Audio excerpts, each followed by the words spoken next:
In a world abandoned by God and merged with the game, humanity only dreams of survival. Qinfeng sacrificed everything for his sis. Time, strength, life. The betrayal hurt more than any blade. Reborn years earlier, he walks a dark path, no family, no mercy, no doubts. This time, he won't protect the world, he'll rule it from the shadows. Will the shadows save the world, or will they devour it completely? Let's find out. The story kicks off with a girl named Chen Xiao calling Chen Feng, telling him he was unbelievable. Despite all the debuffs, she cleared the ancient god's ruins solo, but the Eye of Justice still belonged to her. The main guy, battered by monsters, shouted her name and asked why she did that out of everyone. Wasn't he her bro? She looked at him with disgust and said he was just adopted by their parents. No blood connection, so how dare he call himself her brother? Songfay stood beside her. She called out to him, agreeing. Though her bro-in-law turned out pretty useful, she put a hand on his shoulder and said they wouldn't have gotten this sacred artifact without him. To drain all his life force, he went through hell. It wasn't easy to pull out the soul-devouring sword stuck in his back. What do you think of this engagement gift? He was on the ground. He called her out, reminding her he raised her after their parents died. He paid for her education and, after the game that shattered his world, risked his life multiple times for her. He called her his dear sis, but she said he was way off. She mentioned that after their parents died, he kept meddling in her life, bossing her around and controlling her when she and Faye still needed protection. At least he was useful then. But now that they had the sacred artifact, they didn't need him anymore. She lunged at him with 2 swords, grinning. Rest in peace. He'll take care of his sis.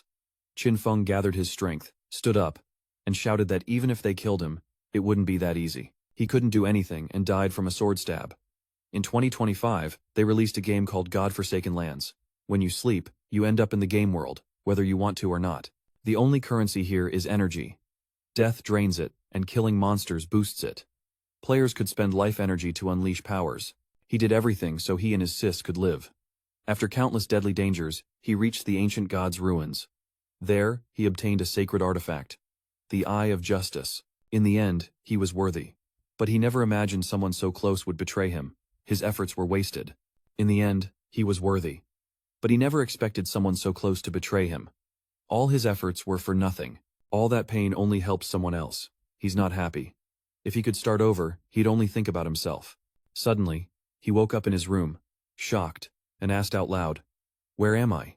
Is this the real world?" He turned on his phone, checked the date, and asked, "Wasn't I dead?"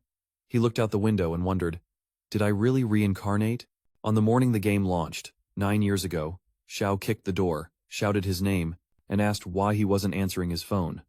Since he was there, she kicked the trash can and said she just wanted to support him. Why make such a fuss over this? He knows how important it is to her. He looked at her calmly, thinking that day she fought with him over Faye. After God-Forsaken Lands, he was a famous idol, and she, his crazy fan. On the outside, he's a handsome guy, but deep down, he's a vile jerk milking money from his fans. To stop her from falling for his tricks, he banned her from coming near him. She accused him of being controlling, pointed at him, and loudly asked if he was deaf or just pretending not to hear. It was her fault her beloved dropped off the charts this month. If he didn't give her money, she couldn't finish. Feng stepped forward and slapped her hard.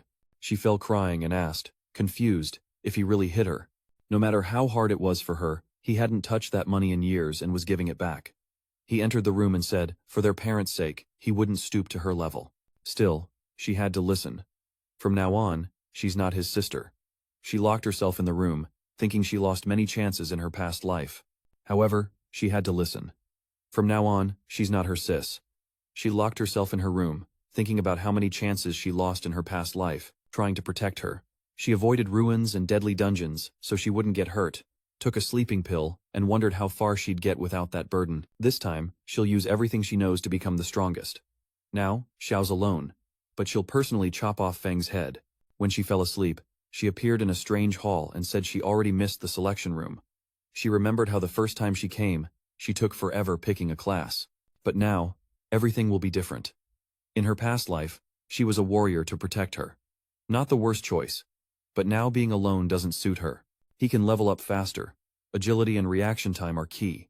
Now he's made up his mind. This time, he'll pick an assassin. Suddenly, the system notified him that the sacred artifact, the Eye of Justice, was successfully linked. The Eye of Justice activated. Its unique trait, the power of justice, kicked in. When entering the game, the player automatically gets the strongest build of the chosen class. The protagonist, smiling, said out loud that the Eye of Justice stayed with him even after reincarnation. That's how it works. Since he's the master, stealing it is pointless. Maybe that's why he was reincarnated. Suddenly, dark energy filled his body. The system congratulated him for unlocking a secret subclass. The sync progressed and he became a shadow. His appearance changed as he explained that shadow was the assassin's secret build. Unlike a warrior, his strength was already higher.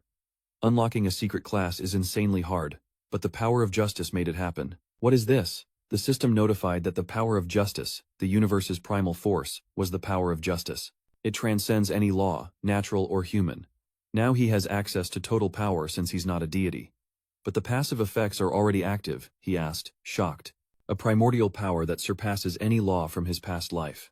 Only 7 years after the game's launch did a player manage to leave the god-abandoned lands and enter the realm of law.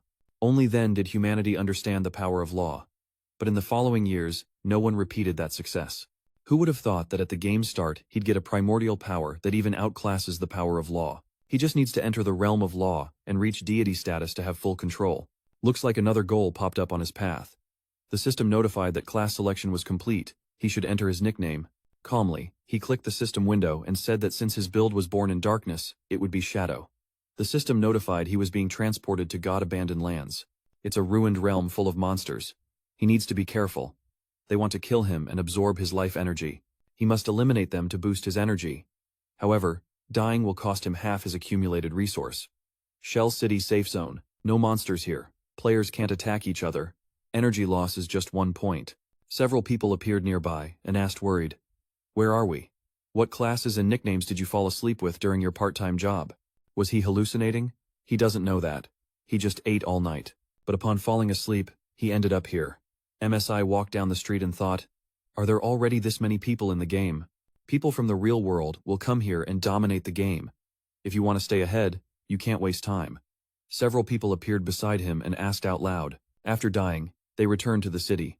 These monsters are super strong. One bite took half his health. They shouldn't fight them. Plus, it's just a level 1 worm. Together they barely dropped its health by a third. His health dropped to half. They called Lacey and asked what to do. Fen looked at her and thought, archers start with a short bow. Did she have a secret build? She approached, smiled, and said it was unusual. Want to join? They couldn't handle those monsters alone but had experience. He refused and moved on. The guys in his group asked with disgusted faces. Was he trying to act like an expert? The 5 of them couldn't beat them. What could he do alone? This idiot was already warned how dangerous it was, but seemed like he wanted to die. After all, they were just mortals. They couldn't compete with an elite assassin with a secret build. She found out his nickname through the system, and suggested following him to see what he'd do. At the same time, they'd learn more about those monsters. After that, they'd watch him die. She kept following him, and thought the god-abandoned lands were a super creepy and dangerous place. Although she didn't know how she got here, with her online gaming experience, she quickly formed a team. However, the first monster easily defeated them. This is a tough opponent for newbie players. Her companion was nearby and said her starting weapon was different. He's got a dagger, while the other's wielding a short blade. He's faster, though his skill is high and his look is different. Lacey watched and thought Shadow's no joke. If they follow him, they might learn something crucial. She was shocked by his gaze and wondered if he really saw them. He used a skill and vanished, leaving them shook. They shouted out, asking where he went. He disappeared into thin air. That's an invisibility skill, but what class unlocks that at level 1? They need to head back to town. They've got to figure out how to get stronger. It's way too dangerous out here, and they can't afford to die again. He's right.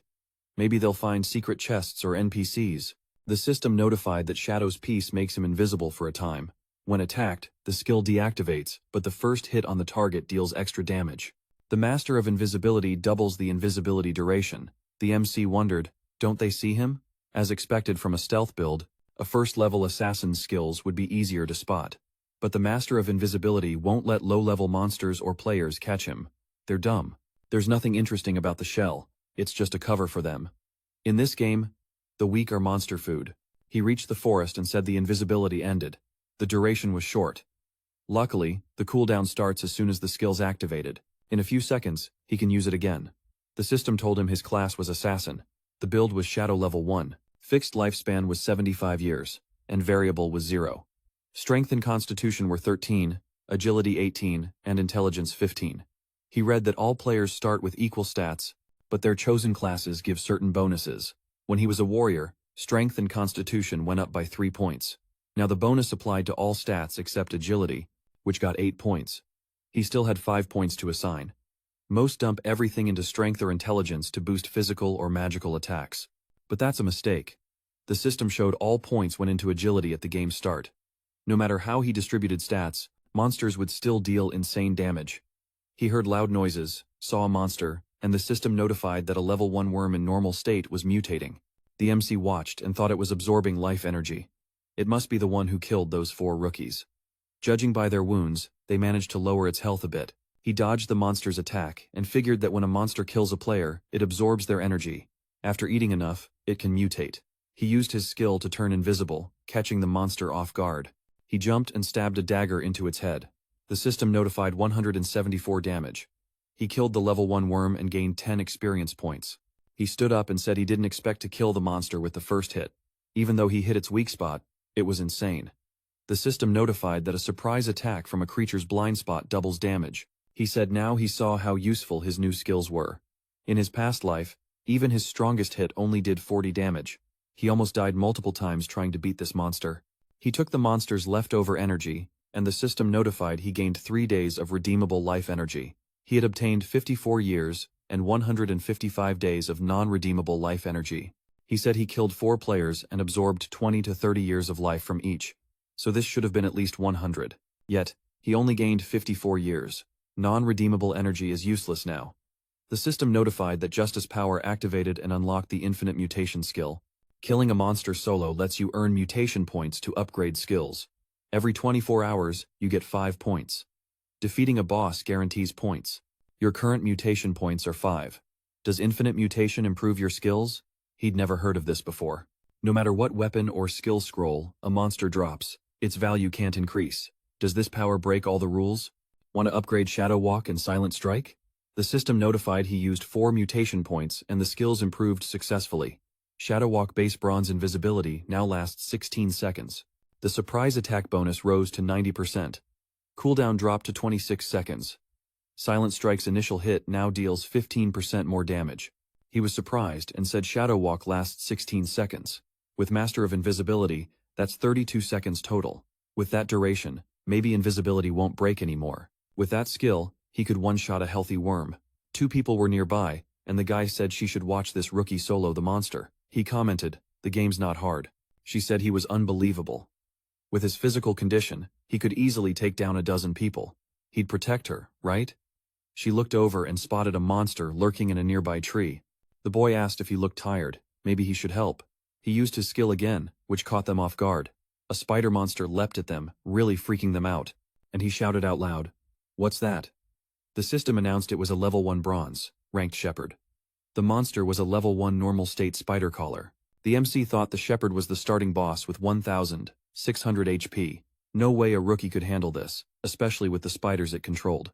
He charged after the monster, eager to test his buffed skills. He landed a hit on its head and jumped to the side. The monster screamed loud. The system notified he dealt 338 damage to the weak spot. He hid behind a tree, thinking it was too risky. Good thing he maxed his agility with 130 HP. 1 hit and he'd be cooked. But his attack did over 300 damage to the monster, which is broken. He looked at the monster, thinking it was pissed. Local monsters aren't dumb. They don't just accept death. It seemed to tear space open to reveal itself, and its spiders were ready to strike. He couldn't act reckless, but if his guess was right, he threw a rock hard at the spider's stomach, and the system reported 299 damage. A hit to the weak spot. Just as he thought, the damage came from stealth skill bonuses, so even a simple rock could hurt it pretty bad. He just had to throw the rock at the perfect moment. That way, the throw would include sneak hit, surprise attack, and weak spot bonuses. He struck, and the system alerted. It said he dealt 279 damage. A hit to the weak spot. He thought he should reactivate shadow walking, staying hidden until it was over. In the end, he had to strike again. Suddenly, in the city, the system announced the ranking update. Player Shadow defeated the Shepherd, a bronze player, and was the first to hit level 2. The shell ranking activated. People were shocked and asked out loud, "What is this?" They'd already been killed twice by ordinary monsters, but this guy soloed the boss. Does anyone know him? Only one man showed up on the ranking. One called the leader and asked, "Isn't this the guy?" Lizzie said, "It is. But how did he level up to 2 so fast? No way. He even killed the boss." A guy on their team said the 4 of them couldn't even handle a worm, and he killed the boss. Is this a joke? Maybe it's a system bug. The guy the boss killed asked Shepard, "Is it the same spider? Who is Shadow?" The girl asked, "Is it the same player at the same time?" The system notified he killed the Shepard and gained 300 XP. He reached level 2, got 2 mutation points. The shell ranking unlocked, and he earned 1 reputation point. The system updated. The MC absorbed energy from the monster, and said the small spiders evaporated after killing the Shepard. He should have managed them earlier to get more XP. The system notified he gained 46 days of exchange energy. He received the Greedy Hands skill scroll. Bronze. Got a rusty dagger. Bronze attack increased by 35 points. Agility went up 4 points. Required level, 1. He got the Greedy Hands skill scroll. When defeating a monster, there's a 20% chance to get extra loot. Required level, 1. He looked and exclaimed, "Who'd have thought this boss would drop such a useful assassin skill?" This boosts loot drops a lot in his past life. There was a guy in the God's Assassins Guild. His strength wasn't high, but with this skill, he became one of the strongest players. He looked at his hand and said that although the chance was 20% now, with infinite mutation, he could raise it over time. Xiao's friend called her and asked if she wanted to apologize to her bro. They skipped the exam yesterday to support Faye. Looks like her bro's gonna be mad. She walked beside her with a pissed look and asked why she should apologize. Because of her, they almost got late yesterday. He should apologize. But she said he takes good care of her. Sometimes she even envies him. She said annoyed that he always meddles in her business. He's not even her real bro. Faye's enough for her.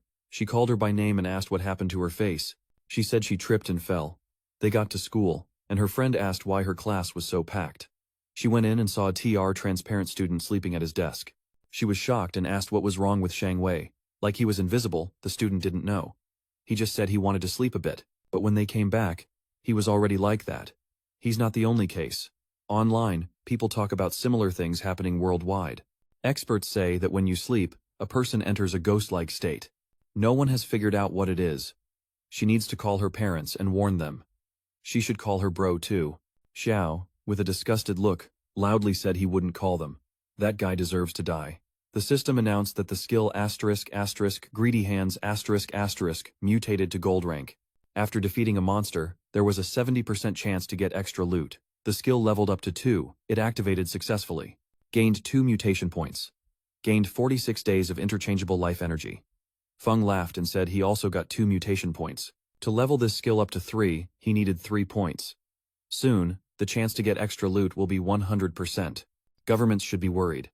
More people will start entering the game world. It needs to develop faster. He needs to check his inventory. The system announced he equipped a rusty dagger. It said soon people will see all skills and artifacts used in the real world. When that happens, the planet will be in chaos.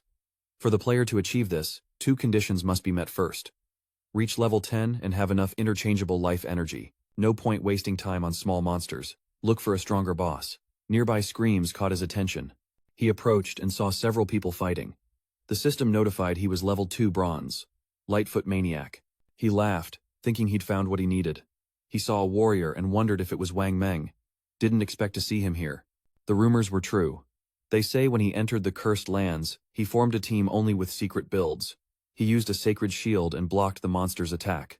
The protagonist saw this and thought his setup, the Sacred Warrior, had double the stats of a normal warrior plus advanced stealth skills. A girl on his team threw a fireball that dealt 70 damage to the monster. He kept watching and thought, the secret build of the mage, the prophet, does double magic damage and has a unique skill. Seer's Fireball. The secret build of the archer, the expert shooter, has double the stats of a regular archer and a unique skill. Rapid Shot. The secret build of the cleric, the oracle, heals double what a normal cleric does. From the start of the game, she could cast Aria spells. The monster dodged quickly and shattered Meng's barrier with a heavy hit. The archer, annoyed, exclaimed this boss is strong. Its attacks barely lower his HP. Meng got up after the hit, called the cleric, and asked her to keep healing him. He would draw the monster's attention. The others should keep attacking non-stop. The protagonist watched and wondered if he wanted to chip away at his health slowly. That was optimistic, but he forgot they were in the wild, where other monsters would be drawn by the battle noise. He saw monsters approaching and thought it looked like a plant creature. A level 2 monster, covered in mud and using aria attacks.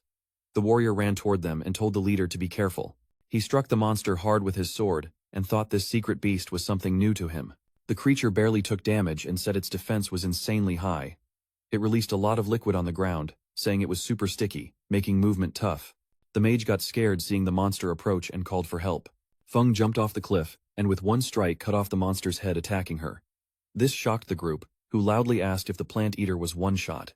The warrior said even a level 1 worm takes about 10 seconds. A level 2 plant eater was one-shot. How's that possible? He attacked again and took out the plant eater behind it too.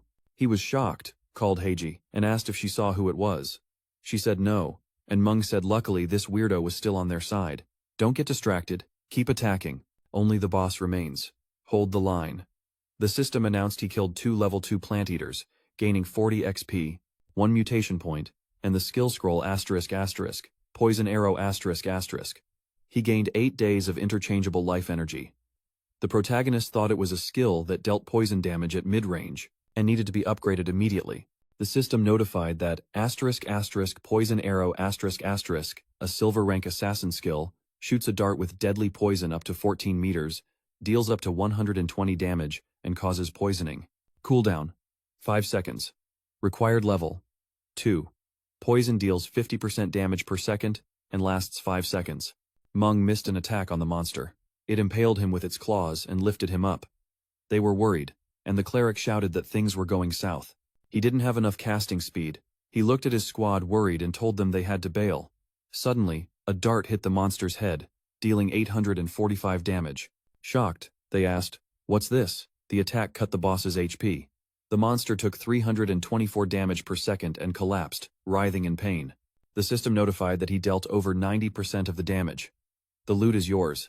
He killed a bronze rank Lightfoot maniac, gained 600 XP and reached level 3. Got 2 mutation points and 55 days of exchangeable life energy. MC wondered what that meant. The poison arrow didn't break his invisibility. Now he could use it unseen. Nothing could stop him. At the start of the game, Game Meng was shook by the monster's damage and asked if a human did it. He also noticed the loot's glow was gone. He bowed worriedly, looked around, and asked out loud if he could know its name.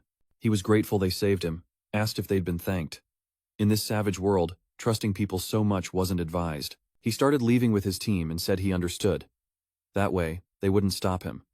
He said his name and mentioned if they needed help, they could hit him up without hesitation. Heisi said his name out loud and asked if she could add him as a friend. A group member pulled her aside and told her to shut up. Feng held the monster's energy in his hand and thought it seemed reliable. The Chinese government, with plenty of resources, was behind this. He could sell unwanted items through it. He squeezed the energy in his hand, and the system notified he gained 3 mutation points, 55 days of exchangeable life energy, and he found the fast maniac's leather greaves. With the leather greaves equipped, a killer eye item, 9 physical defense points, 5 general defense points. Soon, cooldown time would increase by 15%. Required level is 2. He said these were excellent items. Once his bag was full, he'd have to hit the market and sell the unnecessary stuff. This time he'd level up 100 times faster than before. He'd find Faye soon. Shortly after, a group of players fought a horde of monsters surrounding them. Everywhere. They looked worried and shouted they had to run. Run because the monsters kept coming. They saw a huge wooden monster approaching and freaked out. This monster launched thorny vines in all directions and killed several people. They teleported to the city and said monsters always come in packs, so they can't kill them. They need to reach level 3 to exit the game. But how can they do that? 3 people aren't enough. You need a team of at least 6 or even 10. That still won't cut it. He saw a team of 10 respawn. A big group will attract the boss. Recently, 40 people raided some doomed players, and he one-shot 30 of them. If they don't reach level 3, will they be stuck in the game forever? They're brought here when they fall asleep. This means only their consciousness is trapped. If they don't run, their bodies will die from exhaustion. Leslie asked why this game was so brutal. A teammate told her they'd already died 3 times. Non-exchangeable life energy dropped to 10 years. He was about to speak, but she said they couldn't die again. He looked at the leaderboard and wondered if Shadow had leveled up that fast. He must have learned some trick to make them talk and get out of the game. She said they had to share it. She wanted Shadow to help them reach level 3. Back in the real world, she'd give him 10 million cash. She believed he couldn't ignore that kind of money. Meanwhile, in the forest, the protagonist killed a monster, and the system announced he'd killed a level 2 monster. The monster gave him 20 XP and 1 mutation point. He said it was unbelievable. Now he had enough mutation points. He decided to upgrade Greedy Hands, and the system informed him that after defeating a monster, he had a 160% chance to get extra loot. He also had a 20% chance to get better loot. Reading this, he said the effect was fire. Could he reach 200%? He noticed a monster walking nearby and said, "It's the damn thing." The system notified it was a bronze rank boss. He said it looked like it was absorbing life energy to mutate to silver. No wonder he wiped out a team of 40 solo. As expected, his inventory was full. He wouldn't be able to pick up the loot, even if he beat it. It's better to mark this spot on the map. It'll take time to mutate. Best to sell the unnecessary stuff and then come back. In the city, they said someone was offering 10 million for Shadow to help level up. People are dying and losing hope. The rich are trying to fix everything with money again. What can regular folks do? MSI teleported to the city, sat down, opened the market, and a system window popped up above him. It showed he had 10 minutes to sell artifacts. People stared and asked where he came from. He had 2 bronze items equipped but was even selling the other 2. Did he really kill the bronze state boss? His nickname is Shadow, right? He's ranked number 1. Why doesn't he show his face? Probably has facial nerve issues. His in-game appearance matches real life. Seems like he doesn't want to reveal his ugliness. A girl with a staff approached and asked the price for the ice skill. He asked for 100 days of exchangeable energy and thought she was Grey Rose, ranked 11th in shells. She was hiding her face too. She asked if 100 days was a lot, if he could sell it cheaper. He said this skill would boost her early game progress a lot. So, 100 days weren't enough. She asked if she could pay with real money. He said if she had it, she could trade it for life energy with someone else and then come back to him. He'd hold it if no one else offered more. She asked him to wait and check the team chat for opinions. They said they only reached level 2 thanks to her. They'd accept whatever decision she made. He agreed. With an ice spell, they could hit level 3 faster. Their main goal now was to get out of the game. She mentioned they should transfer her life energy to the real world. She'd pay them all back in cash. She said she got 100 days. He looked at them and thought they were level 2. They probably killed 40 worms. They should have earned more than 100 days of energy. The system notified that he sold an ice spell skill scroll. He gained 100 days of exchangeable life energy, or 368 days of exchangeable life energy. Fendi approached and exclaimed she finally found him. She was giving him a chance. He had to help her reach level 3 inches the real world. She'd pay well. People watched and wondered. Is she the one who offered 10 million cash? Is it that easy to make that much? Feng looked at her and thought she was Jiang Li. In her past life, she was the leader of a crime syndicate. The state took care of them. She said her father was the president of Jiang Company. He could check online if he didn't believe her. He thought, based on the news, she lured people to sell their life energy for money, then kidnapped and killed them. He flat out rejected it. She said maybe he's strong in the game, but no one understands how this world works. He should join her, and could be sure she'd give him a luxurious life. Cars, houses, women, anything he wanted. She said if he wasn't buying anything, he should step aside and not interfere. She believed cash was useless. Soon, the only currency would be life energy. She, outraged, asked if he was rejecting such an opportunity. If they were in the real world, she'd have taught him a lesson by now. He said seriously that if she said one more word, he'd kill her until her life energy hit 0. She and her team got scared and backed off quickly. After a while, he sold the unnecessary stuff and had 546 days of exchangeable energy. The protagonist stood up thinking the boss was waiting. No one knows yet that with exchange energy, game skills can be used in the real world. They also don't know that the lands abandoned by God will fall into chaos. All those people bragging about their wealth and origin will soon be number 1, and only their strength will matter. Then, Junli stopped in an alley and said with disgust that Shadow dared to threaten her. As soon as she returned to the real world, she'd kill him. A stranger approached, called her by name, and greeted her. His name was Mao Li Jun, but she could call him Mao. He was already level 2 and could share secrets with her. Was the 10 million offer still on? He asked seriously. What secrets was he talking about? He smiled and said he didn't share them with just anyone, but she was special. He'd tell her some things as an exception. For example, to level up fast, she needed to invest all 5 skill points in agility because she'd become faster than the worm and could defeat it. She was surprised to hear that and thought it was true, but she had already put all her points in strength. She said he knew something useful. Well, she accepted his help to level up. She said she finally found someone who actually understands this stupid game. She said he's not as strong as Shadow, so she can only offer 5 million. You okay with that? She'll pay once she logs out. He agreed and said he might be strong, but he's clearly got mental issues. How could he turn down 10 million? Dude's just dumb. Shadow went back to the forest where the boss was and thought, as expected, it had evolved to silver rank. But it wasn't done yet.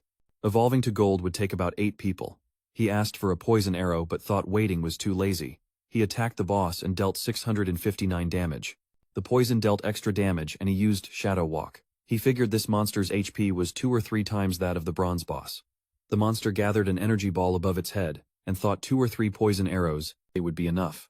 The energy attacked in multiple directions and he thought it was a magic monster. It mainly attacks an area, dealing massive damage. He barely dodged the attack. If that hit him with his current HP and defense, he'd be dead for sure. He kept dodging the monster's attacks and thought he should wait for invisibility to end before attacking the moment it broke.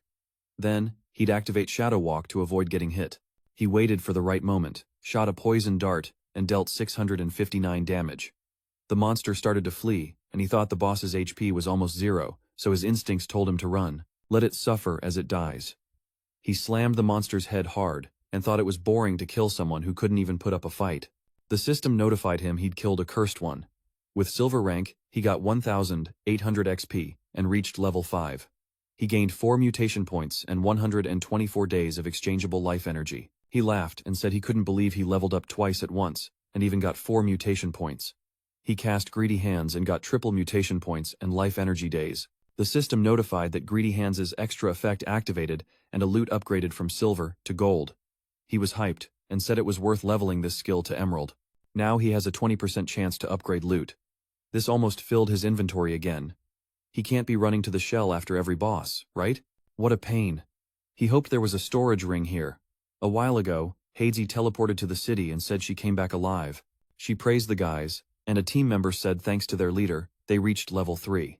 She smiled a bit and said it was all teamwork. She, a bit embarrassed, regretted not adding that guy as a friend then. She didn't want to contact him because of the clothes he was wearing. The squad member looked at her and said if she wore that beautiful dress, he was sure he wouldn't be able to say no. People glanced at the system window and said the ranking updated. Shadow reached level 5. Surprised, they asked, did he level up twice at once? Did he kill a strong boss? He was selling loot just 10 minutes ago. When did he have time? His sis turns 18 this year. They should set them up. If she likes him, maybe he'll get something too. Archer saw it and asked. They just hit level 3, and he's already level 5? Meng, chill. Said it's not the time to think about that. They need to go to the real world and warn family and friends about what's going on here. His teammates said the world's gonna be cooked, but they'll try to protect their loved ones. Then, he woke up in the real world, and people were shocked to see him. People around asked out loud with worried looks, is he okay? Does he know how he looked a moment ago? They were super worried. He shouldn't scare them. He asked to rest. Someone else could track the suspect. Gather everyone fast. It's an emergency. He formed a secret construction team and even they couldn't do anything. 2 players saved themselves. Meng agreed and said his nickname was Shadow. At that time, he was level 3. By the time he got here, he was already level 5. The cop asked if that meant he was now the strongest player in the world. How did he do it? He asked if he defeated the boss or something. The officer doubted his story. He'd been level 3 for an hour. So why hadn't he returned to the real world? Maybe he has no one here, or doesn't need to warn his loved ones. Meng, confused, said he didn't know but maybe he had no family. The officer asked if he could have reincarnated. Orphans often progress fast. She was confused and asked what they thought. The officer called Aniu over and reminded her that he asked her to read fewer novels. This wasn't the time for jokes. He informed them about what was coming from above. Recent investigations confirmed that many older people die shortly after entering the game. We also got statements from the few who returned. They said they died multiple times in the game, which shortened their lifespan. This leads to the conclusion that if your life energy in the game runs out, you'll die in the real world too. It's unexplainable. Beyond their understanding, an emergency order came from above.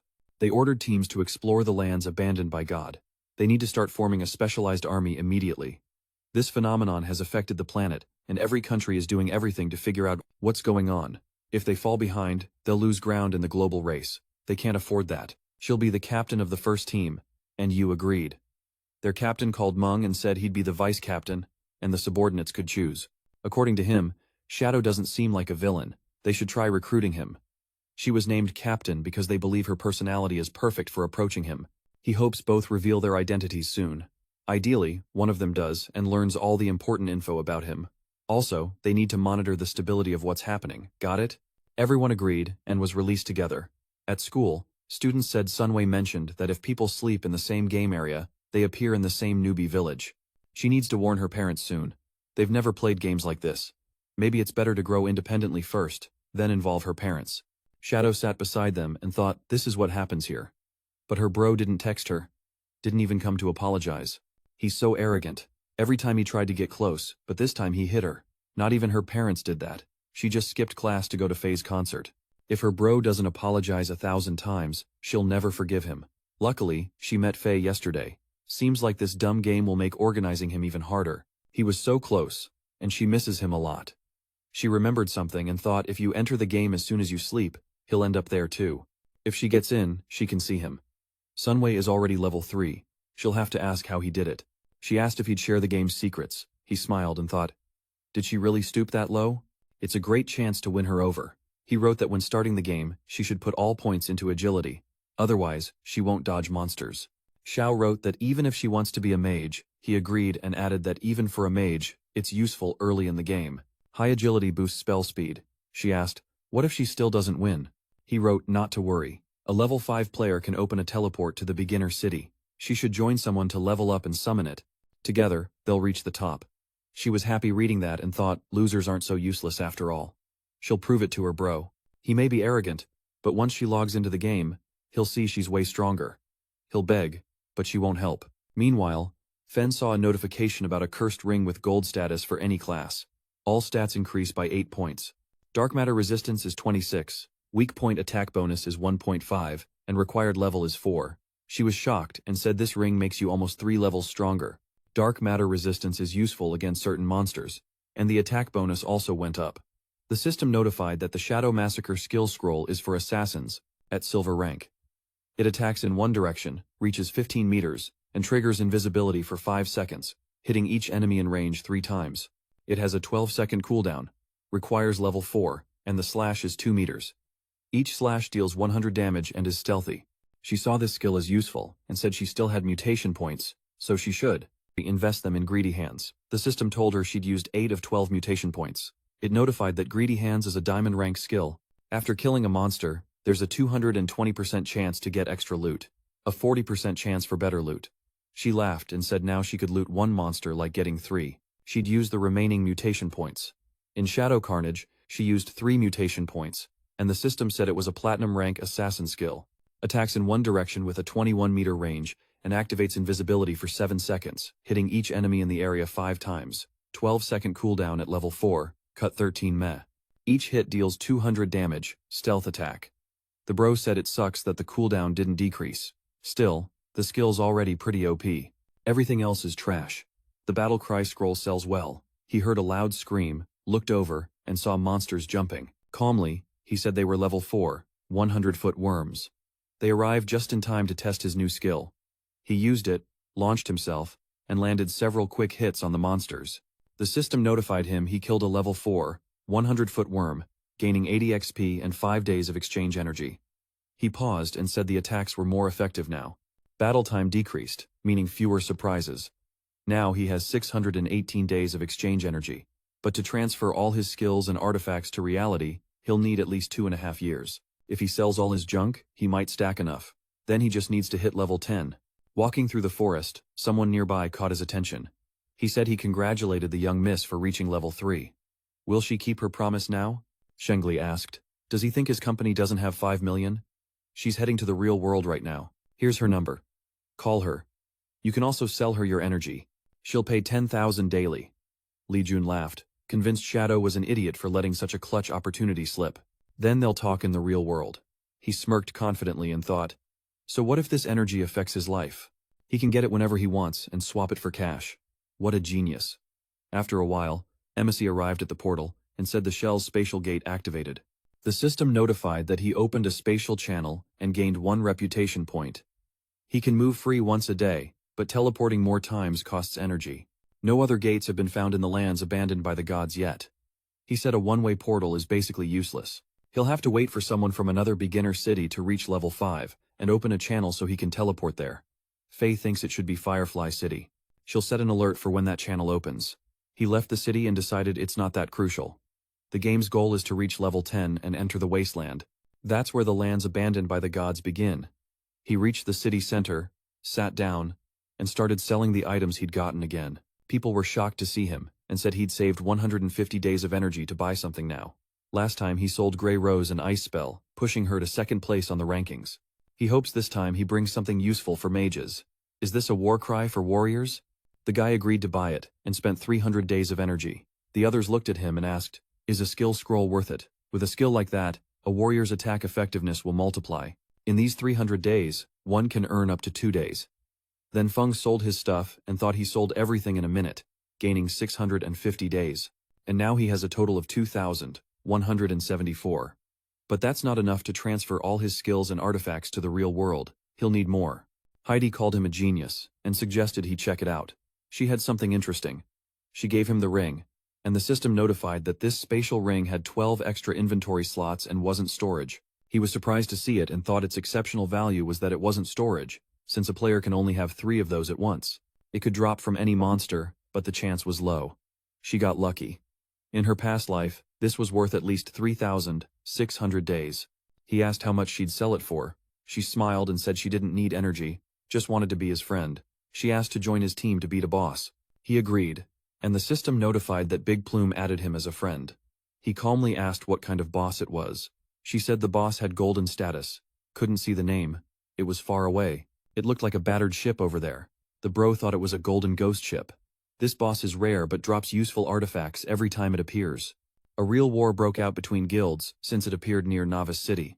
It shouldn't be above level 5, so beating it won't be hard. She's online. Team Meng found the spatial ring and ran into a useful boss. Could it be one of the legends from his past life? A Peskoi? He asked how she found this boss. Heisi thought for a moment, ate quickly in the real world, and decided to jump back into the game fast. Who would have thought her squad would stick around? She decided to take a stroll and spotted the ship. Watching it, she recalled the rumors. Her team had a girl with Peskoi's luck, able to find the rarest items just by standing still. At first, she thought it was just a legend to hide how she gathered info, but it seemed legit. She called him a genius again and, blushing, asked why he was staring like that. A guy was watching them and said she could just ignore him. Meanwhile, a group of men was in the forest, and one said that under his command, they had nothing to fear. A city guy ran up, called the boss, and said the kid had gone out with a girl. They turned to him with smirks, and he said it was understandable, no man could say no to a beautiful girl. MZ asked if he'd help take down the boss. If it dropped useful loot for her, she could grab it, but he'd keep the rest. Did he agree? Heisi asked. Captain Menki and the others? She asked.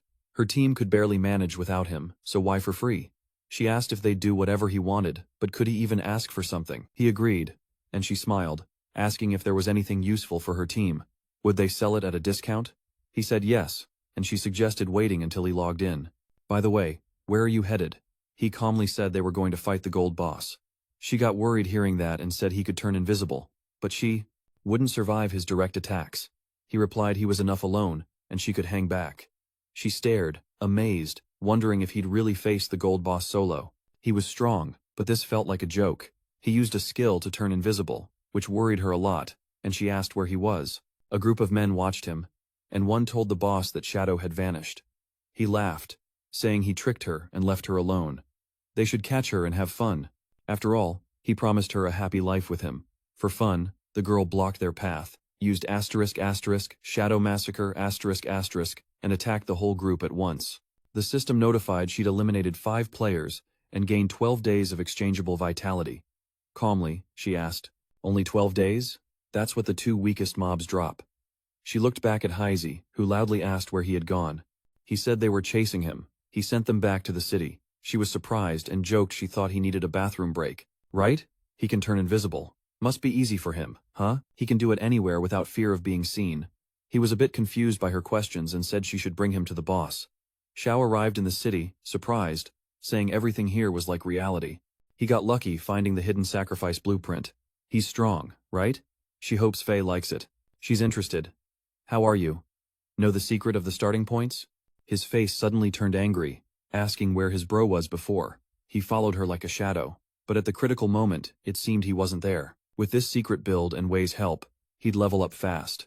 Then he'd take care of his bro. Wait, is that the leaderboard? Surprisingly, the top player was already level 6. Wei bragged about his level 3, but the real pro seemed to be this Shadow. If he joined, he'd level up faster than with his partner. But where to find him? Meng was nearby, saying they couldn't contact Gon with the wind. They couldn't wait. Any ideas? The warrior said they couldn't fight without a healer. The archer suggested finding a replacement. Xiao asked if they needed a healer. She only had the hidden sacrifice build. The protagonist saw the boss floating on the lake and said, since it was a ghost ship, she should hide here, and he'd handle the boss solo. She nodded and told him to be careful. He jumped, and the system notified that, under the ghost ship's influence, this place became a blood domain. Vitality loss was multiplied by 100. He thought seriously. In short, 15 minutes here was like a whole day of vitality. This wasn't even the harshest blood domain. The system notified it was a special gold ghost ship state level 5, with 45 minutes and 25 seconds left. He thought special bosses like this usually had time limits. Lucky to have 45 minutes. That should be enough. He used ***, Shadow Massacre, ***, and charged forward. Then he turned and fired a ***, poison arrow, ***, landing a critical hit that dealt 621 damage. He thought a big challenge with the boss was not knowing its weak spot. Many think it's the skeleton or the ship, but its real weakness lies in the ghostly bells at the bow. If you hit that, the boss interacts with the water to unleash a terrifying attack. The water pillars deal massive damage. A new player in silver armor wouldn't survive a direct hit, but its secret build gives it insane agility. Otherwise, it wouldn't have dodged. After a massive attack, the ghost summons 12 aquatic monsters, all silver rank or higher. They fight mercilessly, leaving no chance to escape. The main ghost summons 12 more every 3 minutes. If players don't control them, their numbers will grow, likely wiping out the whole squad. But since it's been invisible from the start, they won't see it coming. You just need to find the right angle and wipe them all out in one shot. He used Shadow Massacre to clear the monsters, then fired a poisoned arrow at the ship's bell. Heidi, shocked, asked, "How strong is it?" It appears and vanishes in a blink. The boss doesn't get a chance to react. He called Little Black and said he'd die soon. No need to do anything, just wait for him to revive. She was stunned and asked, "How's that possible? He wins, right? Also, why does he call him that?" She wondered if he got the name wrong. He loudly said his name is Grand Serwella. At the same time, the bandits he killed earlier were walking through the forest, saying he's way too reckless. That girl really embarrassed him. A guy ran up, called the boss, and said he found them. The girl hid on the cliff while Shadow fought the monster. He approached and said he brought his bros. Now they'll definitely kill him. The protagonist looked at the boss and thought the last and toughest part was that when the boss's health hits half, it unleashes a colossal spiritual burst. At his current level, not even he could handle it, and would freeze for 5 seconds. He got caught in the boss's attack, and the system notified his death. The system notified he lost 326 years of constant life energy, and minus Arsum 57 days of exchangeable life energy. The bandit saw this and laughed out loud. He asked, "This narcissist thought he could face the golden boss alone. What energy? He's a rich guy, heads up. This monster only has half its health. They'll finish it soon. Plus, they'll gather a ton of energy. This is just half." That was exactly what he needed. They didn't have time to do anything because the boss wrecked them all with one attack. The guy put his hands on his hips and shouted, "Damn! How come Shadow didn't take half its health? This boss is way too OP." The player next to him yelled, "What a joke!" They died trying to get close. His teammate added, "And so many small things stacked up. How are they supposed to fight this?" The player gritted his teeth and said, "Damn, they're coming back." He couldn't believe it.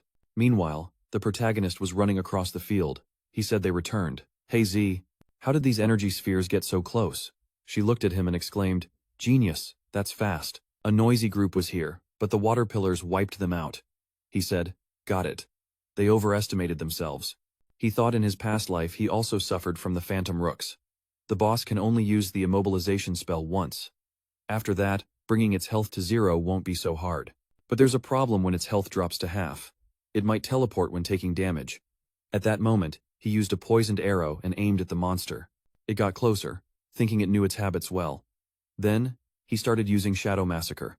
The player team watched. One shouted, "Boss, look! That guy's fighting the monster again." He yelled, "Unbelievable! They'll take both down," Big Plum shouted. "Those idiots again. They shouldn't mess with a genius."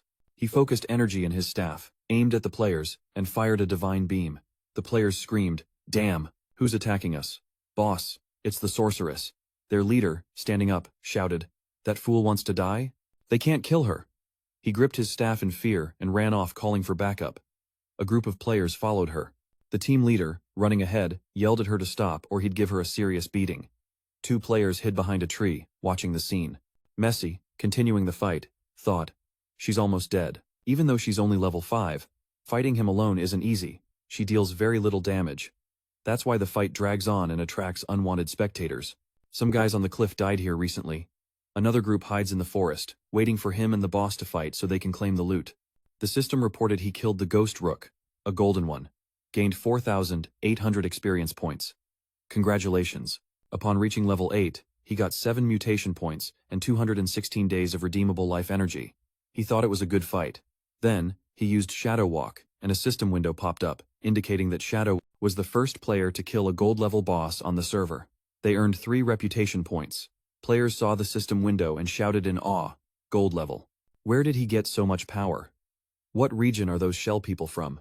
A hero like that must be from a great country. Wang Meng frowned, and said he recently soloed a bronze boss, and now he's at gold level. Why is there such a huge gap between him and them? Qing Xiao stood beside him, and thought, this Shadow is strong. If he helps her level up, she'll soon see Songfay. Meanwhile, the players hiding behind the tree looked at the loot-filled field, and one said, there was a ton of loot, and that guy turned invisible, and seems to have spotted us. Ah, Wang, use your skill to find him, they'll kill him and take everything. He said, got it. Then, he drew his bowstring tight, and fired the skill *** Ghost Eagle ***. The bird flew and scattered into many feathers. The protagonist, seeing the feathers fly, thought about the *** Ghost Eagle ***. He didn't believe it could disable invisibility. Now he gets why they were so confident about grabbing the loot. However, his skill is better than theirs, so it won't work. Then, Wang turned and said, boss, he's not here, he must have freaked out and ran off. The player said he's no fool. The team leader said they must protect the loot and stay alert. That guy's property expires in 5 minutes, so it'll be hours. They moved toward the center of the field, and suddenly, M attacked, slicing them to pieces. Then he said it's calmer here now. Speaking of which, where's Big Plum? Well, he'll find her later. He has points to upgrade *** greedy hands ***. He'll do it before grabbing the loot. A system window appeared in front of him, saying, *** greedy hands ***, an epic assassin skill at diamond level. After defeating a monster, there's a 300% chance to get extra loot. Also, a 100% chance to get higher quality loot. He stretched out his hand and thought, 100%. Big bonus. Starting now. He began collecting the loot and shouted, let's go. At that moment, a pillar of light surrounded him, and the system showed he used *** greedy hands ***, gained 7 mutation points, got 216 days of redeemable life energy, received a special item, ***, ghost bells ***. He looked at the bells and said, so, artifacts double their power. Then a system window popped up saying, ***, ghost bells ***, a special item that preserves your life energy after death. 1,800 or 1,560 seconds. Monsters killed by the Soul Devourer drop 20% more life energy, and having more than one pair of ghost bells doubles the effect. Soul Impact. Ringing the bells paralyzes enemies within a 100-meter radius for 3 seconds. Cooldown of 600 or 521 seconds. He thought the bells were an item, not equipment, so they only took up inventory space. Then a sound was heard. A voice shouted, bro, you gotta save her. They can't get any closer. The protagonist shouted in surprise, Big Plum, where is she? He kept yelling at them not to touch her. A player said, she's a runaway girl. Another added, there's no way forward. She should go with them. They'll treat her well. She clenched her fist, turned, and instantly jumped off the cliff, falling to her death. The team leader looked down and said, what? A determined girl jumped and then said, bro. He said there's no need to save her, she's already in town. It was good the captain saved all the team's exchange energy. He said, all right, she should wait for him there. She replied, all right bro. She did great. Then, the protagonist clenched his fist, sighed, and said he now has 315 days of exchange energy and 21 mutation points. He'd upgrade his *** greedy hands ***. A system window showed the skill reached epic status. The cost to level up multiplied by 10. He wanted to spend 200 mutation points. He said 210 points. It wasn't that simple. The higher the skill status, the more resources needed to upgrade. Got it. Then he'd focus on offensive skills. That way, I could beat stronger bosses and get better loot. A system window popped up saying, Platinum Diamond Assassin Skill, Shadow Butchery. Attacks in one direction, 27-meter range, triggers invisibility for 9 seconds, hitting each enemy in range 7 times. Cooldown, the 10th of December 2043. The slash measures 4 meters. Each hit deals 300 damage, counted as a stealth attack. The gold stealth base attack deals 30% more damage. His body glowed as it said Shadow Butchery's damage increased by 50%. Even without invisibility, he could dish out over 2,500 damage at once. Using the stealth attack would boost damage to 6,000. Normally, a gold boss drops 2 to 4 silver-level artifacts, and gold drops are rare. But thanks to his greedy hands, he scored 11 items. Plus gold scrolls, 2 artifacts, and a platinum skill. Not bad. 3 are perfect for an assassin. He checked his weapons. A system window showed. Twin Phantom Blades. Platinum weapon for assassins. Attack 136. Dexterity 22. Attack speed 24%. Armor penetration 17/5. Each normal attack doubles damage. Probably not super useful since he uses skills. These daggers have solid stats. Boosting attack speed will also speed up skill casting and reduce cooldowns. A system window appeared. Golden Phantom Leather Armor. Physical Defense 25. Fire Resistance 50. Attack Block 14. HP 419. Level 5. The armor appeared on his body. He noted that leveling up still didn't improve his physical condition, but with this armor, his HP would rise to 769. Now, most players couldn't even scratch him. He called up the system window again and, raising his hand, said it was better to make the armor invisible. That way, other players would think he was rocking basic assassin gear. Time to check that skill. The system window showed Blurred Shadow. The gold version of the assassin's passive skill reduces damage by 15%. When fully activated, it grants immunity to all damage. He said he finally had a damage reduction skill, but in his past life, it wasn't considered very useful. Increasing the passive skill's percentage was tricky. He'd neglected the level of other artifacts, which was a deadly risk. But he was different. He decided to study it. He could upgrade skills directly. That meant no sacrifices were needed to boost the percentage. Everything else belonged to warrior, scribe, or archer classes. He'd sell it to one man with a 10% discount. Though it was unlikely his team had the energy for that, knowing his personality, he could trust him to lend it. Still, he'd get way stronger thanks to Big Plum. He had to thank him. He walked ahead, when suddenly a group of players appeared behind a tree. He looked surprised, and the group leader turned and started running, shouting, "Shadow, you gotta run." The players fled the other way, trying to escape as fast as possible. The guy yelled at his buddy to get out of the way. "Idiot, you can't leave him alone." The others shouted, "Damn, he shouldn't get close." They called for help. The next second, the protagonist used his skill again, attacking everyone. The team leader ran up and said it was his fault, it wouldn't happen again. He begged to be let go. Bro, genius. He pleaded not to be killed, saying he only had a year left to live. The protagonist looked him in the eyes and said he barely thought about that when attacking the others, right? A hole appeared in his head, spilling liquid. He screamed, clutching his head. The system reported he'd killed many players, so he received the first level of assassin status. If he dies, he loses 75% of his life. An assassin icon appeared above his head. He thought, whatever, that's what phantom bells are for. After a while, he returned to the city and the players. Pierce shouted in shock. Shadow was back after beating the gold boss. He got a ton of insane loot all by himself. Definitely a cheater. Doesn't he have gear? Then a player approached and said, "Bro, Shadow," asked him to wait. He handed him a book and said, as an apology for what happened, they bought this assassin skill for him.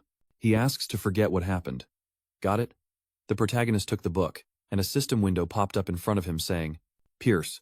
It's a basic assassin skill, single target, deals 20 extra damage, with a 2-second cast time, 22-second cooldown." The player said it's for close combat. The protagonist passed by them and said it was fine. One of them, gritting his teeth, told Shang Chao that he killed them and got a skill for it. He replied that it was true. Why let them treat you like that? The player suggested gathering all their contacts and attacking together. He can't beat Cien, right? The leader turned and said, "They make too much noise. Idiots. This guy must have a secret. If they found him and kidnapped him in the real world, they wouldn't just learn the cheat codes, but also make him their slave to drain his life force." The player smiled and said, "Got it, good plan." The leader said he'd send a woman to gain his trust and get info. It was clear from his speech that she wasn't. From their circles, he seemed poor. Someone like him would definitely fall for a beauty. Then, he approached Big Plum and, extending his hand, told her to take her share. She smiled and said, "Wow, she's grateful. Except she's a big plum." Then she waved her staff, spreading fire, and shouted happily, "Unbelievable!" This skill and the necklace boosted her power and increased mana regen. Genius. Thanks. He said, "No problem." Now she has to give him the ring. As agreed, she said, "Yeah, he can take it." While escaping those fools, she found a cave. Maybe it's the entrance to the ruins. Did he know? First he found Ghost Rook, now the ruins entrance. Being his friend is useful, his generosity paid off. Maybe she wouldn't have mentioned it if he hadn't given her 2 gold items. Thanks to the ring, he now has 27 slots in his inventory. Then, he asked about Wang Meng. He sold the items and went to the ruins she mentioned. He raised his hand and said, "All right, but the captain and others are training a new cleric. They won't be back soon." She opened the system window and added that she had marked the entrance on the map. He'd find a stone slab among the bushes. She moved it trying to hide. He only went down a few steps but got scared hearing screams. He said, "Got it. I'll go handle Wang Meng." When he returned, he vanished immediately, and she, surprised, said, "A genius." At that moment, the protagonist was rushing through the forest and thought that at first he wanted to find a place to cultivate. Now he wouldn't have to. Near the novice village, there were 3 types of tombs, cursed ruins and faith temples, full of bronze and silver monsters. For him, it was a sea of energy and mutation points. After a while, he reached the right spot. He crouched by the stairs going down. While descending, he thought about the 3 types of ruins near the novice tombs, cursed ruins and faith temples. There wasn't much to say about the tombs. Usually, hordes of small monsters appeared, and at the end, a golden boss awaited players. The monsters in the ruins were cursed by ancient evil gods. Maybe they were humans, but for some reason turned into ghosts after dying. The temples had monsters that once worshipped ancient gods. The temples were complex ruins. Clearing the last 2 types yielded special items or skill scrolls. Looking around, he thought about the frescoes. This must be a faith temple. The paintings were familiar. It was the temple of the ancient god of justice. Then, he heard screams ahead. He wondered if they were related to his Eye of Justice. Meanwhile, Wang Meng fought the monster. Another hit knocked him to the ground. A player, looking at Qin Xiao, shouted for her to heal faster. She looked surprised at the fallen leader. The player yelled, "Why is he still there?" She trembled, tears on her face.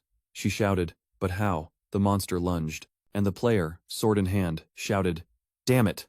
Attack again." She has to use her skill. She dropped her staff and, on her knees, cried out that she was scared.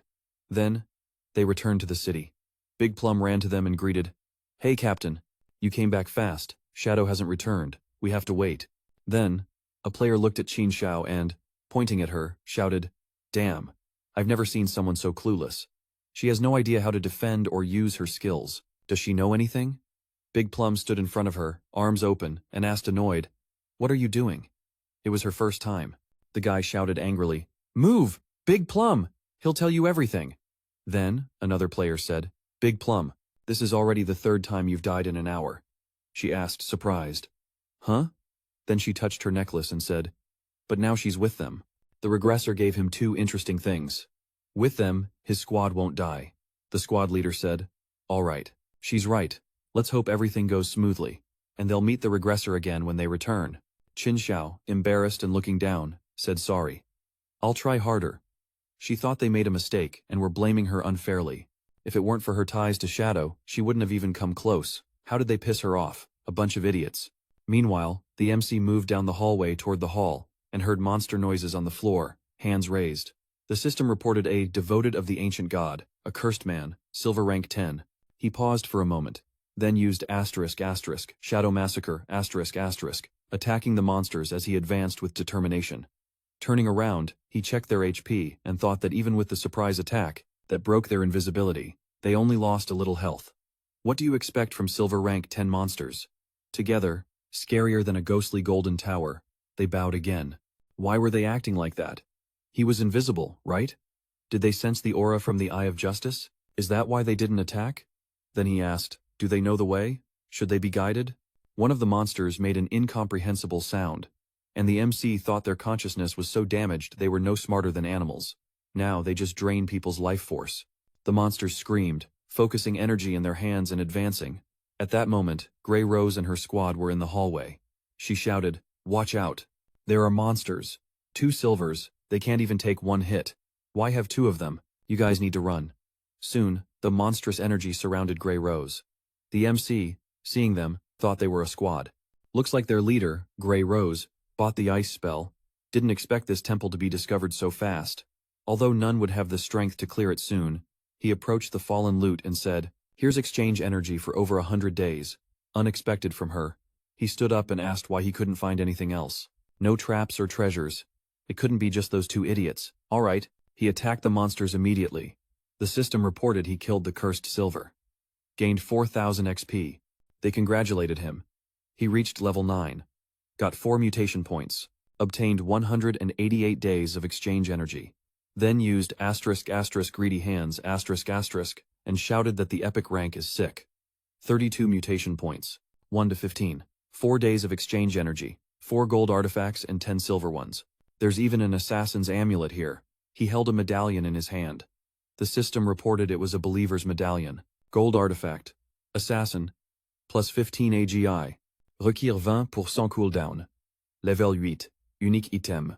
Summons the cursed. 600 seconds.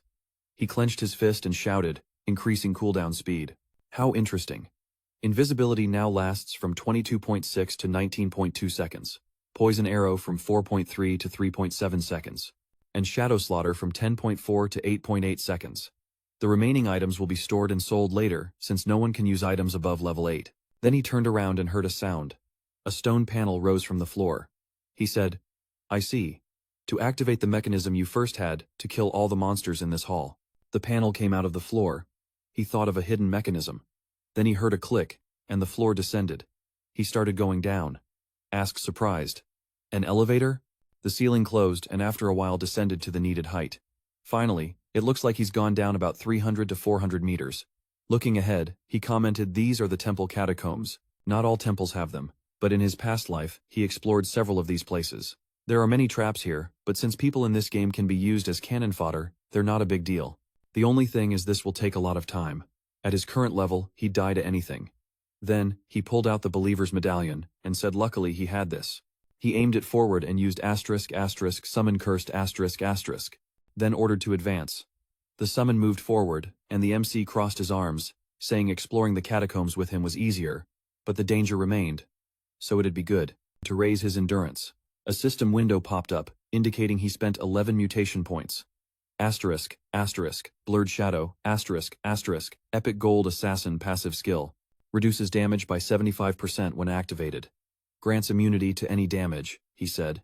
Sick. He still has points to upgrade ***, shadow massacre, ***, to epic level. A system window appeared, indicating he spent 13 mutation points on ***, shadow butchery, ***, epic assassin skill of diamond level.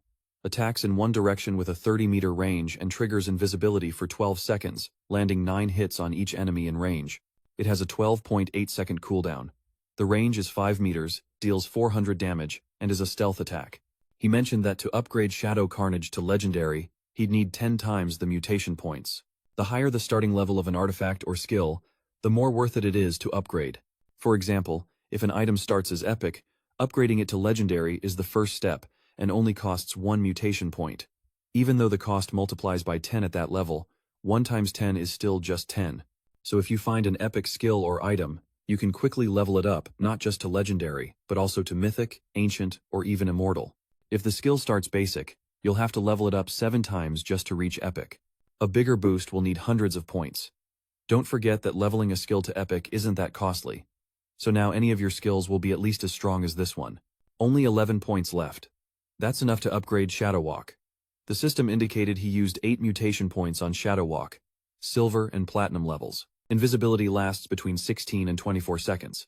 The stealth attack bonus increased from 90 to 150. Cooldown dropped from 26 to 22 seconds. He said that thanks to the cooldown reduction item, it's now 16.3 seconds. Still slow though. And the surprise attack bonus wasn't that great. He should remember to upgrade that skill later. The next second, the monster stepped on an underground slab, then a huge boulder fell on it from above. The approaching protagonist said he'd have to wait to summon a new one. It was slow, but the only safe way. He hoped it would be worth it. Meanwhile, on the temple's upper floor, Several team members peeked around the corner. The guy heading to the leader said the two monsters were gone. Grey Rose, shocked, asked, "What?" She went to the center and shouted. The life energy was gone.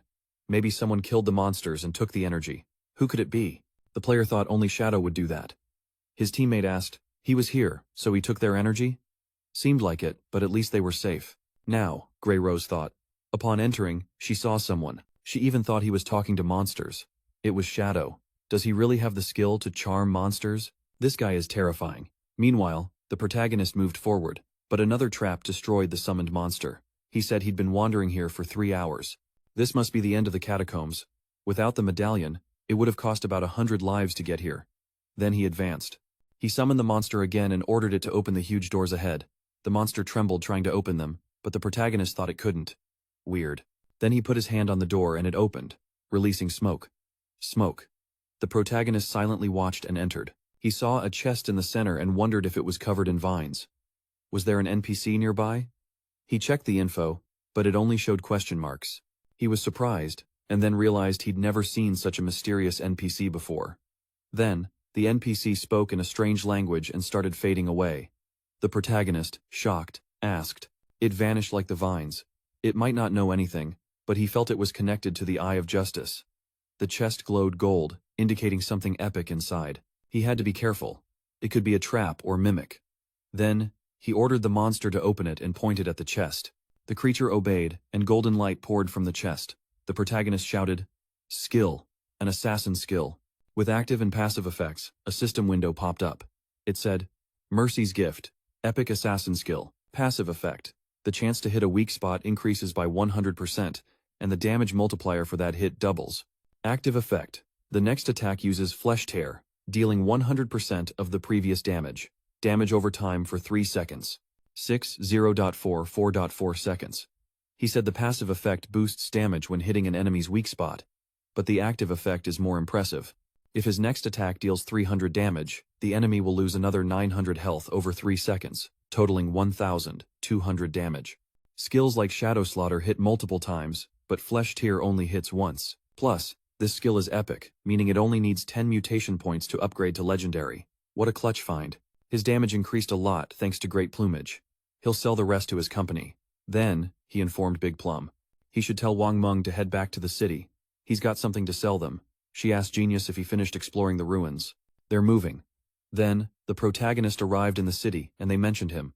He was surrounded by players. They shouted excitedly, "Shadow's here. Bro Shadow. Will he add him as a friend? Shadow doesn't need help. He can support from afar. Is that him? He's the leader of the Shanghai groups. He wants to offer him a spot in his company."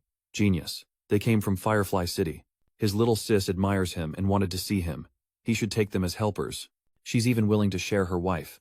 They're from Blue Wave City. The protagonist moved forward, thinking the portals to other newbie cities must have opened by now. Now he can go to Firefly City for Songfay. Instantly, he seemed to vanish. Nearby players shouted in shock. He disappeared. A player exclaimed, "Hell no. It's his fault. Why'd they put so much pressure on him? He should look at himself. How dare he introduce his ugly sis to a genius? He'll ruin it. Let him try." Then, the protagonist approached Big Plague. She turned and shouted, "Genius." Then she waved and yelled, "Captain, the genius is back." The protagonist, looking at his team, thought in awe. Qin Shao approached and thought, how did he infiltrate Wang Meng's ranks? His team will get wrecked because of him. He needs to be careful. Everyone knows about Shadow. He can't show his true identity. Even though he can't use his powers here, even a kitchen knife could kill him. At that moment, she blushed in embarrassment and thought, so that's Shadow. Shadow. Just looking at him, it's clear he's the strongest. Compared to him, Wang Meng's company is trash. If she befriends him, she'll meet Bro Songfay soon. Then, the protagonist opened the system window and said these artifacts and skills are perfect for their classes. They'll charge 2,200 days of energy for everything. Wang Meng shouted in surprise. That's expensive. All these are silver and gold class. They can't afford it. The protagonist said no problem. They could pay later. The team leader thanked him. If you needed them, you just had to say, "We'd do our best." A player exclaimed, "Shadow is unbelievable. He's gonna have a golden artifact." Then the leader shouted, his DPS tripled. Did he really lend them this? He trusts them that much? He asked, surprised. Nothing here for a priest. The player looked at Qin Shao and said with disdain, "Nothing is nothing. she'll settle for the experience she gets. Then he approached the protagonist and greeted him. She was a priestess from Wang Meng's team. Did he have something for her?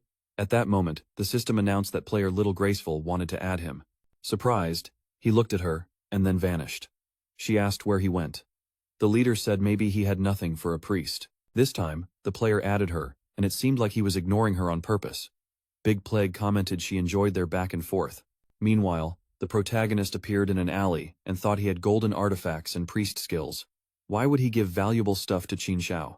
Over time, the unwanted team would only grow, and selling it in the plaza would take forever. Contacting Wang Meng, backed by the state, is a great move. Qin Xiao shouldn't interfere. They need another priest to replace her in the team. Priestess Gu Jixo should fit. Gu Zhishu, leader of the Godslayer Guild from his past life, has a hidden priest build. A white bird priest who grants a familiar, capable of healing and buffing. In his memory, she was the only priestess who could solo a gold boss. They've been through a lot together. Compared to her, Qin Xiao is just trash. Seems she's from Firefly City, just like Songfay. Sick. If he finds her, he'll ask her to join Wang Meng's team. The system announced teleportation to Firefly City. He soon arrived and exited the teleport. Using invisibility, he moved forward. There were players behind. One shouted they should fall back. They'd already taken half the silver boss's health. If you chase another, you'll die for nothing, his teammate shouted. Damn, that idiot Songfay drags hordes of fans. How do you deal with him? He doesn't get how a mid-tier singer has so many brainless fans. His teammate yelled furiously that he'd kill him today. The protagonist thought, too easy. He teleported to the spot and thought, this is a level 5 area, the Valley of Sorrows. Heat demons and prisoners live here. Peeking out, he heard screams. Time to strike. We need to block. The two-headed monster swung its arms, spreading fire everywhere. The protagonist thought the two-headed heat demon is a silver rank boss. This is weird. Most players were fighting each other. That's it. Songfay, a player up front, shouted, idiot. Last time he tricked him and stole his energy. This time he's toast, the player up front yelled. He thinks he's safe, hiding behind his mage's skirts. He has an anti-magic skill called Lockjaws. He must die. But a fan hit him in the head with her staff, immobilizing him, and shouted not to touch her bro. The player yelled in shock. What? Mac, watching, thought he was a mage, nicknamed the Sky-Defying Mage in his past life. He made his followers choose mage class, then stripped their artifacts and skills to level up fast. A team can't be all mages, but they found a fix. Some dumped all points into INT to deal damage. Others into AGI to distract enemies. Some invested in HP, becoming living shields. Then, a fan raised her staff and shouted to take it. The protagonist thought the others had buffed their strength and turned into tiny fighters. At first, they were an unstoppable squad, draining life from players everywhere. Over time, most of these fans died. Songfay pointed ahead and said, sisters, be smart. He prayed the monster would die soon so they could rest. The world needs love, not violence. A fan, pointing at the monster, turned and shouted, bro, Songfay, he's suffering hard. This nightmare shouldn't have touched him. Sisters, you gotta kill this bastard. He won't dare hurt his idol. Songfay will reign over these crazy creatures. Everyone will bow to him. Bro, they'll always stand by him. Then they all attacked again. The monster injured a fan. Songfay crouched beside her and reached out, saying, oh god, sis. She looked at him and said, bro, they'll do anything for him. The fan exclaimed, go ahead sisters, if you beat this beast, Bro Fei will top the rankings, show Shadow his place. Everyone else shouted support, and prayed the heavens open to Bro Fei's will. Instantly, several lightning bolts struck the monster. Fei thought, if silvers are this tough, how does anyone beat a gold alone? He's cheating. Has tons of helpers but still level 7. How's he leveling so fast? When that bastard dies, he'll hit level 8. Shadow's at 9, soon to surpass him and lead all cursed lands. Instantly, MSI silenced him and decapitated him with Shadow's loader. The fans screamed in disbelief, bro. Then the protagonist attacked. The system reported he killed the two-headed demon and gained 1,500 XP. Also killed the Sky-Defying Mage player. Killed player Songfay. Meow meow. Killed player, Eternal Fei's servant. Killed player Little Moth. On Fei's shoulder. Players shouted amazed. What? He one-shot the boss. 1,000 damage. How? His strongest skill barely hits 100. Plus, it was an AoE attack. Took out those fans. Who's this killer? Shadow? Who else? Step aside. Let me carry the loot. Wrecked that squad. Did them a solid. They're grateful. A genius. Unbelievable. They worship him. The protagonist thought they just feared falling into his grip. In his past life, they'd have swarmed him already. Later, Fei reached the city. The system said Shadow killed him, lost 1,106 days of life energy. He lost 18 years and 113 days of life energy. He yelled, shocked. Was he dead? Shadow killed him. What was he doing in Firefly City? He chose this spot to steal the boss. His fans nearby screamed. Was he dead? How was Shadow? Why kill them? Clearly aimed for the silver boss. So low, he attacked them distracted in battle. Trash. Then, a bro approached and, hand on chest, said, Father Fei. Can I join? She's an archer with eagle eyes. Unlocks invisibility. A fan looked at her and said she was dumb, that they only wanted mages. A player next to him pointed out her DPS was low, that she'd tank their rank. But then, Fei stepped up and said, What are you, sisters? Love conquers all. He felt her love. It didn't matter she was an archer. He took her hand and asked her to join. Together they'd be stronger. She trembled. Tears streamed down her face as she said, Bro, she loves him. Then one fan shouted, Bro, she's an assassin. She doesn't go invisible like fire. She fights like fire. Another player added, Bro, she learned an area control spell. She can freeze it, he said happily. Family, love for all. Join up, always together. The fans cried and cheered. A knight said, They're always with him. Shadow kills on a whim. How dishonorable. Will he pay for hurting Brother Fei? Yeah. They'll catch him so his bro can finish this bastard. Will they show him what happens when you disrespect your bro? Retribution. Shadow will pay for everything. They're gonna end this dog. Meanwhile, another player team was nearby. One asked, What was that noise? That idiot again? His teammate asked. Didn't you hear? They killed him outside. He asked. With so many girls guarding him? The reply, Shadow was the assassin. Need more details? He shouted. Damn. He's a legend. Thought he'd make enemies with this madhouse? At that moment, Fei, surrounded by admirers, smiled and thought, Sick. When I kill this bastard in front of all these witnesses, everyone will see how insignificant a lone, pathetic assassin really is. Compared to me, he's nobody. At that instant, the MC used greedy hands. The system reported he gained 16 evolution points, 217 days of exchange energy, 6 silver loot, and 1 gold. It said, level up. Skill, where mercy lies. The system reported spending 10 evolution points, leaving 9 points remaining. Where mercy lies, an epic legendary assassin skill. Passive effect. Chance to hit a weak spot increases by 200%. Damage doubles. Active effect. Next attack causes flesh tear, dealing 150% of previous damage each second for 3 seconds. Cooldown is 25 seconds. He said 200% weak spot hit doubles its area. If the skill upgrades, the weak spot covers half the body. Then even shadow kill will get hit. Flesh tear damage increased. Maybe now he can one-shot golden bosses. Only needed 10 points to go from epic to legendary, but 100 times more to reach mythic. It'll require 200 points to level Where Mercy Lies to mythic. For greedy hands, 210 points for legendary, and for trennies, 400 for mythic. The remaining 9 points aren't enough, so he'll level Blind Strike. The system indicated it used 8 mutation points. Platinum Gold Blind Strike from enemies' blind spot deals 40% more damage. He looked at the system window and commented that killing the boss and players gave him a total of 1,400 days of exchange energy. The deal was done. He could return. At that moment, a player rushed past him. She swung her sword and shouted he must die. Shadow, but she missed and exclaimed surprised. Why? Damn. Invisible. She fell, kicking up dust. Meanwhile, the other admirers on the mountain shouted he was surrounded. He must surrender. They'll avenge Brother Fei. The MC used Shadow Walk. The archer aimed and said it's useless. They'll find him anyway. Arrows flew everywhere. And she shouted, They found him, sisters. They'll hit him with their strongest attacks. Fei's fans won't tolerate disrespect to their idol. The player there, seeing the attacks aimed at her, shouted scared, You have to wait. A second later, she exploded. The players above looked down shocked. A fan commented, Well, she's no mage, so she never really loved her bro. God punished her. Fast. Use your eagle eye again, the archer replied. Sure. At that moment, MC pulled out the ghost bells. A system window popped up before him, indicating ghost bells. A special item with active skill. Spiritual shock. Must ring the ghost bells to disable all enemies within a 100-meter radius. For 3 seconds, the players froze. One screamed in shock, I can't move. At that moment, The protagonist charged into the crowd and used ***, shadow slaughter ***, scattering the fans. They peeked around the corner and asked, "What's going on?" It's like they were wiped out. Was that Shadow? If he attacked, I would have seen it. Right then, the protagonist approached invisibly and told him he was dead. The mage responded with a magic shield, but it cracked and crumbled. A hole appeared in his head, and he dropped dead.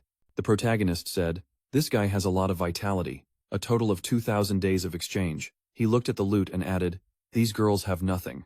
They really gave everything to this idiot? When will they get it? This isn't a game. Poor fools. I almost feel bad. All this centuries-old energy will feed the monsters outside." Faye returned to the city, furious, shouting, "Damn it! There are 500 days of exchange energy left, that dumbass. Why didn't they find him?" A fan clenched her fists and said she used a skill but only detected her sis. Another player added, "Maybe Shadow's stealth is broken compared to their skills. Like he can only detect low-level players. If the enemy's stronger, they won't see them." The mage said, "What an idiot. How are they going to fight him? Why is he doing this? He stole from their boss and killed him twice." Jealous of her beauty, the fans raised their weapons and said, for safety, they'd change their cultivation spot.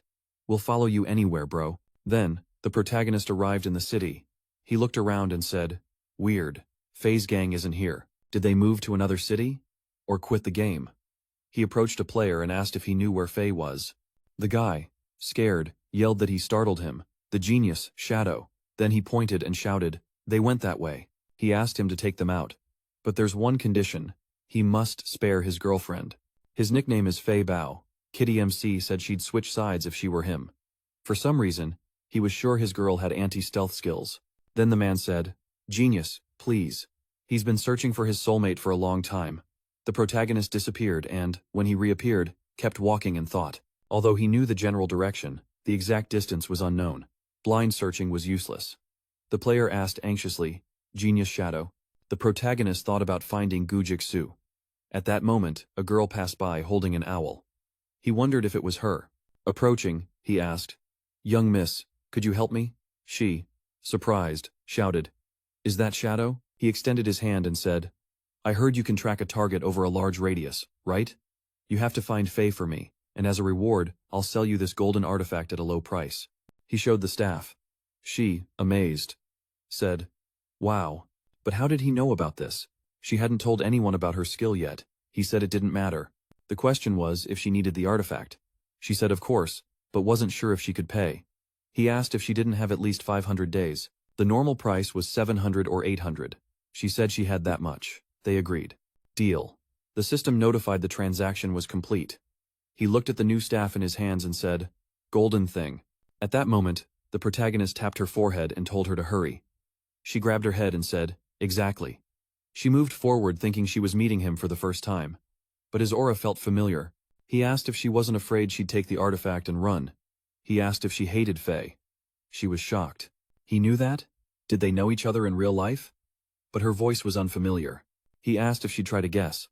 Then she prepared the bird and said, "Oh, it's not that important. It has to fly." Her bird flew and soon shouted, "Found them." The coordinates were Meyer 13866922527, but it was unlikely they'd stay put waiting. Mac, moving forward, shouted to add him as a friend and keep tracking them, reporting their location. He wondered how much longer he'd keep this up. He replied, "Just a little longer." Then he sprinted ahead fast. He stopped and ran behind a tree. She asked, "Genius, why stop? You need to observe." "Were there more trees this way?" She asked for a moment. There was one 100 meters ahead, and another to the left, also 100 meters. The protagonist approached the trees and reached out toward the magic symbols. She wondered what that symbol was. He asked, "Any idea?" Moments later, a triangle glowed between the trees, forming a pillar of magical energy in the center. A chest appeared. Jishui exclaimed in surprise, "A jade chest." Tameshi approached, not expecting to find the ancient god's blessing near a beginner village. Lucky break. A jade chest appeared. The ancient god's blessing can show up anywhere in the Forgotten Lands. Lucky break. A jade chest appeared. The ancient god's blessing can show up anywhere in the Forgotten Lands. To open it, you must find and activate all the symbols. Some mark bosses, others weak, monster hordes, chests, and treasures. Unique rewards can also appear. She exclaimed, "Genius! This is unbelievable. A chest like this is worth 1,000 days of exchange energy, nearly 10 million yuan. The MC thought it was still a solid deal. In his past life, at this point, it was 1 in 10,000. By day 2, it rose to 1 in 50,000. Jishui, watching through the bird, thought the genius was just running his fingers over the symbols. She should remember this with her search skill, she might find more. Then, the system notified the MC, and he opened the jade chest. He received a scroll for the skill, ***, blooming curse. ***, he exclaimed, surprised. Blooming curse? What's that? A system window popped up. Cursed bloom jade. Universal skill to use on a player's corpse. Within 15 seconds after death, a cursed flower will sprout, absorbing all the player's energy. No cooldown. He thought he'd heard of this skill before but couldn't recall the name.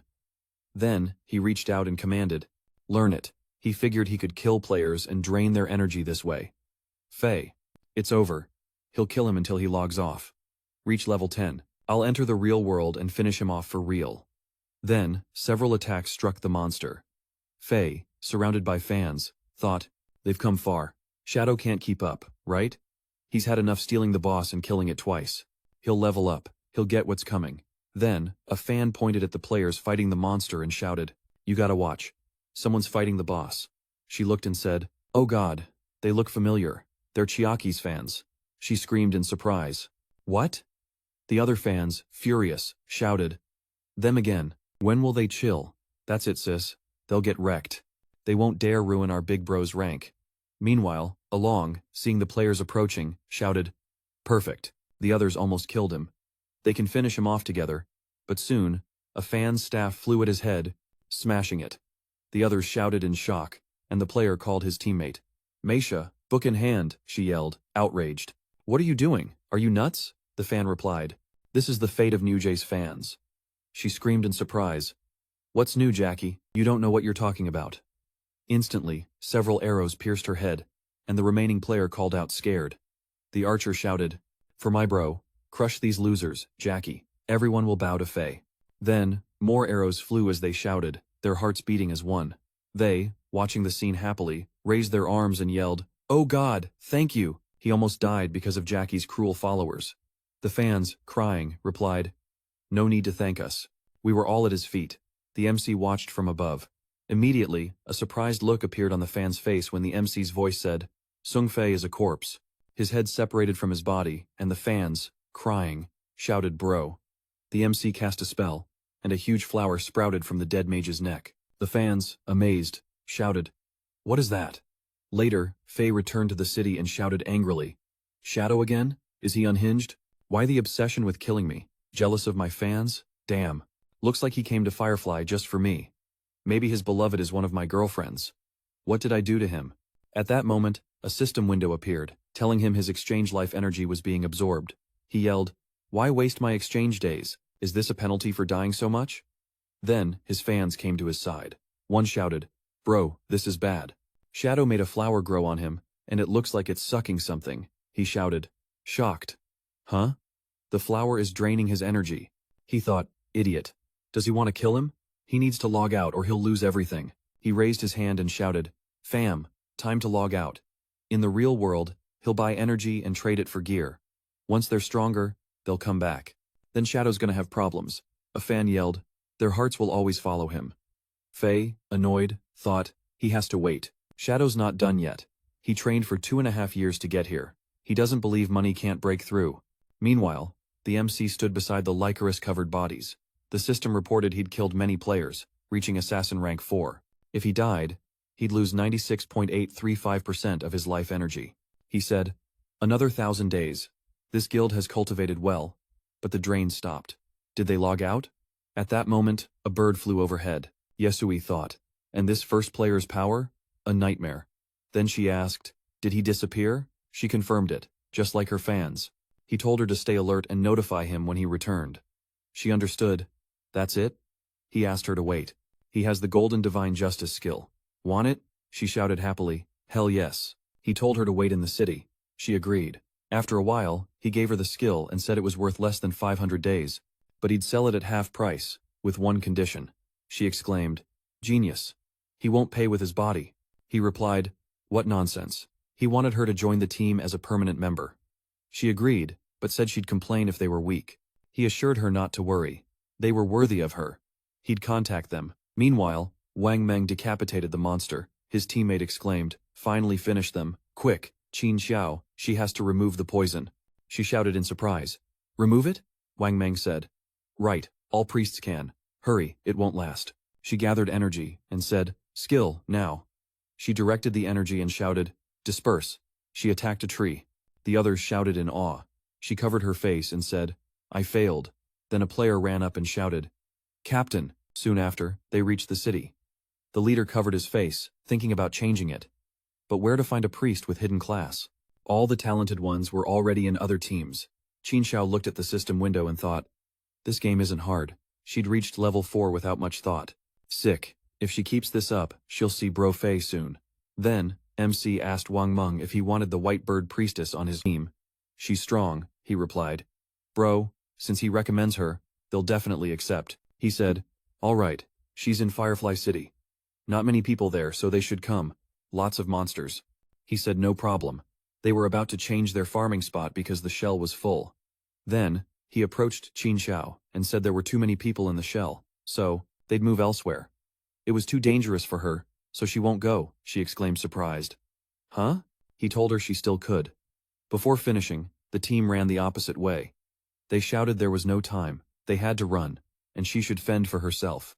She thought, idiots, if they wanted to kick her out, they should have said it straight, instead of dodging. Sick. She was done with them. She'd find a genius and level up with him.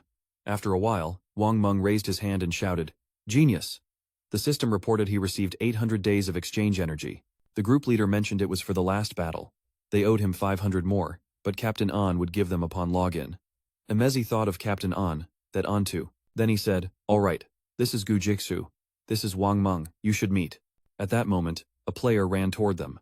Her info said, "Justice Execution." She greeted and shouted, "Wang Meng, she's here." The MC wondered if it was Anju. A justice plan with a hidden Dragon Knight build. One of the top 20 inches his past life. A giant of China's official forces. A nightmare for foreign factions. She shyly shook his hand and said, "Shadow, wow, love to meet you." Her name's Anju. She's heard a lot about him. She shook his hand and greeted. He thought it was the first time he met someone who'd outleveled him. Then she said, "Shadow, your leveling speed is insane. Got any secrets?" She joked he was a time traveler or reincarnated. He thought about it. But as far as he knew, she wasn't on Wang Meng's team. At that moment, it seemed like her energy was backed by the Shanghai authorities. Dragon Knights are tough, so storing currency there is safe. Then she said, "Genius. If he wants to sell something later, they'll buy it all. And all the energy from the Shanghai authorities is now with her. He wouldn't kill her, right?" He said that wasn't true. Not that dumb. He'd make more by cooperating. She laughed and said she didn't doubt him. He thought there was a trap in every word. She seemed naive, but her actions were actually smart and calculated. It's sad someone like that was his middleman. Meanwhile, Songfay's fans were horrified. If the life energy in the game was real and hit 0, they'd die. Realizing it wasn't a game, another girl screamed angrily that she'd given all her energy to Songfay. Another girl started crying and said she only had a couple years left to live. Her friend exclaimed it was impossible. She'd only died 3 times. Why so few? She replied that by killing other players, she got assassin status and started losing double. Her friend cursed and said she also had little energy left. Seeing what was going down in Songfei's fan club, the most devoted fan exclaimed in shock that as a tank, she'd killed more people than anyone and died just like her. She only had 1 day of energy left. They'll die if their energy hits 0. This can't be. She doesn't believe it.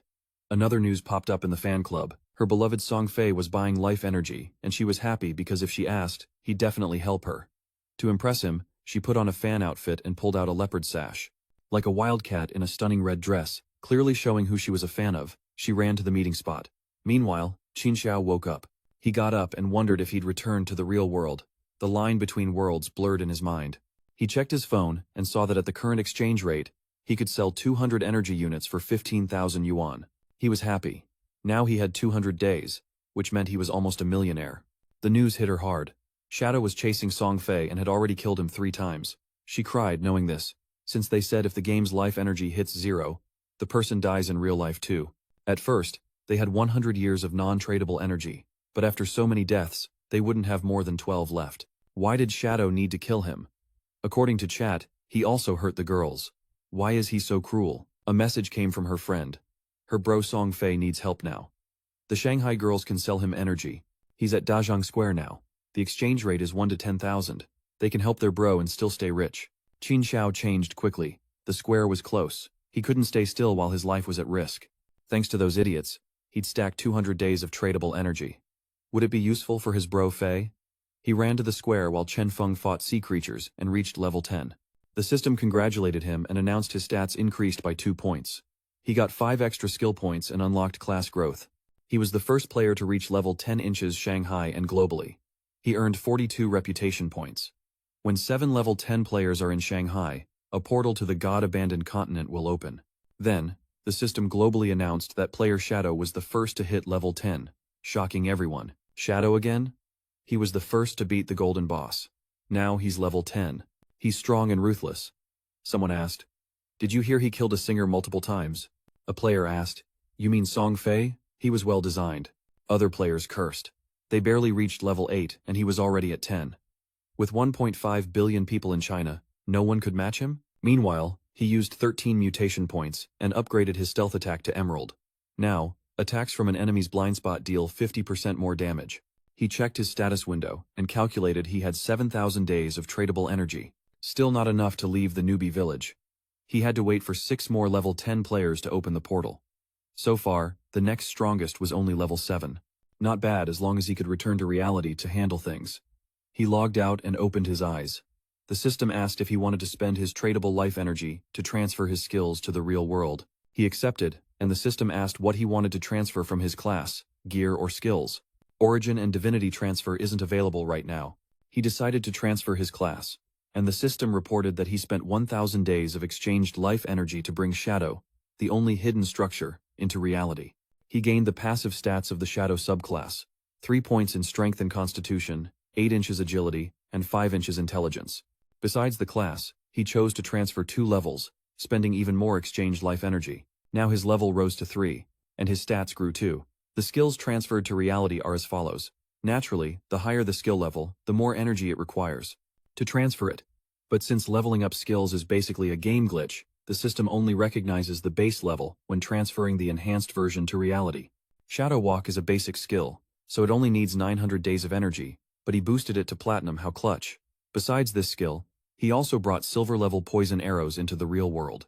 He spent 2,262 days on this, with 1,292 days left, but that wouldn't be enough for him. Transferring Platinum Shadow Walk at the cost of a basic skill was insane. He clenched his fists, feeling his new power, thinking he was now twice as strong as an average person. His agility surpassed any human capability. With invisibility and the ability to shoot poison arrows from 14 meters, he'd definitely find a way to face Songfay. He checked his phone and saw Songfay was buying life energy massively, wondering if he was coming back to settle the score. Songfay was currently at Jiang Square, about 8 kilometers away. At his current speed, it'd take about 10 minutes to get there. His phone vibrated. He got a message from Huki Bing, his arrogant boss. She asked if he was crazy. Why wasn't he answering her calls? A girl was staring at him. He should thank God for that. And he's acting like a fool. Kim Feng called him dumb and blocked him. Then he turned into a shadow and said they'd soon find out what the god-forsaken lands really are. While Jin Xiao enjoyed Songfei's concert with her fans, the girls chanted, in his name, and Jiang Li next to her said she heard Shadow had taken him out 3 times in the game. No need to worry. She already sent someone to find his real incarnation. He asked how it was going. She said she sent someone to Firefly City with an irresistible offer. Shadow will return. He'll go to the meeting spot, and then they'll catch him and teach him a lesson. Songfei smirked and told her to let her know when they caught him. Seems like her company often uses this method to force people to work without paying. She laughed and said they're really worthless fools. Sometimes she wondered if it was even worth wasting time on them. He felt flattered. Suddenly, a guy in the crowd shouted angrily that they should stop draining their energy without thinking. Didn't they see the official announcement? If your energy in the game hits 0, you die in real life. He turned to Songfei and yelled that he knew. But he still brainwashed them and stole their lives. He's a killer. The authorities won't stand by. But they kept brainwashing them and stealing their lives. They were killers. The authorities wouldn't stay silent. The guy clung to his beliefs, thinking there'd always be someone who disliked everything. Then he stood up and greeted his fans, saying he'd noticed some arguing among them. He regretted that news about buying life force flooded the internet and caused trouble. That's why he sincerely apologized. His fans told him not to apologize since he did nothing wrong. He said he appreciated their support and urged them to keep their love positive and encouraging. They have the right to decide who and how to love in these tough times. They must unite to fill society with positive energy. They can't just stand by watching their people suffer because of the God-forsaken lands. To promote ideas of peace and kindness. Also, not only his loyal followers but everyone in the world could live in a place full of love and happiness, and would become a key player in the game. To promote ideas of peace and kindness. So not only his loyal followers but everyone in the world could live in a place full of love and happiness. But he never imagined it would cause so much trouble. If you disagree, he sincerely apologizes. His voice trembled as a tear fell, making his fans cry and shout that he did nothing wrong and didn't need to apologize. After that, they started crying, and their anger turned on the boy, who brought up the topic. His biggest fan somehow got on stage and told the girls not to listen to that nonsense. How can they doubt their idol? They believe any nonsense. How can a game reflect reality? She's more than happy to help Songfay. She's here even though, after logging out, she got a notification about her last day remaining. Let all this crap be true. If they don't have the guts to sacrifice for him, what's the point of their love words? They agreed and cried louder, shouting they'd give him all their days. And he happily said he felt their passion. He loved them too. He turned to his fan and thanked her for her genuine feelings. She broke down crying, saying she'd do anything for him. He cried too and wanted to say more, but suddenly, something flew fast at him and pierced his head. Everyone froze, horrified. Songfei's lifeless eyes fixed on his fan, and his body collapsed onto her. He started sliding slowly, and she, staring at his head, screamed loud and fell to the ground, terrified next to him. She called out to her idol, scared. Meanwhile, the other fans wondered what happened when she screamed in the square that he was dead. Everyone panicked, and June cried. The guards guided her through the crowd, and she thought she had to run to get out fast. She saw it all. When he died, a ball of vital energy appeared on his body and vanished immediately. Someone picked it up. They definitely killed him with a game skill. But how do you use game skills here? Killing Songfay and draining his vital energy instantly.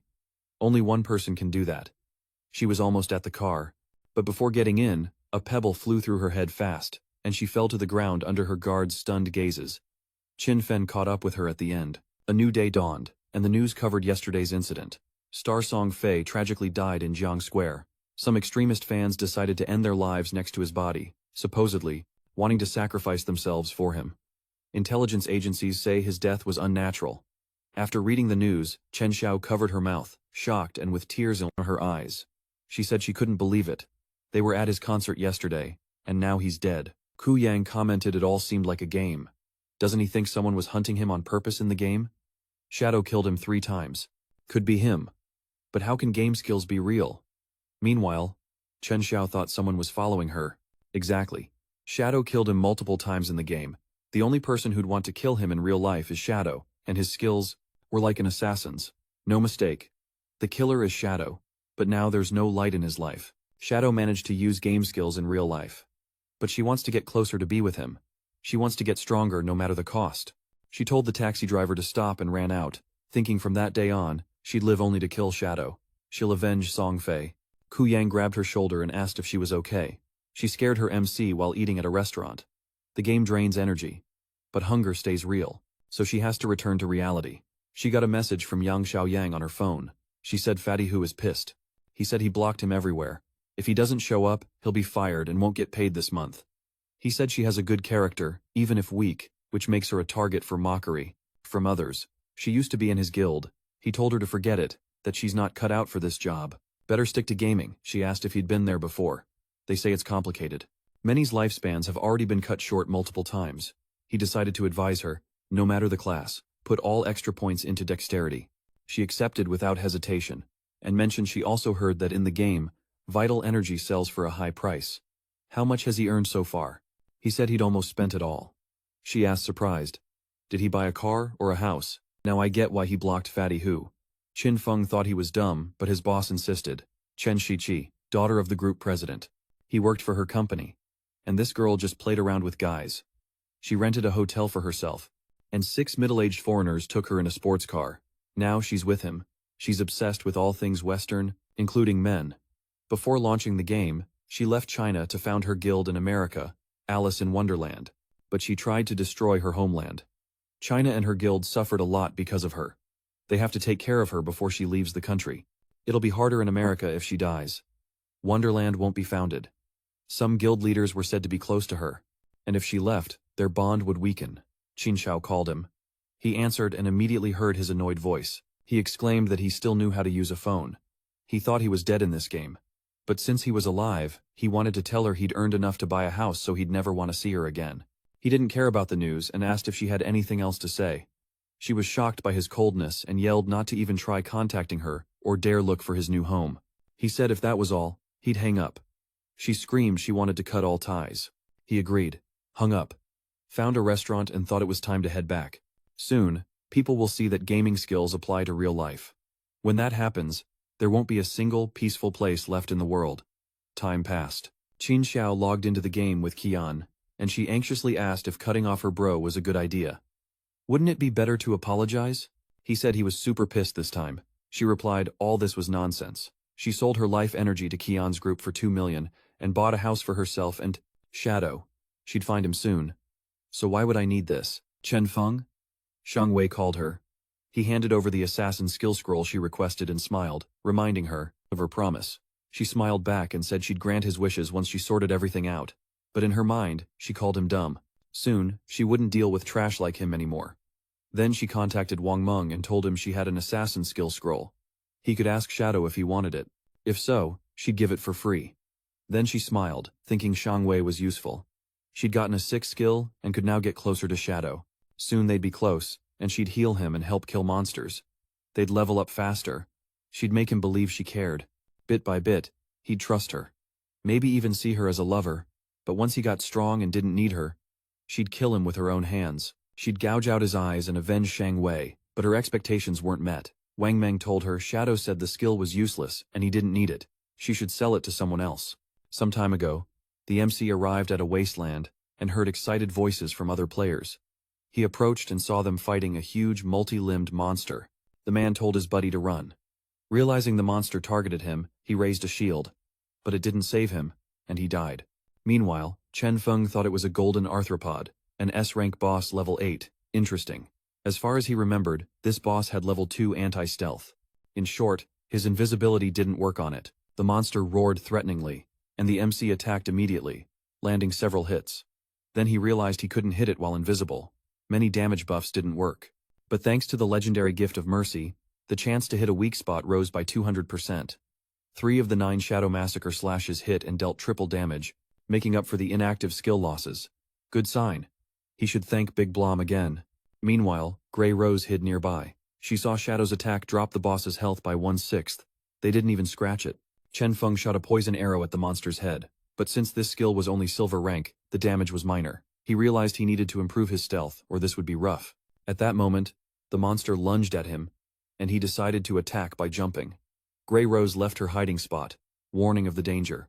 When the monster struck fast, he dodged every hit just as quickly. Grey Rose couldn't understand how he moved so fast, and Misha said it wasn't just speed. He had sharp reflexes and read the opponent's moves well.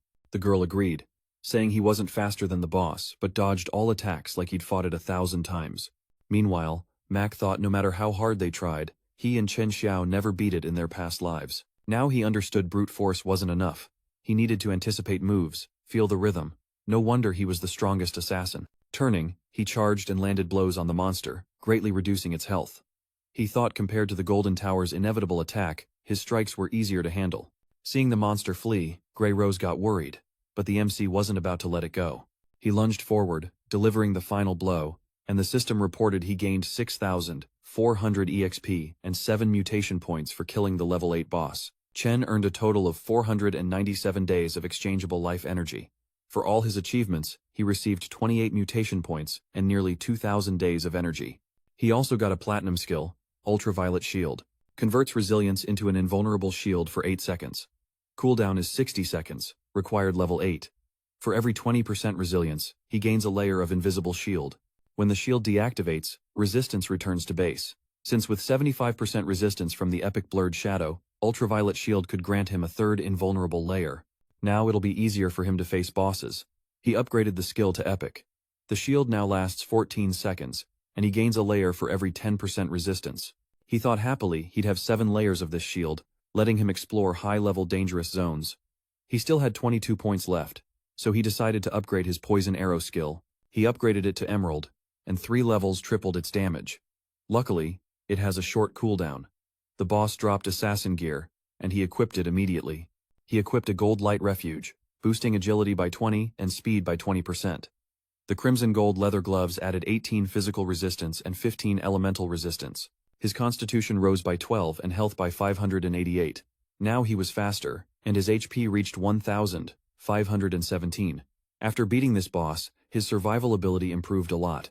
The team approached, and Grey Rose asked what else to expect from a genius. He'd faced that creature alone. Did he have any mage skills to sell? He said he had a golden skill that created an ice ball and would sell it. For 800 days. Meisha said it was pricey. She'd seen level 5 golden skills sold for less. Chen Feng said Ice Burst was level 7 and 40% stronger than hers, so 800 days was a fair price. Grey Rose agreed to buy it, and they said their goodbyes. He thought hunting wandering opponents would be too slow. He'd need info on the city's bosses. Then he could level up faster. He got a message from Wang Meng saying Qin Xiao wanted to offer a skill scroll, and he thought it was probably bronze trash. Rumors say Shadow killed Songfay. Why would he give him a skill? He told the guy to keep that trash and wondered if Qin Xiao wanted to impress him or avenge Songfay. At that moment, Qin Xiao got the same message. Then, MSI contacted Wang Meng, inviting him to meet in the city. Since he had something to sell, he accepted. He had an interesting question for him. Did he kill Songfay? Qin Feng stayed silent. Then he confidently confirmed it, thinking Wang Meng, as his friend, knew he was quitting the game. The timing and method of the kill clearly pointed to him. Since he asked, the authorities already knew everything. He asked, what will they do now? Arrest him? He knew more players would hit level 10 inches a few hours. Then it'd be revealed the skill was used. Now was the perfect time to see how Chinese authorities react to this info. Back in the city, he met the team, and An started grilling him immediately. He confessed to killing Songfay, admitted it, and the girl smiled, saying they'd investigated, and he was their prime suspect. Who else could be a suspect besides him? They found Songfay and Zhang Li conspired against him and kidnapped other players, forcing them to work for them. Overall, killing them was self-defense. The MC smiled, thinking they didn't know his true identity. For now, they hoped to keep working with him. In his past life, his interactions were pure. No stains on his rep. But now, he basically killed Songfay and Zhang Li. Soon he'd see how his reincarnation would affect this world. As long as he could sell skills and gear, he should take advantage. He pulled items from his inventory, and seeing the platinum gear and skills, they were shocked. Someone asked if he beat the platinum boss. No announcements about that. He said he just got lucky finding the chest and that Little Snow helped him. She confirmed, saying she saw him open it and he was really lucky. That's why she got mad when he called her Little Snow and she's Little Black. He asked if he should say Little Blackie instead. She, a bit shy, said it was fine. Wang Meng commented he didn't like thinking about the difference between them. Anju agreed and mentioned that while they fought silver monsters, the genius was snagging platinum and jade items. He said the platinum archer skill is worth 2,500 days, the berserker's weapon 1,500, the platinum mage skill 3,000, and these gold skills and gear are worth 8,000. He'd give a discount and sell the rest for 16,000 days. Anju nodded, and Wang Meng, shocked, said he wasn't going to negotiate. She replied the price was fair and that she'd also cover the debt for him and Little Snow. After closing the deal, Qin Feng remarked she was determined, and he liked that. She just laughed. He thought when exchange energy passes 10,000 days, it's measured in years. 60 years. About 22,000 days in foreign currency. Nearly 400 million. Even for a state, that's a lot, but the investment is worth it. The results will outweigh the costs. With these skills and gear, strong teams form quickly in Shanghai. The stronger the authorities, the fewer minor issues they'll have to handle. This will also help in international confrontations. Anju turned to Qin Feng and said the Dajiang group had many captive players and planned to rescue them. Would he go with them? Did he think they wanted to recruit him? Would they ignore Songfei's murder? He refused, but before leaving, he wanted to say something. His guess was right. He used his gaming skills and killed those two. If they reach level 10 and use energy, they could do the same. They need to understand what this means and make the most of this advantage. Anju mentioned the Dajiang group also buys energy. When their people hit level 10, their rescue operation will face more resistance. She stepped aside and said she was glad they understood everything. Then she said goodbye and left. Yu, with a serious face, suggested Wang Meng split up to level up. Everyone on their team was high level. If they stayed together, they'd one-shot enemies, which wouldn't help. They'd level up faster separately. Aishin Teo and the captain said the main goal was reaching level 10. He should log off and report to the government. Meanwhile, Qin Feng opened the auction. This time he was buying, not selling, surprising everyone. He'd pay 30 days for info on the silver boss's location and 100 for the gold boss's. Li Jun approached mockingly and asked, "Selling again?" His young miss offered 300 million yuan and Dajiang group shares to escort her. When would he get another shot like this? He advised accepting it. A player asked. Seemed like he hadn't logged off yet. Didn't he hear Shadow killed Songfay and his beloved? He was shocked by the news. And another player said it was rough she died. She had a great figure, Li Jun was hyped, she deserved it. He wanted to catch Shadow in real life, but he murdered her. After refusing the money, Shadow fell into a trap and chose to cooperate with her. He thought he'd have to beg for that money. But when he arrived, he got knocked out and ended up in a basement being tortured.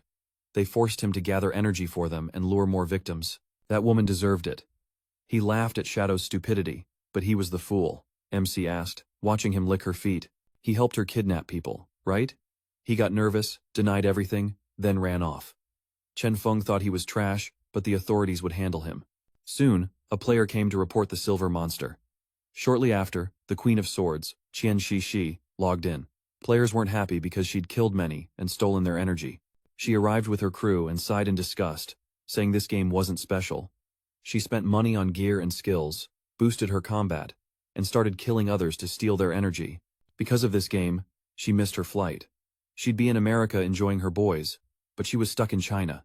She looked at the players and said local guys were worthless. Then she turned to Tony and said her boys were smarter. She said he had good taste. They were better than local guys, especially at this. She could prove it. Back in reality, she blushed and said she couldn't wait. Then she asked if that dumb Songfay was dead. She tried to mess with him, but drained her energy in a minute. They say Shadow took him out, even though he was local. Being number one on the leaderboard matters. If he handled Songfay, he could handle anyone ordinary. She must find him. She told her boys she'd log off to call someone, and meanwhile, they should find someone who could contact Shadow. Then she thought she had 3,000 days. He probably didn't care about the money, but he couldn't refuse that much energy. She only had to deal with one person. She remembered Qin Feng and laughed to herself. She'd never forget his face when she rejected him. He'd die soon. Meanwhile, Qing Xiao was teaming up with Quan Yan and Shang Wei. He landed a finishing blow on the monster, and Qing Xiao cast a healing spell on him, but he wasn't satisfied. He asked her to heal him first next time since he almost died. She snapped, asking why he was yelling if he wasn't dead. Confused, he said he wasn't yelling, just reminding her, but she cut him off, exclaiming that the system said his hunger was at 90%. He'd have to log out to eat. Then, she approached her friend, and Shang Wei thought annoyed that she'd been way too flattering. She barely met Shadow and was already acting way too cocky, but he'd still show her how to behave. Meanwhile, Qing Xiao woke up in his new apartment, which was a total mess. He wanted to order food, but with delivery services closed and no couriers around, he got pissed and thought, asterisk. Is everyone stuck in this game? Asterisk. Before, Qing Feng always cooked for her. She didn't even have to think about it. That's why she started missing him, but then she slapped herself and pulled it together. Asterisk. It's just food. Freedom is way more important. She's strong. Asterisk. Asterisk. She can handle everything and doesn't need Qing Feng. Asterisk. She headed to the coast and baited a huge crab in a cave. It came out to attack, and he jumped on the monster, hitting it from behind and facing it instantly. 4 silver bosses in an hour isn't bad, since he got 16 mutation points from each. Items sell for an average of 3,500 days. All his gear is gold or better. Cooldown sped up by 75%. There are no platinum bosses near beginner cities, so gold is the limit. The only way to get stronger is to level up. Platinum bosses have at least level 2 anti-stealth, so he needs to reach level 3. He has 20,000 points left, and that's the only way to face them. Before, taking one down required the strength of 20 expert players. He decided to head back to town for now to sell his stuff, thinking he'd always be one step ahead. He'd be the first to beat a platinum boss. After selling his items, his life energy hit 105 years. He figured he had almost 40,000 days of energy, enough for a lot. While walking, a player called him over and offered a job. A real assassination. The pay was good. He ignored it and kept going. But the guy, hyped, blocked his path and said the target was Qing Feng and he'd give the address. He'd already killed Songfay, didn't he want easy money? Of course, the MC got interested and asked what he'd done. The guy replied it wasn't his business. They'd pay 3,000 days of energy. Qing Feng thought that was 50 million, but wondered who wanted him dead. He'd never seen that guy before, not in this life or his past one. It wasn't the guy wanting him dead, but whoever was behind him. In his past life, those problems only popped up halfway through the game. For enemies, it was way too early. The only person holding a grudge against him before the game and with that kind of cash was Tian Shishi. Only she had the motive and means to kill him. But if she just wanted him dead, she'd have done it already. So there's another reason. Her goal was to connect with Shadow. Killing Qingfeng was just a bonus. In the end, he rejected her. Interestingly, he didn't even get time to look for her. She found him. She told the guy she'd do it but would take 50% up front. She'd also pick the timing of the hit herself. The player got nervous and begged her to wait. To log in, he transferred the payment up front and got 1,500 days of exchangeable life energy. The guy also gave him his address and info, saying with his skills it'd be easy to track him. Seeing the address, the MC thought he lived there. Then he left and told him to wait for the results. The guy clicked his tongue, thinking he was cocky. Even though he also worked for Tian Shishi, Qingfeng felt uneasy. A girl asked him to wait, and mentioned she'd heard he bought info on bosses and knew where to find a gold one. She said she'd pay for 100 days but only after confirming. She smiled, waved, and asked him to follow her. He was hiding north of the city, and she'd guide him. He asked who was there, and she said it was a plague bearer. Mentally, he noted she knew the monster's name. Looks like she found it. While walking, she asked if he was sure he didn't need a healer since that boss had a poisonous area attack. He refused, and thought the plague bearer was a gold boss. It was surrounded by a poisonous ring that damaged anyone nearby. He'd have to kill it fast, but it wouldn't be hard. They reached the cave entrance. The girl said her team had faced other enemies, but couldn't take down the boss. They entered, and when they reached the cliff, she pointed down and said he was there. Seeing the plague bearer, MC was convinced she wasn't lying, and gave her 100 days of energy. He thought recovering from the poison would be easy, especially with 75% resistance to the blurry shadow. Meanwhile, the girl hesitated, like she wanted to say something, and nervously warned him it was a trap. Once they entered the fight, people who wanted him dead would appear. They had a level 2 anti-stealth artifact. He said he didn't care, and she added that wasn't all. Her warning was part of the plan too. When they appeared, she would stop them, earning their trust and trying to get close to him to identify him in real life. He thought it was a dumb plan, and she, embarrassed, said she was forced but couldn't help telling the truth. The person blackmails her in real life, and she wants him dead. He asked who it was, and she answered Dongfang Xiang, nicknamed Xiangjun in the game. According to him, he already killed that guy once. Chen Feng remembered instantly. It's the same dude who tried to steal his ghost tower and then gave him the skill. Supposedly trying to apologize, the girl worriedly asked if he had killed Songfay, then he might do the same. She told the truth but said she's not guilty and asked him to handle it. Otherwise, it's over. He thought he'd never heard of this guy in his past life. Looks like he died early on. He decided to leave that topic for later and first take out the boss so it wouldn't be a problem. Then he jumped and said he'd use his strategy against them. She asked him to wait, and he thought it was over there. Dongfang Shang brought 3 teams of 18 people here, but this boss wrecked them in under half a minute. The poison damage is insane. They didn't even manage to take 5% of its health. No matter how OP Shadow is, it won't help against the poison. She decided to leave quickly. Meanwhile, the protagonist approached the monster and used the mercy gift.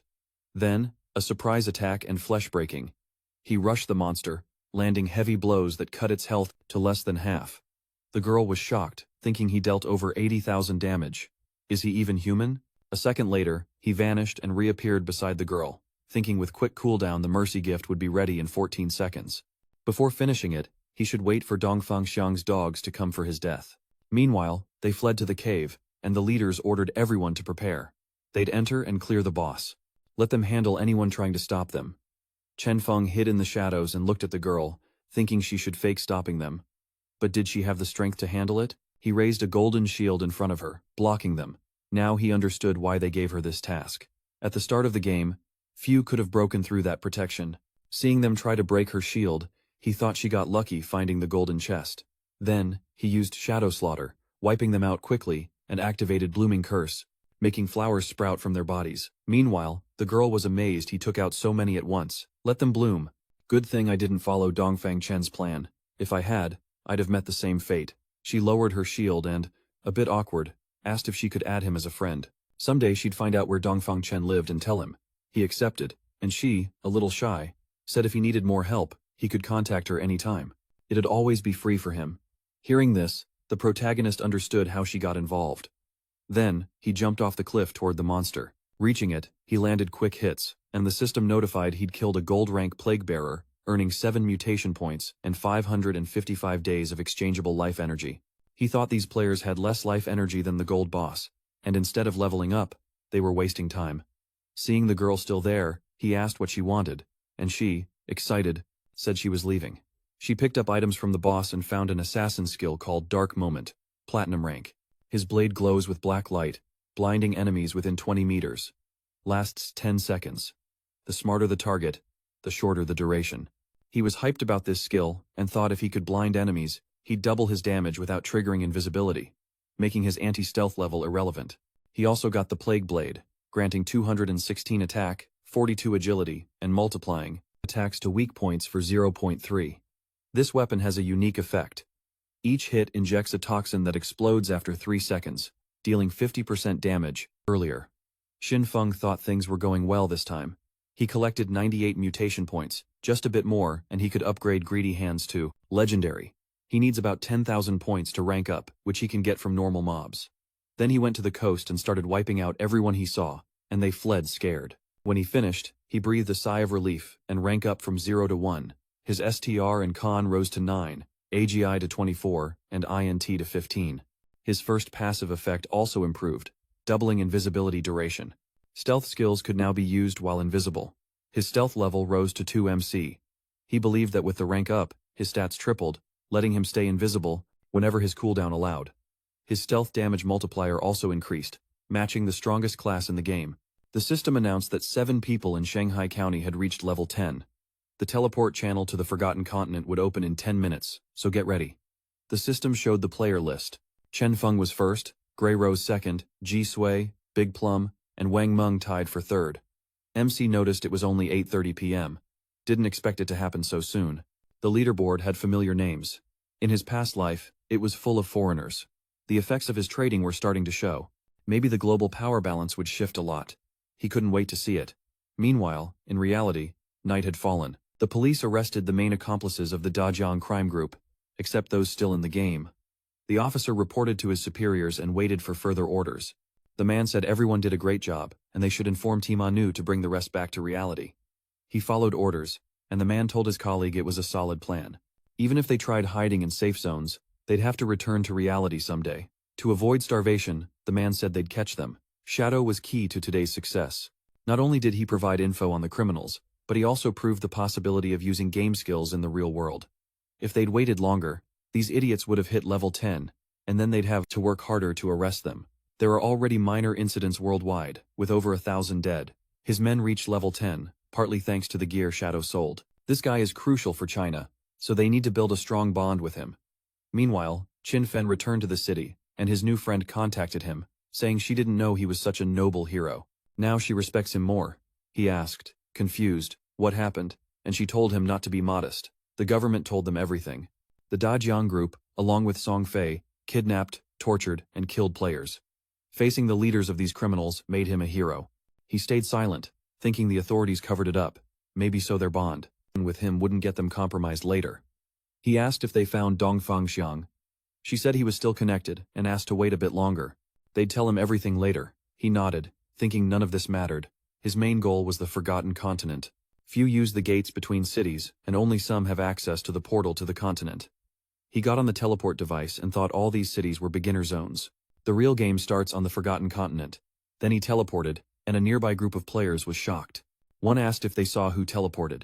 It was Shadow. The player was frustrated. He has level 2 anti-stealth but didn't see him. His friend called him dumb and said that meant Shadow's stealth level was already higher. Meanwhile, MC arrived at the Forgotten Continent, and looking around, noticed everything was like in his past life. The ruins of Shanghai were everywhere. Upon arriving at the Forgotten Continent, all players find ruined cities match their district. City locations match reality, though no one knows why.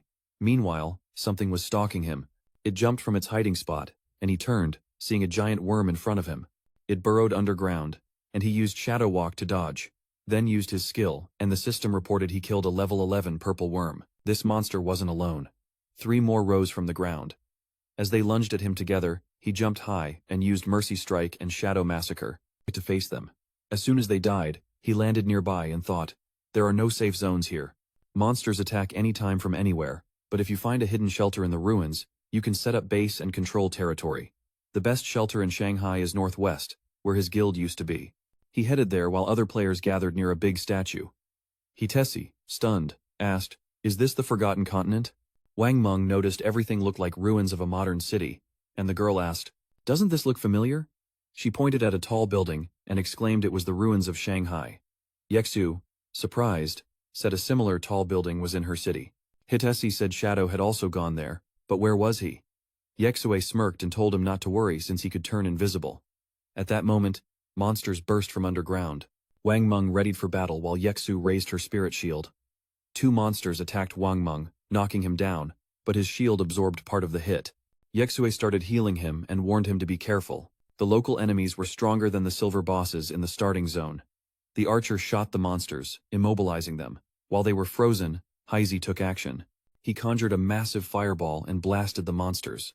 Seeing them burn and fall, the archer shouted triumphantly that they did it. Meanwhile, Wang Meng asked Yexue to scan the area. She summoned an owl and saw there were too many monsters. Their fight had drawn them in, and now they were heading their way. She called the captain worriedly and said she didn't see any safe zones. What to do now? Hearing this, the group got nervous, and Heisey asked her to look for Shadow. He had only arrived 10 minutes ago, so he couldn't have gone far. If they found him, they'd be safe. She exclaimed excitedly that he was nowhere to be found, then spotted something. A trail of items to the northwest. It had to be him. His inventory must be full, so he couldn't pick everything up. At that moment, monsters attacked from all sides, and the captain ordered a retreat. Shadow had already cleared that area, so it was safe. If they followed the trail, they'd definitely find him. She told them to stay alert. Don't break formation or split up. They'd face monsters on the way. Then they set off. With MQ following the shelter, he easily took on the monsters and thought that without the Mercy Gift buff, Shadow's massacre damage hit 30,000. Enemies died easily, making it a perfect spot for farming resources. He arrived at the right place. Beneath the ruins ahead was the palace, which he'd only found halfway through his past life. The palace had over 1,000 rooms and many halls. It's the biggest shelter in Shanghai, once home to the Godslayers Guild before being discovered. It was packed with mechanized mobs and bosses. The bigger the shelter, the stronger its guardians. In his past life, after founding the guild, he gathered 3 groups with 18 elite fighters. All were level 15 and well-equipped, but barely survived. This time, one of them would be enough. He descended the spiral staircase and reached a vast purgatory hall. The system said he had to defeat the guardians to claim the territory, so he prepared for battle. As soon as they saw him, they attacked together, and he charged at them. They were elemental spirits, golden monsters, level 12. He decided to face them with the skill ***, dark moment ***. Blinded, he rushed in and landed rapid strikes, wiping them out easily. While his enemies couldn't see, his attacks dealt extra damage, so he could handle the level 12 monsters with no problem. He successfully dealt with 15 monsters in the main hall, but many rooms and chambers remained in the purgatory, so he had a lot of work ahead. He left the items dropped by the monsters and moved on, thinking they'd be enough to level up. Greedy hands. After clearing all common enemies, the guardian boss would appear. A boy and a girl stood at a portal in the library. They were transported, and the player shouted, "Is this the Forgotten Continent?" The girl replied, "It's weird. Why does this place look familiar?" The boy said, "Yeah, it does." The girl added, "These are the ruins of New York." "Then," said the boy, "the ruins of London." They looked around and asked, "Is this London?" The player said, "Looks like all players returned to their hometowns." The girl asked if they were in the same spots. Then, huge monsters appeared behind them, and the player yelled, "This is bad, you gotta run." The building collapsed, and a scream was heard. At that moment, a group was in the ruins of Shanghai. Wang Meng looked outside and said there were no monsters. He suggested we rest here. Anyu smiled and said no wonder Shadow is a genius. He thought they were already strong, but better to hide behind him. Wang Meng coughed and said, "Captain Un, she should watch her words." Anyu asked again if she was wrong. Heisey said they were lucky the genius had already cleared this place. Otherwise, they'd be wiped out and sent back to the beginner city. Now, it's a question of where they'll respawn if they die here. Wang Meng said even Captain Un thinks they shouldn't rush their investigation. They need to move carefully. Anyu agreed, and Gujiksui's eyes sparkled. His bird flew over the buildings and spotted a real trail of loot from these monsters. Why did it stop here? Looks like Shadow disappeared. There's so much stuff, even gold. They want it all. Wang Meng suggested contacting Shadow first. It's not certain he doesn't want it. Meanwhile, MSI was fighting monsters. He sliced the creature and spoke, wiping out all. 4 rooms, 1,000 chambers. He had already taken down 400 monsters, along with 4 bronze bosses and 2 silver ones. He gained over 80,000 XP, and his mutation points rose to 200. Just 5 more and he'd level up. Greedy hands. Wang Meng asked, Genius, are you still in contact? They found the loot you didn't grab. They took it. They can pay you if you want. Qingfeng thought it over. Looks like Wang Meng's team reached the continent. He said he'd contact you later. And that's not all. He might sell it. Wang Meng said he understood the genius. They'd wait for him at the destroyed bunker and attached coordinates. MSI walked down a hallway with electricity flowing through it. He said, Here comes the Guardian. The system window reported the Angel of Purgatory's heir was level 15, a platinum boss. This is the Purgatory Guardian. You must defeat this creature to claim the territory, Qingfeng thought. Face Hair was the strongest monster in the ruins and the highest-ranking boss. I remember the creature had 750,000 HP and 3 phases in its past life. The monster's lightning nearly killed me, even with golden armor. But now it'll be different. MSI charged and struck multiple times. Face Hair's flesh tore and attacked MSI. Qingfeng thought if that lightning hit him with his current defense and electric resistance, he'd be done for. Platinum rank bosses and above hit like normal mobs with 75% durability, but only have a 25% chance to land hits. Here it's boosted to 50%. Now he has 182 agility points, so if he pushes, he can move at 40 meters per second. If he stays alert, they won't catch him.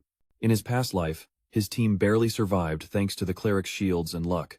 This time, he won't give the creature a chance. With Shadow, Butchery, Flesh Tear, and Dark Moment, he took 250,000 HP off in one hit. Now it enters Phase 2. Face Hair becomes invulnerable and summons lightning orbs. The player has to destroy them fast. If not, the boss goes berserk. In his past life, this attack wiped his team. Then, Qin Xiao got mad and refused to join the next raid. And oddly, they succeeded without her. MC dodged and thought. Each lightning orb damages Face Hair. Destroyed, the boss enters Phase 3. The creature wrapped itself in a glowing mana and spread it. Chen Feng thought. Here it begins. In Phase 3, Face Hair unleashes constant area attacks. At that time, his team had electric armor and 4 clerics casting shields simultaneously. Still, they barely survived. This life, he won't have to go that far. He created a barrier, and mental shocks ran across the ground. He only attacks the creature from the air. MC used Mercy Gift and UV Shield to strike. He activated Shadow Butchery and killed the monster. The system window showed he defeated the Platinum Angel of Purgatory. Face the air, congrats. He leveled up to 11. All stats rose by 4. He gained 10 free experience points, earned 1,520 redeemable vitality days. Chen Feng said, Nice. The system window showed he defeated a platinum boss. He gained 10 reputation points. Congrats. Now you're the Purgatory Guardian. MC said the shelter is a safe place and a storage. Plus, everything can be brought into reality from here. Since the game started, his world's weapons began rusting and deteriorating, especially the dangerous ones, like the nuclear bomb. They became useless from day 1. The houses and tanks barely worked for the first 2 months. But then they turned into scrap too. In short, since then, all conflicts were settled just through the game. But shelters that could transfer to reality created a magical barrier, making them the safest places in the world. In his past life, this place was the base of his guild, Godslayer. Sure, it holds good memories. But then, many people came and went, each with their own problems. This time, he won't take that path. He'll be solo till the end. Meanwhile, other players were fighting monsters. The bro warned the sis to watch out, and she called for backup. Suddenly, the creature slammed Qin Xiao, killing her. The system window reported her death. She lost 14 years of non-tradable life energy. She lost 2 days of tradable life energy. Qin Xiao asked annoyed, Died again? The bro shouted, Hell no. How did you not dodge something that huge? Qin Xiao yelled, Is that her fault? Who's the tank? Her or him? If he had done his job and taken the hit, she wouldn't be hurt. Dummy, the bro snapped. It was an AoE attack. How could he take the damage? Are you dumb, tornado player? 8 points left? The squad? Kua Yan shouted. Qin Xiao, the tank ran off and the monster's chasing her. Help her. Then, the monster hit Kua Yan in the head, and he teleported to Qin Xiao. She said, Qin Xiao, let's hunt monsters. They're low on energy. She's scared, Qin Xiao said. Got it. Then, the system window announced the player Shanghai Shadow was the first to kill the Platinum boss. Complaints echoed. What? Again? Most haven't even reached here, and he's already solo farming. Anyone know who this guy really is? Platinum rank? Some haven't even seen gold. He's so OP. Qin Xiao saw the system message and thought, while normal players can't handle silver rank, this dude's killing platinum bosses. Chen Feng said thanks to Fai's aura, he reached level 11. Now he has 10 experience points. He'll keep investing in dexterity. Didn't expect to get 20 mutation points from the monster. Now he can upgrade greedy hands. The system reported he used 210 mutation points. He has 15 left. Greedy hands is epic and legendary rank. After defeating a monster, the MC has a 500% chance to get extra loot, plus a 100% chance for higher quality loot. The new passive effect Greed's Bastion adds 100 inventory slots. Chen Feng said, sick. Now he'll loot 5 times instead of 3, more slots added. The MC activated Greedy Hands, and a huge energy hand rose from the ground. The system window showed he got 5 extra items. He gained 100 mutation points, 115 points left. Chen Feng said he had 2 assassin sets and 1 skill. His level was low. He used Summon Follower and sent the monster to pick up loot. Remaining mutation points can upgrade non-epic skills to epic levels. The system reported Shadow Walk, Platinum, and Epic ranks. Invisibility now lasts 36 to 60 seconds. Surprise attack bonus rose from 300 to 500 points, and cooldown dropped from 22 to 15 seconds. Blind Strike is Jade rank at Epic level. The attack deals 75% more damage. Dark Moment is Platinum at Epic. His sword glows with black light that blinds nearby enemies. Cooldown is 1 minute. Range is 50 meters. Lasts 16 seconds. The smarter the target, the shorter the duration. Blooming Curse is a Jade legendary spell. If used within 60 seconds after death, a cursed flower blooms on the player's corpse. This drains all the player's tradable energy. No cooldown. New effect. Drains 50% of the target's non-tradable life energy. Can absorb non-tradable life energy spheres. MSI asked shocked if he can now absorb non-tradable life energy from the air. Many territories and high-level monsters drain non-tradable life energy, and this effect lets him instantly reabsorb it. The Sis congratulated MSI on his first platinum boss defeat. Chen Feng asked, "What's up?" The Sis said, "Good news. Dongfang finally got processed. Heard his family gathered at Junnan restaurant." MSI said it's fine. The Sis asked Genius, "What will you do if you don't finish it? Will he finish it?" Chen Feng told him not to worry. He packed everything up but still had half the space left. The legendary Greedy Hands were super useful. He'll find Wang Meng and sell it all. An Yu asked to see his shadow, rushed over, and shouted, "Genius." MSI reached out and said he sets the price. If you don't like it, don't buy. There are 30 basic and bronze items. He'll give a discount. The price is 950 days. An Yu said, "Deal." She valued the loot at 1,000 days, so she'll pay 2,000 days up front. Chen Feng said, "Fine. There are silver, gold, and platinum items. He'll sell them for 18,000 days." And you said, "Platinum. He only has 1 gold item. But what else do you expect from a genius?" Sick. Shanghai owes him 1. MSI replied, "Please." Heisey asked, "How does he have so much? Who is this guy?" MSI answered that it looks like their inventories are full. A small bonus. There's a staircase under the monument in the city center. You have to go down it and you'll find a teleport circle back to the city. It's for newbies, but to clear it you'll need 500 days. You can return to the continent for free, and it's time for him to leave. Anu pointed back and shouted, "See? It says he's a regressor. Otherwise, how would he know?" Wang Meng said, "Captain Un, he's asking. But don't scare him off." Anu hesitated and asked if she should seduce him. Chen Feng approached the portal, and the system window showed he wants to spend life energy to transfer skills to reality. He said level and class promotion must sync. The system window showed he spent 27,000 days of life energy. Sync complete, MSI said. Now skill transfer. Last time he transferred level 1 invisibility with Shadow Walk. Now he can upgrade and transfer more skills. The system window showed he spent 1,946 days. Stealth improved. After 900 days, he got sneak attack. 1,000 days later, greedy hands. After 3,200 days, shadow massacre. Then, after 3,366 days, blurred shadow. After 16,099 days, blooming curse. After 11,313 days, he got ultraviolet shield. Skill sync ready. 7,480 days of energy left. King Fong said, "Get ready now." The system window showed 3,600 days spent to get invisibility boots. 3,000. 394 days spent to get the Believer's Medallion. MSI commented, "This medallion not only speeds cooldown but makes summoning zombies super useful in real life. 486 days left. His powers in reality almost match the game. Next time he'll sink everything to the end." MSI logged out and, sitting on the bed, said Tian Shishi knows his address. So better to bounce for now. To transfer Purgatory, he'll need 1,300 years of energy before finding a temporary hideout. He used greedy hands and said this skill replaces suitcases for him. He packed all his stuff, opened the window and sat on the sill. Chen Feng pulled out his phone and said Dongfang Shan is at a restaurant 15 kilometers away. He said with his speed, 10 minutes is enough. He turned invisible and dashed down the road. Soon he reached a restaurant where several men sat at a long table.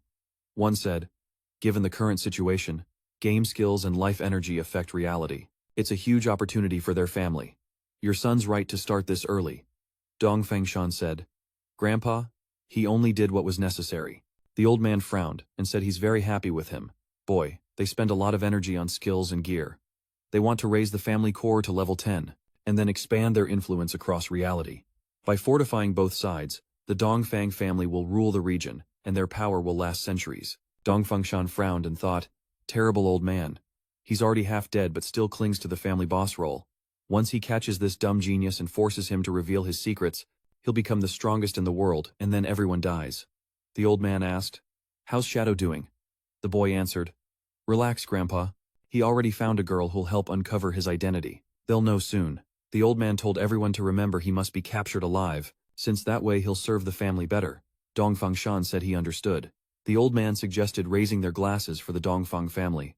Everyone shouted happily, "Glory to the Dongfang family! Glory to the Dongfang family!" MSI neutralized the guards and thought he hadn't expected them to be armed. Shadow Walk and UV Shield wouldn't block all the shots. The armor hadn't transferred yet. If they hit him in the head or heart, he's done for. MSI created a loyal follower and knew to be careful in close combat. He'd fight with claws up close and sparks from afar. MSI ordered the monster to enter and wipe everyone out. No survivors. Chen Feng figured the silver monster's resistance could take point-blank shots. The monster burst into the restaurant. When the men rushed in yelling, "Who's there? Who is this guy?" the monster roared and lunged. Dongfang Shan shouted, "No, it's a game monster." He ordered the guards to shoot. Bullets flew at the monster, but it kept advancing. It attacked people and pounced on an old man who begged Xian for help. Dongfang Shan ran out screaming in horror. He thought he had to get out of there. Once you hit level 10 inches the game, you're untouchable. Suddenly, he looked ahead, surprised, and thought, wait, that's it. MSI used his mana and attacked. He decapitated it, turned invisible, and moved on. Qin Feng unleashed the blooming curse.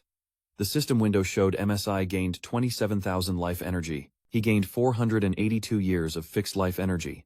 Qin Feng said it was a massive haul. This time, the blooming curse's effect was insane. Not only did the bodies and blood vanish, but their lifespan changed. The fixed life energy hit 2,327 years. No point going into nature anymore. Suddenly, a scream echoed. "We need to call the cops as soon as possible." Gunshots and screams came from the restaurant. The police rushed over, saying Eastern families were dining there. They hoped to avoid a shootout. No one wanted anyone hurt. They opened the door and asked what the cops said. There was a fight inside, but why is no one here? Did you see anyone leave? No, they don't get it. Where's the Eastern family? Where did they all go? First, call the cops. MC left the restaurant and said the next target was Tian Company, but their HQ moved to North America long before the game appeared. Now, only Chen Shiqi, CEO Chang's daughter, is in the ruins. She must be taken out before she leaves the country. The trip from Shanghai to the ruins is nearly 300 kilometers. That's 2 or 3 hours on foot. No way, that's not worth it. She needs to find transport. MC got home, sat on the bed, and transferred into the game world. The system window announced, "Welcome back to the game world." Qin Feng mentioned there were still some silver and gold level bosses in the ruins. They can solo them. Suddenly, Anju spoke. "Good news. Boss Heidi found the catacombs entrance, but a gold level spirit guards it, and they can't beat it." MC asked about the catacombs entrance. How did Anju respond? Back in the city, they took a detour to avoid crowds but noticed fewer people around. They wandered half a day until Heidi fell into a pit. Calling for help was useless since it's a special catacombs area. They entered and saw the entrance blocked by a level 12 gold boss. Luckily, they're fast runners and only respond to voice. If he wants to see the catacombs, she'll send the coordinates. Qinfeng thought. What idiots, can't they go a day without trouble? Catacombs like the Temple of Faith and Cursed Ruins are random events. Fine, have her send the coordinates. And you said, by the way, don't forget to share if there's anything valuable. MC agreed. He thought, man, this just wants to take everything. Then Qinfeng approached the pit and asked, is this the entrance? How does someone fall into such a big pit just walking? Desi's never not surprised. He jumped into the pit, and the system window showed they were in the Tomb of Hate. His remote comlink had no signal. Suddenly, a creature appeared howling. The system window showed it was a level 12 hate spirit. The problem was, MC saw the creature and thought, a hate spirit. Never seen creatures like this. Judging by its shape, it's got strong physical attacks and long range. No wonder Anju and the others ran.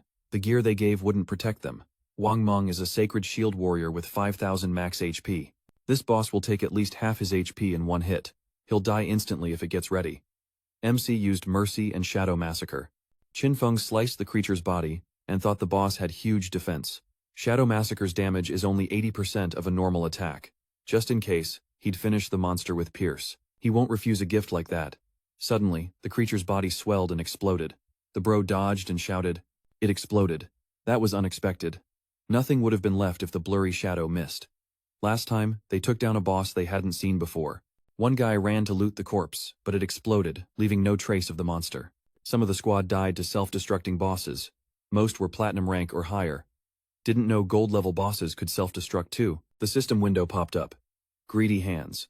Killed a gold-level hate spirit and gained 1,000, which equals 10 days of exchangeable life. Killed another and earned 20 evolution points. Qinfeng snagged the gold-level Shadowblade skill book. The bro used Greedy Hands and gained 630,000 exchangeable life. Also got a gold-level hate leather armor. The bro said, nice. Now he's got the gear and a solid skill book.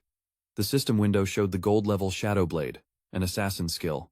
It lets you use dark power to deal Shadowblade damage to enemies within 5 meters, causing 500 damage over 10 seconds. Qinfeng said it's a basic assassin skill. Shadow assassins rely more on spirit than strength, so their magic attacks hit harder than physical ones. The system showed STR and DEF at 9, AGI 24, and SPI 15. The bro said he'd push to epic rank. The system showed 5 evolution points used, leaving 36. Shadowblade epic ranks: Gold, Jade, and Diamond. Dark damage to enemies within 5, 7, 9, or 12 meters, dealing 500, 750, 1000, and 1300 damage. Cooldown is 10 seconds, requires level 11. Qinfeng said upgrading the skill increases attack range from 5 to 12 meters, and damage from 500 to 1300. This AoE attack doesn't deal massive damage. Damage per hit is low, but unlike Shadow Slaughter, this method's good against weak enemies. Shadow Slaughter covers 5 meters and is direct. Shadowblade's clutch if you're surrounded. The system mentioned the gold-level hate leather armor.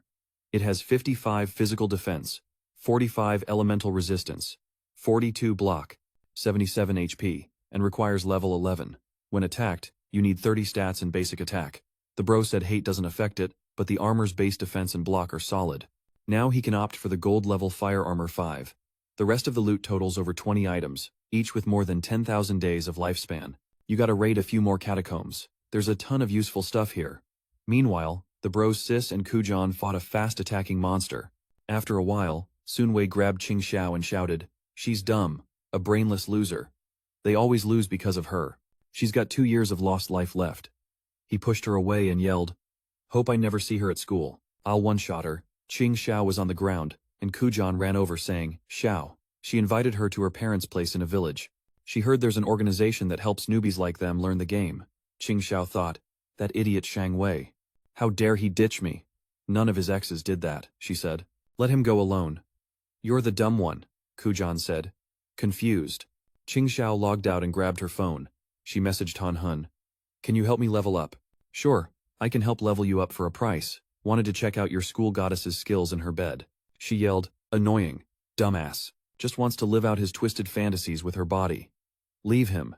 Qing Xiao messaged Shang Xiao Yu. Honestly, I've always liked him. Couldn't return his feelings before because of his bro Qinfeng watching, but now that's over, I can be with him worry-free. Shang Xiao Yu laughed and asked if she thinks he's dumb. If she ditched her bro, she can ditch him just as easily. He left her. Then, Qing Xiao messaged others. She told Ru Xiao she's home alone. Could he come keep her company? Plus, he can help her level up. Qing Xiao's gold rank, top tier. Maybe should invite the girl, but not worth bothering him. She messaged Brother Ma that she's bored. Wanna come see me? I'll wait at Pearl Village. The guy replied. Qing Xiao? Everyone knows your drama with Shang Wei. Believe it or not, the only thing he can offer is his new trick. Qing Xiao hugged her knees and said, Nightmare. At a critical moment, I can't trust any damn guy. I've got 2.5 years left. What should I do, Qing Feng? Yeah, he wouldn't have left me. I should try to reach out and ask for help. After a while, she approached the door, thinking that after apologizing and saying some kind words, Qing Feng would surely forgive her. But she hadn't done anything wrong. That wouldn't work. Xiao needed to be low-key. She'd pretend to be weak and wait for him to level up his skills. He'd definitely help. In the end, he was the one who hurt her the most. Qing Xiao knocked on the door, thinking that once he hit a high level, he'd push her away for good.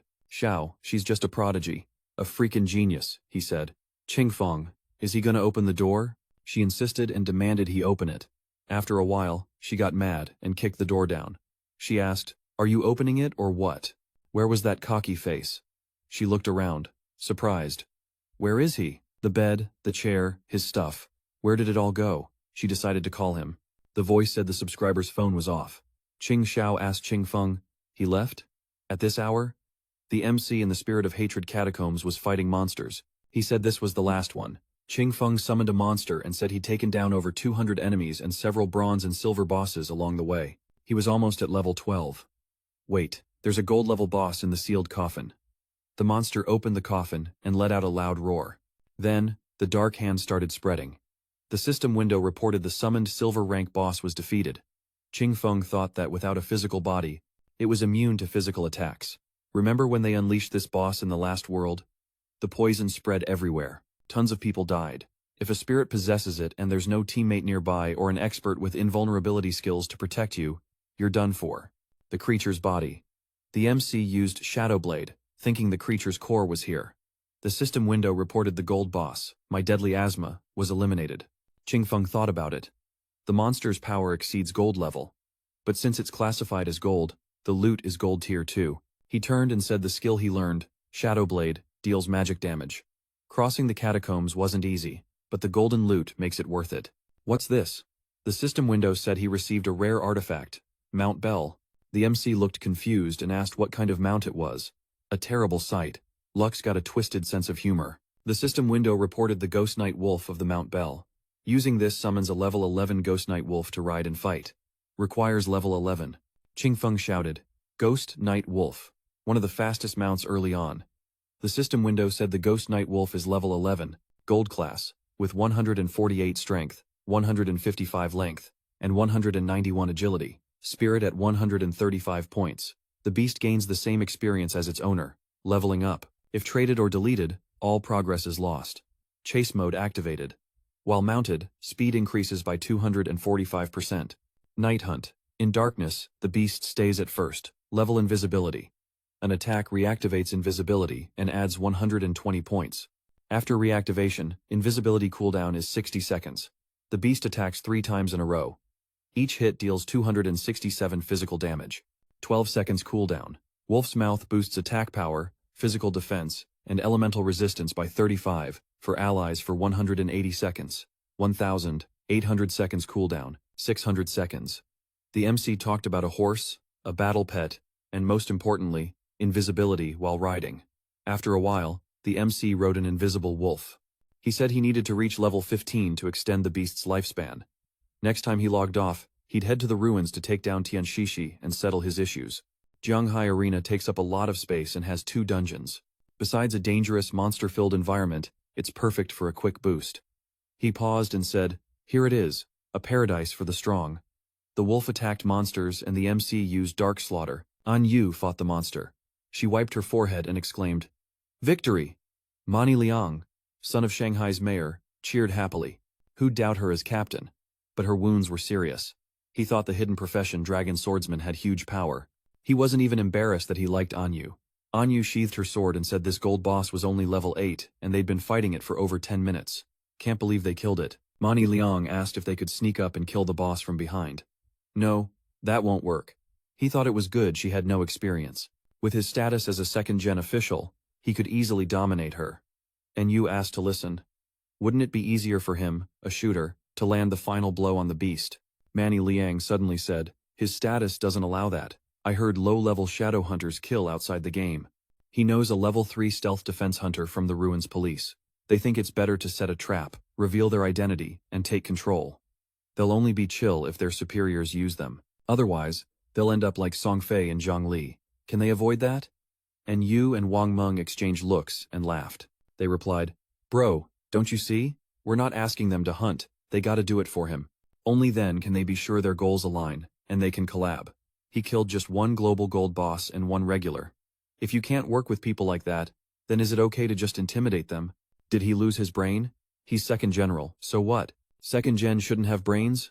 God's gonna cry. Manayang blushed with anger and shouted, Can't this shadow assassin do anything? Could it be they're scared even under stealth protection? Are these uneducated fools telling him what to do? And you will see him. She'll follow and catch him. She'll beg on her knees for forgiveness. Wang Meng asked if the boss dropped anything. Anyu said, gold gear, silver gear, and a silver skill book. But the big bro sold the gold items and tossed coins. I wonder how many bosses he's beaten. Why is he so lucky with loot? Maybe he knows some secret. Manayang kept yelling behind. Wang Meng asked, Captain Un, don't you think this is too much? He looked worried. And Yu asked, what? Wang Meng frowned and asked if she hadn't heard about the incident at the Shannon restaurant after dinner. The Eastern family vanished without a trace. If the Shadow Hunter was involved, they should keep helping him. They don't know what's going on. And if he's a serial killer, Anyu said she understands he's involved in this case and suspects a link to the disappearance. But right now there's no proof, and even if there is, she'd rather work alongside him. She's still gonna have to clean his ass no matter what. Wang Meng asked, confused. Why? And Yu asked. Isn't cleaning his ass kinda weird? Wang Meng froze in surprise when a guy appeared in front of them shouting, Captain Un. He spotted something like an arena ahead. All the monsters inside are dead. He doesn't know what team could have beaten so many monsters. Anyu suggested moving forward to check it out. Wang Meng looked and asked, Isn't that a lot? Could there be 100 monsters here? What scary team took them down? And Yu asked, Big bro trained here, maybe he's close. Moon Ailiang, annoyed. He asked how she knew it was Shadow. Anyu answered, he's top of the leaderboard. The official team ranking dropped a lot, so they can only rely on him. Man Ailiang yelled, and that was it. He can also turn invisible. Just needs more time. And Yu stopped listening and sent a message. MC bro, you here? There's gotta be tons of loot after killing so many monsters. I don't want to sell you useless gear and books. At that moment, MC appeared behind Man Ailiang, removing the invisibility effect. And Yu looked at him with loving eyes and exclaimed, Bro, what are you wearing? Where'd you come from? MC said, Thanks to your coordinates. Found the creature in the catacombs, that's why. Hidesy. She smiled, a bit embarrassed. Qinfen suggested the same as before. They could just pick everything up from the ground. And Yu said, Okay, but if he doesn't like it, he won't take it. That's fair. The guy looked at Man Ailiang and asked, Did you get wet? He thought, Damn Hunter. Dumbass. Got embarrassed in front of everyone. He'll get revenge later. The rankings showed, Shadow level 13, Just level 10, Wang Meng level 10, and Hidesy level 10. MC's lifespan is 245 years and his evolution points are 255. Qinfen said he cleared the arena and got a golden skill book. The system window reported about gold silent stealth. When invisible, they stay hidden until attacking or moving. The stealth attack adds 300 extra points. Cooldown is 120 seconds. Required level, 13. Qinfen shouted that this skill will boost his invisibility and strength. If he uses it in real life, the combo will vanish completely. He'll reach the top. The system window reported he used 11 evolution points. Silent stealth at gold, platinum, pearl, diamond, and epic ranks. Extra hidden damage, 800 points. Cooldown, 60 seconds. Level 13. Qinfen can upgrade other skills. The system window reported spending 34 evolution points. Poison arrows reached epic level. Poison arrows are now epic. Ranged attack range is 20 meters. Damage increases by 400 points on hit and applies poison, dealing 100% damage per second. Continuous damage without bonus lasts 5 seconds and can't be reflected. Spent 200 evolution points. Mercy's gift reached mythic level. Mercy's gift is mythic rank.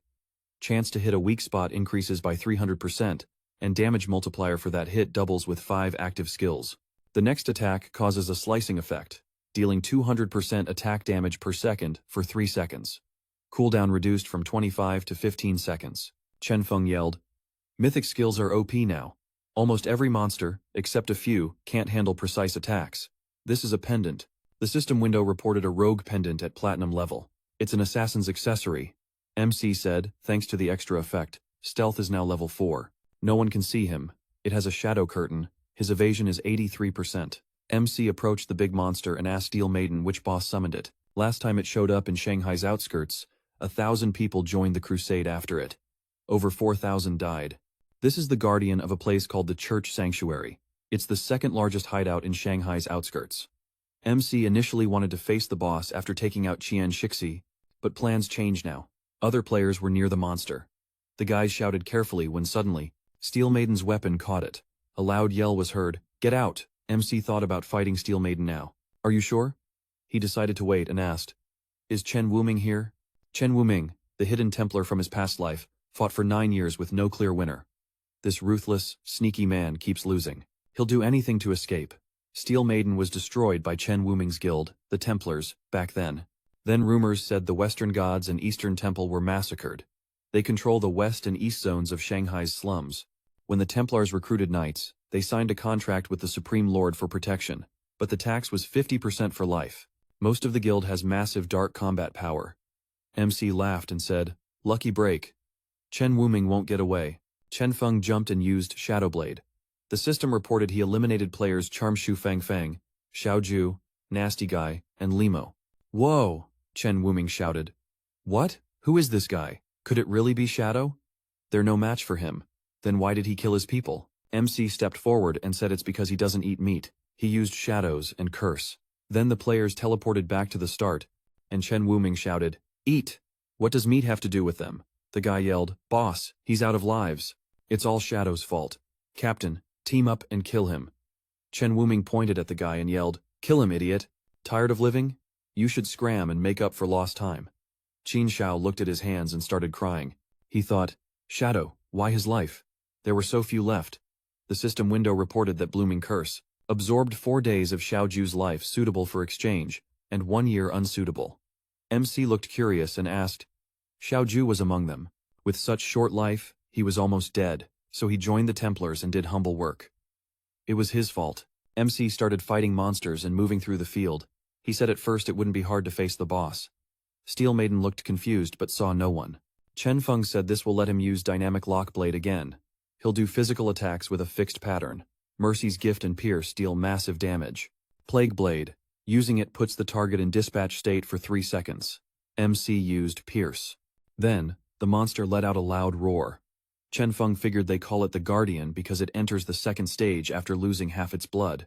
The sealed evil demon will awaken. All damage dealt reflects back to the attacker in equal measure. There's also a legend about a gate inside the demon's stomach. Everyone absorbed ends up at the volcano's base. But in past lives, no one was lucky enough to get caught. Chen Feng suspects someone tweaked the game settings. The guy stepped out of hiding and said, "Because of that shadow psycho, the boss entered the second stage." The bunny asked, "Are you sure the shadow's to blame?" "This is the platinum boss." She had watched the whole fight. The Templars summoned her. Then Shadow appeared. They're out now. This boss is clearly a hybrid. MC fought the monster while hearing distant voices. He thought the second stage of his Steel Maiden had a weak spot. After attacking, invulnerability briefly drops. Basically, while she attacks, he can strike from behind. But Shadow, Assassin's Pierce, Plague Blade, and Poison Arrows deal continuous damage. She still takes damage during invulnerability. If he uses these skills right now, he might one-shot himself. Players had been spying from above for a long time. Maybe I can get some clutch info from them. Suddenly, a defender appeared and said, "Clear the way. Let them be, let me assess." Someone shouted, "First defender has arrived." The guy said they'd been watching the boss for a while and recording. She's got few skills. The girl mentioned she stopped moving and her body changed, so new skills might pop up. The man asked if Shadow fought the boss alone. The bunny said yes, but after the boss's second phase, she vanished. The man, annoyed, ordered the bunny to open her eyes and check if Shadow was still there. The bunny said yes and created a rabbit that jumped to the ground. The girl said there was no record of where Shadow was. She probably left the area. The man crossed his arms and said, "If she, with level 3 invisibility, can't find him, then she's definitely gone. Don't think she has level 4, he jumped and said, "Bunny, keep watching. Report immediately if she shows up." "Up there." The bunny asked, Bro, you good? First defender. Other players saw this and said, wow, this dude's clearly tired of living. He decided to face the platinum boss solo. Wait up. He'd seen him in the first city. Thought about the gold boss without a scratch. The guy got it. It was obvious because he was the first defender. Heard he was a spirit warrior. Had 100% evasion when rolling. They say he was one of the world's best soul masters with top-tier reflexes. A loud shout echoed as the defender dodged the monster's attack. He rolled back flawlessly. His team yelled, "Bro, insane." That roll was sick, looking sharp. The guy said, "First defender's OP. Always dodges the boss's attacks perfectly." The player asked again, "Why does the boss's health drop after each throw?" The guy replied, "True." He noticed several glowing marks on the boss's body. "Is the spirit warrior sadistic?" The bunny shouted. "Perfect dodge. Basic scene. Big Bro's strongest skill is his attack. He's successfully dodged by rolling. The next attack will pierce 50% of the enemy's defense." The defender swung his sword and shouted, "Got you." The man yelled in surprise, "Whoa, those are some sick effects." The bunny said it would deal quadruple damage. The man used Dancing Under the Moon. The tip pierced and struck the monster. The three shadows soared like a shooting star. Lightning-fast maneuvers. The blade's tip. So much power, so little use. The bunny gasped. "Whoa, the boss has 1/3 health left. That's the Moonlight Sword, his best attack." Suddenly, a hit landed, and players screamed in shock. The first attacker said, "Why's bro dead?" He attacked. His skills hurt, but the boss doesn't care. Still, the boss's health is low. What's going on? MSI stayed back, thinking, all thanks to this first defender. The boss made several moves just to show off. He kept attacking the whole time. As a result, the boss's health dropped 2 to 3%. This idiot landed a crushing blow that sealed his fate. With his skills, it's impossible to beat the Steel Maiden. While rolling, he can't attack, and when attacking, he gets countered. A voice echoed. She turned. Chen Feng thought, horrified. She's heading to the sanctuary to heal up. Her efforts will be wasted, and she'll let the boss return to the church. The spirit warrior is dead. These people are terrified.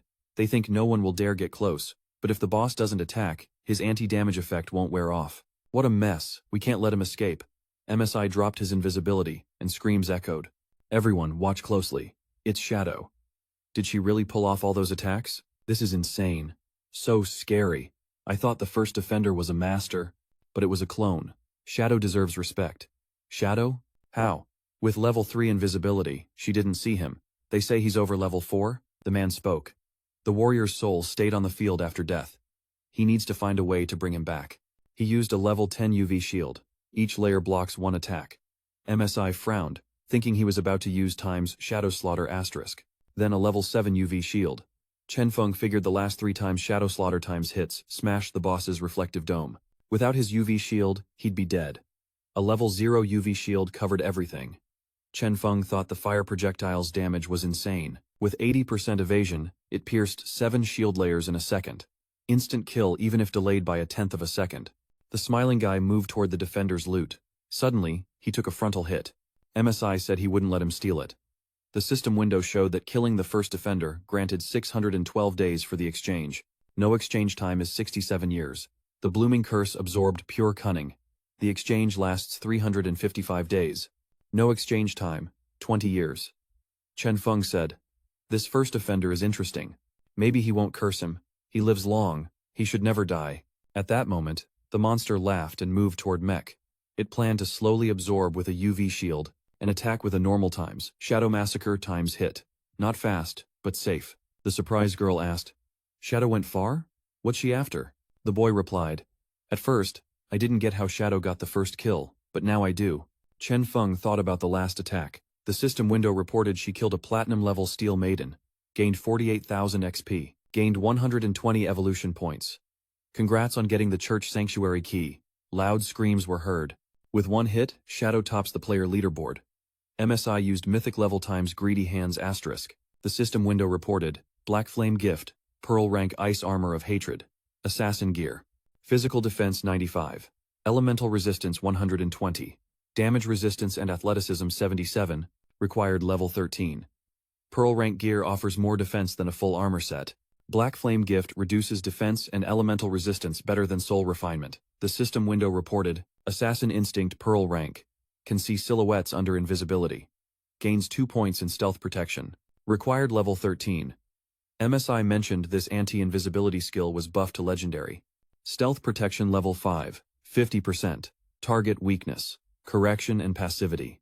With Black Flame gift, totals 350%. Can hit enemies blindfolded.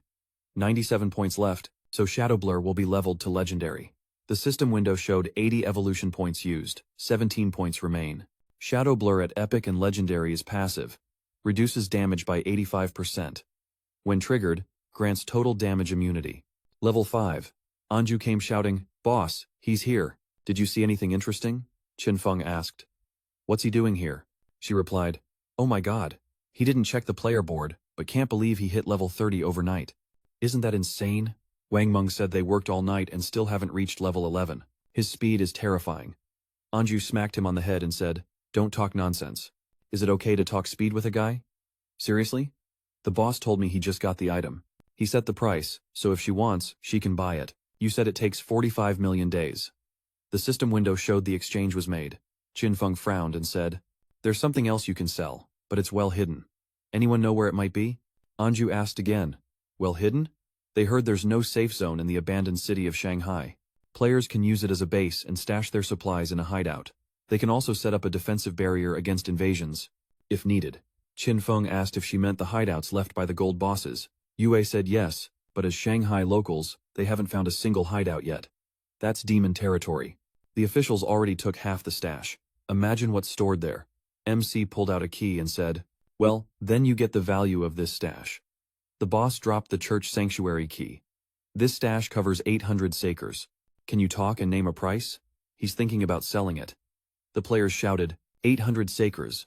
Anju thought a bigger warehouse meant stronger defense and more powerful infrastructure. 800 sakers could house all Shanghai residents. She asked to hear, "Such a huge space, how much does he want for it?" Qinfeng said he'd discuss the price with the team and make an offer. Then he'd consider it. He believed in his past life. He would have sold this refuge for 2,000 years. If he sells it to an official, they can max skills, gear, and levels in that time. Yue said they'd mention it. "By the way, boss, she wants to ask for help." MC said to speak up, and Yue mentioned they got news that 7 gold-level bosses appeared in Dark Moon City. Many have died already. They want to preserve 10 years of life, so they're asking to take them out. Qinfeng asked again. 7 gold bosses. Even if they team up, it'll take time to kill them. If they searched for help, it's because they couldn't do it alone, right? Anju commented. "Smart move, boss. They found how to kill one, but who knew it would revive?" Besides resurrecting, all 7 bosses' stats went up. Their gear got wrecked. Qinfeng thought the bosses still revive. Maybe an old family curse is the cause. He didn't even want to imagine what would happen if this board's involved. The system window reported the trade happened. Spent 10 years of life. MC said coordinates received. Time to move. Anju wished him luck. Qinfeng thought Anju's an honest girl. The rewards from the 7 gold bosses sell for 40 or 50 years. The trade took 10 years. Very kind. He rode off on his wolf, and soon reached a huge statue. Surprised to see women harassing Qin Xiao next to it. One was grabbing her hair and another hitting her. All because she joined the guild, and was already trying to seduce the leader. Qin Xiao broke down crying, trying to explain herself, and the girl exclaimed disgustedly, "She thinks they'll care about her age? She better stay away from him. If not, they'd rip all her hair out." They kept hitting and insulting her every way possible. MC thought Qin Xiao seemed totally chaotic after joining the Templars. In his past life, there were many similar boring power plays, but he always protected her. Now she can enjoy life in full color. Ignoring them, she entered the invisible statue and thought there was a secret room below, from which she could return to the first city. Almost no one knew this. The entrance isn't free. The first time you pay 500 days, the second 1,000, and the third 2,000. After each teleport use, the price doubles. The first city will be more advanced, mobs will be bosses, and hideouts will be full of treasures. This old board can't be missed. The system asked her if she wanted to teleport to the land forgotten by the gods. Darkmoon City thought it was an unknown ancient city and teleported, spending 500 days. Upon arriving at the main square, she noticed it was very lively. But why were there so many elders? She reached the city entrance and saw 2 boys carrying an old woman. She sighed and said it was finally a safe place. She almost had a heart attack. The boy mentioned that, according to the deal, she'd level up 3 times. But there were changes, so now she owes 72 days. First, she has to make the transaction. Hearing they wanted something from her, the old woman refused their help and exclaimed, "Aren't you volunteers helping players?" The guy explained they weren't asking for money. By forming a team and defeating monsters, they'd earn extra life days, some of which would go to her.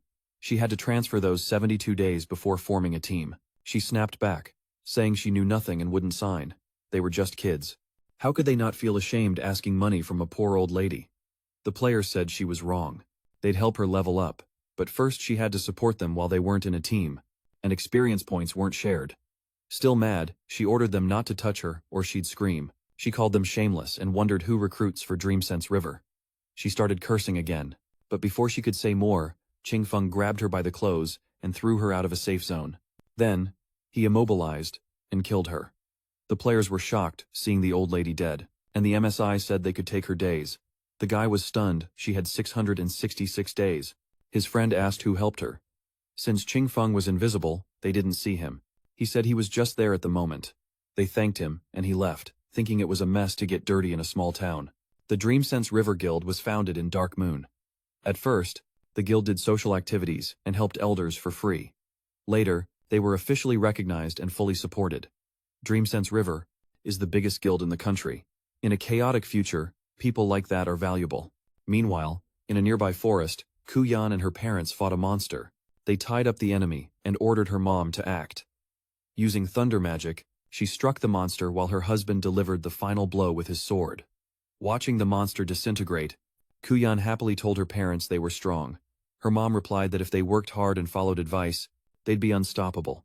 Then they walked deeper into the forest, and Kuyan's dad asked if her friend had joined the Templars. He heard the guild charged high taxes. Kuyan, annoyed, confirmed this, and said she asked her to join their guild. She told her it was a social organization. They have many clueless players, like her, who help each other and those in need. But she didn't agree. Her mom pointed out she reached level 10 thanks to the Templars. Her husband commented that, although they helped her, they'd use her as a tool. And she said she heard the contract with them lasts 3 years from signing, and 3 years after that. Well, if God screwed her over, then why not kill some monsters and live peacefully? She could increase her lifespan and gain experience. Her husband said they only kill monsters and avoid bosses. Isn't that great? Kuyan got mad and said Qinxiao thinks she's special, that she'll be the best and has more confidence than them. Suddenly, many arrows flew at them. All hit her father, killing him, which terrified them. The players who attacked stepped out of hiding, and the archer laughed, asking if they'd seen his power. He killed him instantly. His teammates told him to stop. The Dreamsense River Guild's trash is worthless. Who'd want to rob beggars? What skills do they have? They approached and demanded their lives. Scared, Kuyan said killing in the wild zone is forbidden, and she'd report them. The guy said she could complain all she wanted. Do they know who he is? Let's end this circus. He gave them 3 seconds. Kuyan stepped up to fight, and told her mom she'd hold them off and to get help in the guild channel. She entered the chat. Then they attacked her daughter, and the archer exclaimed they asked for it. They'd kill the old lady and have fun with the young one. Just as they were about to strike, MSI arrived with his wolf, instantly taking out 2 players, shocking everyone and finishing off the archer. They didn't expect Shadow to be there. Upon dying, they were sent to the safe zone, and one shouted, "Where did all my lives go?" The archer yelled that everything disappeared for him too. Was it because of the assassin status? If not, they wouldn't have lost their lives. They ran toward the city exit, saying they could die like this and needed time. But before moving, a massive sacred sword pinned them to the ground, freezing them in place. The people who caught them said the 3 involved in the players' murders were already detained. They're official hunters. Hand over your info for an arrest by law. Resist, and your sentence gets harsher immediately. Meanwhile, Chen Fen made flowers bloom on their bodies. Kuyan happily thanked him, saying thanks to him, she and her mom were still alive. Mentally, he noted this girl was surprisingly chill. Her kindness and bravery didn't compare to Chen Xiao's. He didn't know how they ended up in the same guild, but luckily their paths split. Then he left, and Quan held on to his father's life. His mom asked about the missing young master, but she didn't answer. She still thought she didn't know Shadow, the world's best, was that insane. Meanwhile, he arrived at a group of players waiting for him. One said security claimed Shadow would arrive in 3 minutes, but they'd been waiting half an hour already. "What's he doing?" his buddy asked. "Did he say Shadow killed those bosses?" He replied he found it hard to believe, but it seemed they were resurrected. Yeah, bosses can revive, and this guy's fearless. MSI stayed silent, thinking the ancient tablet would add both buffs and debuffs to his team. If he got lucky, his job skills might change. Someone saw a 7th master sacrifice 7 tablets in battle, but to summon an ancient boss and kill a legendary one.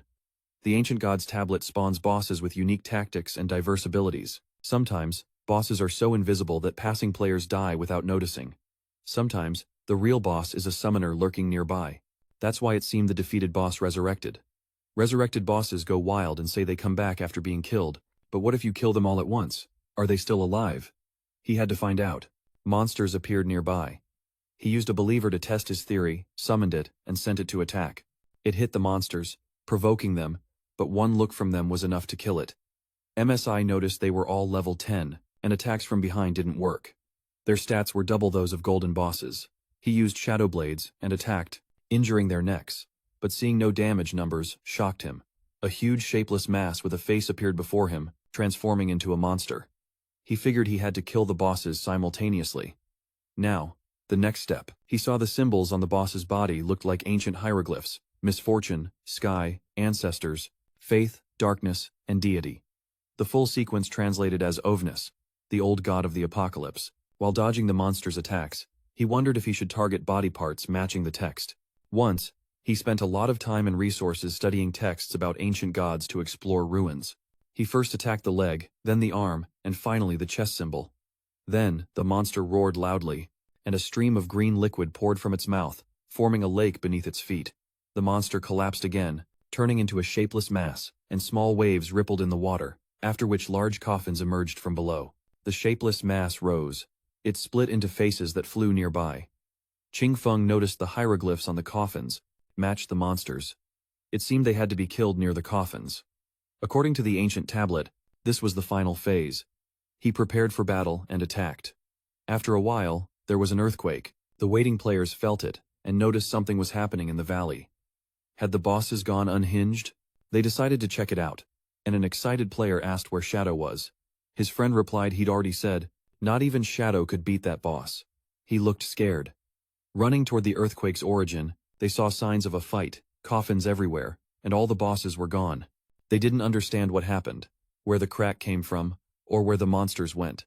Anu contacted them and said Shadow apparently defeated them, and they made confused faces. They couldn't believe he handled them. Only 10 minutes had passed. The battle ended, and they didn't even notice. One player worried about if they'd respawn, and his bro said he was starting to get the boss's decision. Meanwhile, Mag grabbed his invisible reward and thought it was a solid haul. He hit level 14, earned 294 mutation points thanks to greedy hands, and most importantly, snagged the ancient god's tablet. The government would have taken a month to find it, and the losses would have been brutal. Now he had the cursed tablet of the ancient disaster god, UFOs. Using it on any gear grants a boost fitting the user's class. But it also comes with downsides. He decided to test it on the Dark Flame gift. Leather armor, bone crusher, emerald gear. Combined with the Dark Flame gift's effect, it would slash enemy defense and elemental resistance by 35%. The moment he applied the tablet to his gear, the system showed a positive effect. The Dark Flame gift's effect limit rose to 15 stacks. However, this brought a downside. Basic stats dropped by 31%. Since the limit rose to 15 stacks, he could reduce enemy defense into negative values. Just what he expected from the old god's tablet. Compared to the benefits, the negative effect was barely noticeable. Now he decided to move on to skills and try to upgrade Shadow Slaughter to legendary rank, spending 200 mutation points to upgrade Shadow Slash to legendary rank. The strike's range in one direction increased to 40 meters. Now he could stay stealth for up to 15 seconds and land 9 hits on all enemies in his path. Cooldown dropped to 8.8 seconds. The hit width expanded to 6 meters. Each hit dealt 700 damage points.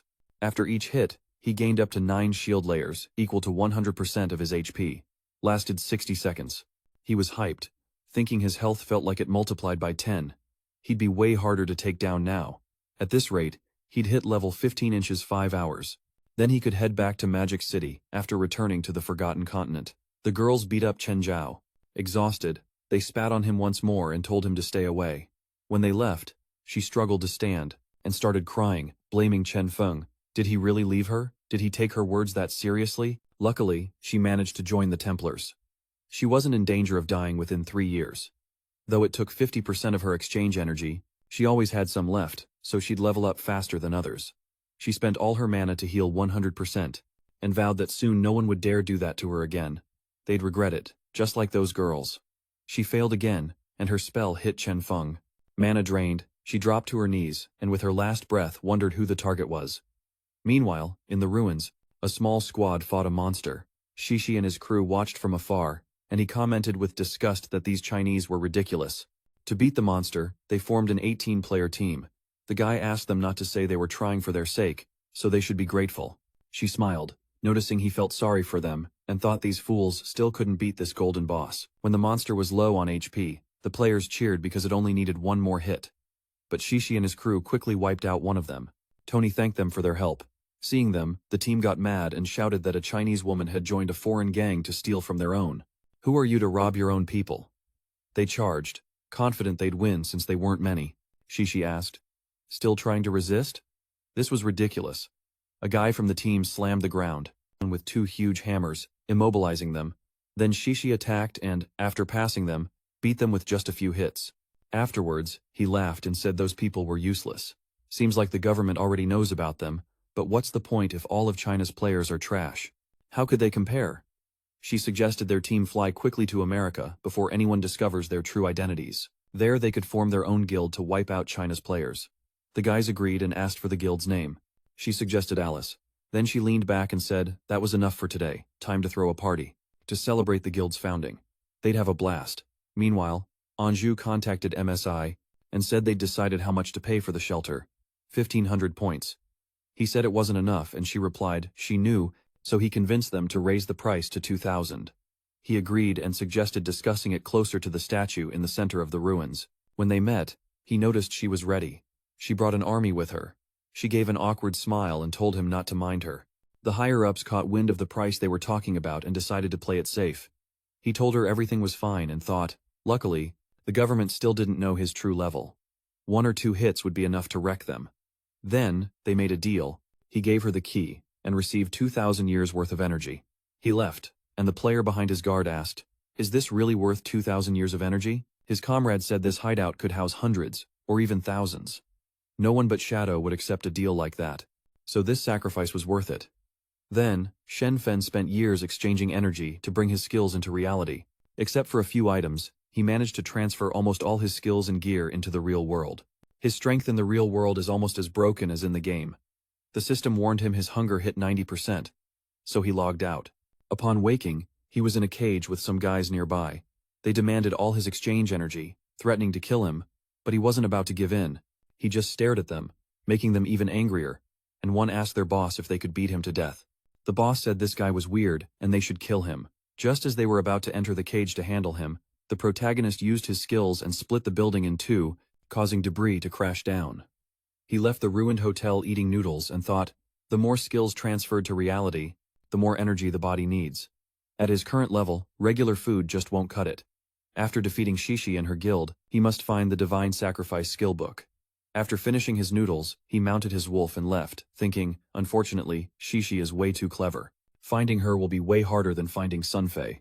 Luckily, he took his assassination order in the past, which will help him lure her out. Since he wasn't full yet, he decided to find a place to eat on the way to Shanghai.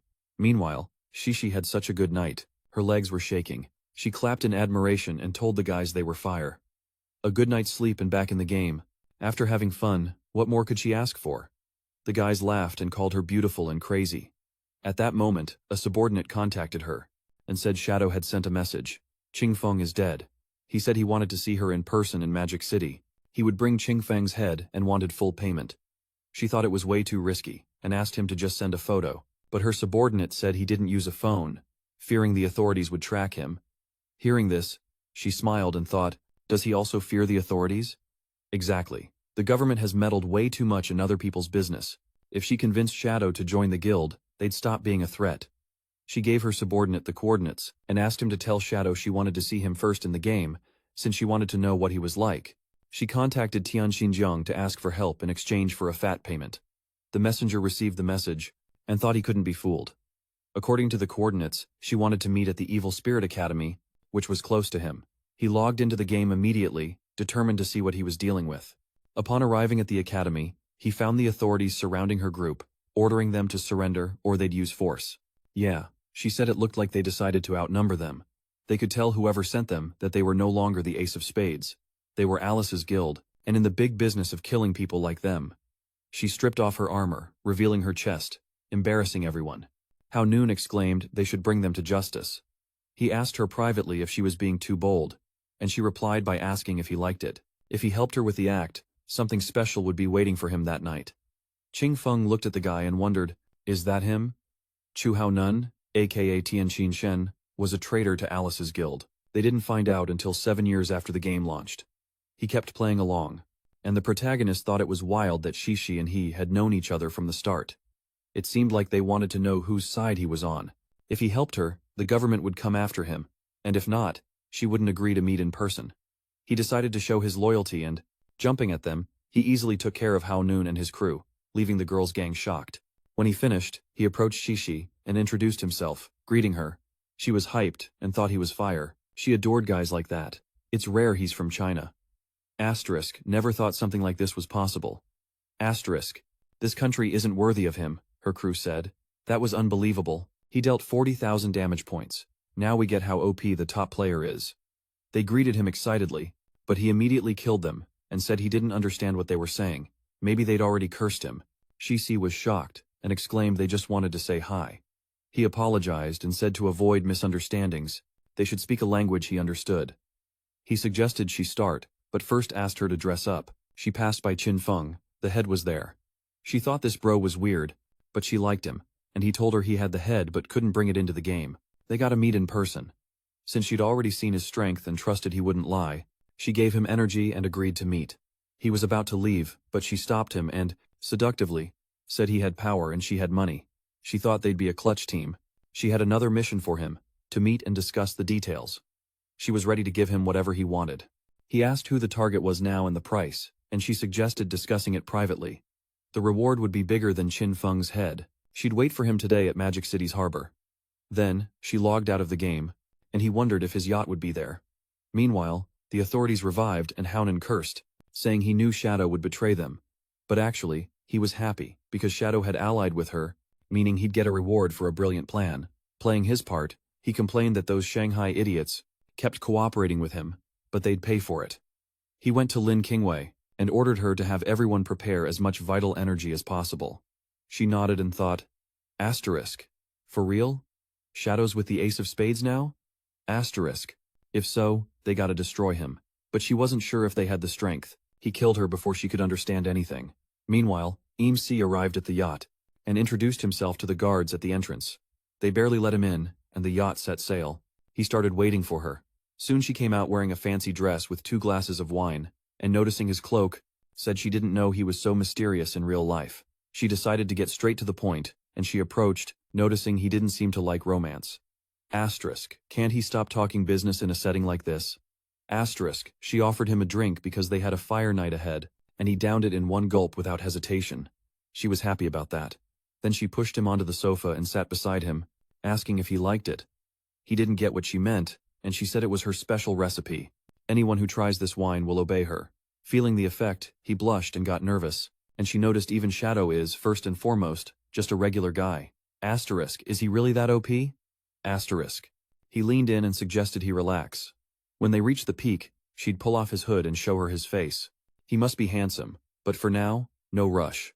She pulled down his pants and was shocked. She said she didn't even know guys like that existed in China. Better not talk about what happened next. He blushed even more. When he reached his peak, she got burned by the fire and screamed in pain. Stepping back, Chen Feng approached, and taking the pendant from her neck, asked, asterisk, is that a protective crystal? Asterisk, not bad. It saved her from dying. Seeing it, she was shocked and said, asterisk, how's this possible? Shadow killed him. Asterisk, he replied, it was obvious. He was Shadow. Knowing this, she got confused and looked at the hooded bro, exclaiming, asterisk, who is this guy? Asterisk, he was an old follower and now was happy. Then, crying, she begged Chen Feng for forgiveness, kneeling and banging her forehead on the ground. She admitted her mistake and offered all her exchange energy. If he wanted her, he could use her however he wanted. He asked who the 5 foreigners with her were, and she asked if telling him would let her go. She started acting weird again, and he handled her quickly, gaining 659 years worth of energy. Then, he took her phone, and he thought those 5 weren't around. What a shame. He wanted to face them already. But first, he used his phone to contact the author. Soon, they got a report of a brutal murder on the yacht, along with the use of shadow-like skills from the game. The investigation team was sent to the scene. Hounan cursed out loud, but inside, he was deeply shaken by Shishi's death. He shouted in disgust that this shadow mocks the law. Boarding the yacht, he'd use detection skills to try to find where Shadow was. Then, shoot and confirm he's dead. Upon boarding the yacht, they found the girl's body, with maturation marks in her mouth and unknown DNA. The likely cause of death was a broken neck. Hounan said this Shadow doesn't just kill, he mocks the bodies too. Then he touched Shishi to find the killer. Seeing everything, he drew his weapon and warned of danger. Shadow was there. He ordered to open fire, but then he dropped dead beside his lover. The investigation team raised shields and fired immediately. Qin Yue yelled at Shadow, asking if he understood he just killed an investigator. He's going to be in deep trouble. MSI said not to worry. He killed him because he shared info with Shishi, a traitor. All the evidence is on his phone. An investigator checked it, and told Qin Yue there was correspondence between him and Qian Shishi, leader of Ace of Spades. She grabbed the phone to see for herself. And he, shy, asked her to wait. She, annoyed, asked if there was something she couldn't see. But when she looked at the phone screen, she saw a spicy video of them, and exclaimed embarrassed that it was impossible. So what Shadow said was true. He wiped them out in the game to gain Shishi's trust, then killed her and Hounan in real life. Solved 2 problems in 1 shot. That's seriously terrifying. Luckily, he doesn't want trouble with the authorities. Otherwise, the fallout would be brutal. She managed to hit him a couple of times. She hoped he wasn't offended, otherwise, she'd be screwed. She thanked him for his help and apologized for shooting him. Then she shot herself in the leg, and her teammates called out excitedly. She raised her hand to show she was fine.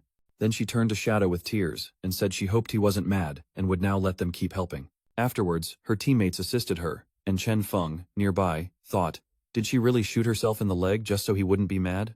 I expected that from a future city big shot. Meanwhile, Chen Xiao was fighting monsters in the ruins with his buddy, trying to withstand attacks from a carnivorous plant. He called her out, annoyed, asking if she was going to heal him or not. She cast a spell but failed again, and the plant trapped him. He yelled furiously that she healed the wrong person again. Her spell was useless. She healed the boss, and the monster one-shotted them. Then they resurrected. He cried out that he died again. No idea why. Shadow again? Why is he following her? He knows she's after Songfay's revenge. Her partner hit her hard, and asked, why waste time on someone like her? They got wiped by the platinum boss, the headless assassin, Xiao Lu. Doesn't he even check notifications? It triggered because of the same healing skill she used. If Guildmaster Ma puts her under his command, she won't handle it. She touched where she was hit, and said it hurt. Then the headless assassin appeared behind, and her partner shouted scared that the boss was on his tail. Then he ran off, leaving her with the monster. Meanwhile, Dongfang Yue was furious. She said it was the perfect chance to take out Shadow. What are they waiting for? They've been scheming quietly in high circles for years. So what are they afraid of now? She won't accept objections. He killed her clan. Her family deserves revenge. No matter what, Shadow has to pay for what he did. Her stepdad died because of him, and they're still doubting. Her dear son Nantian, who just tortured the girl, approached and said he had a plan to kill Shadow.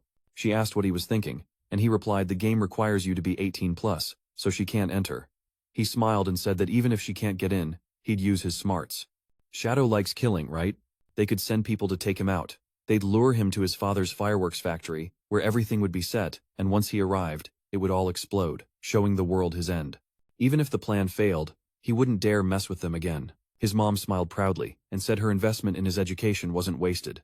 His beloved, who he talked to on the phone, said this plan had to stay secret since the government still had ties with Shadow.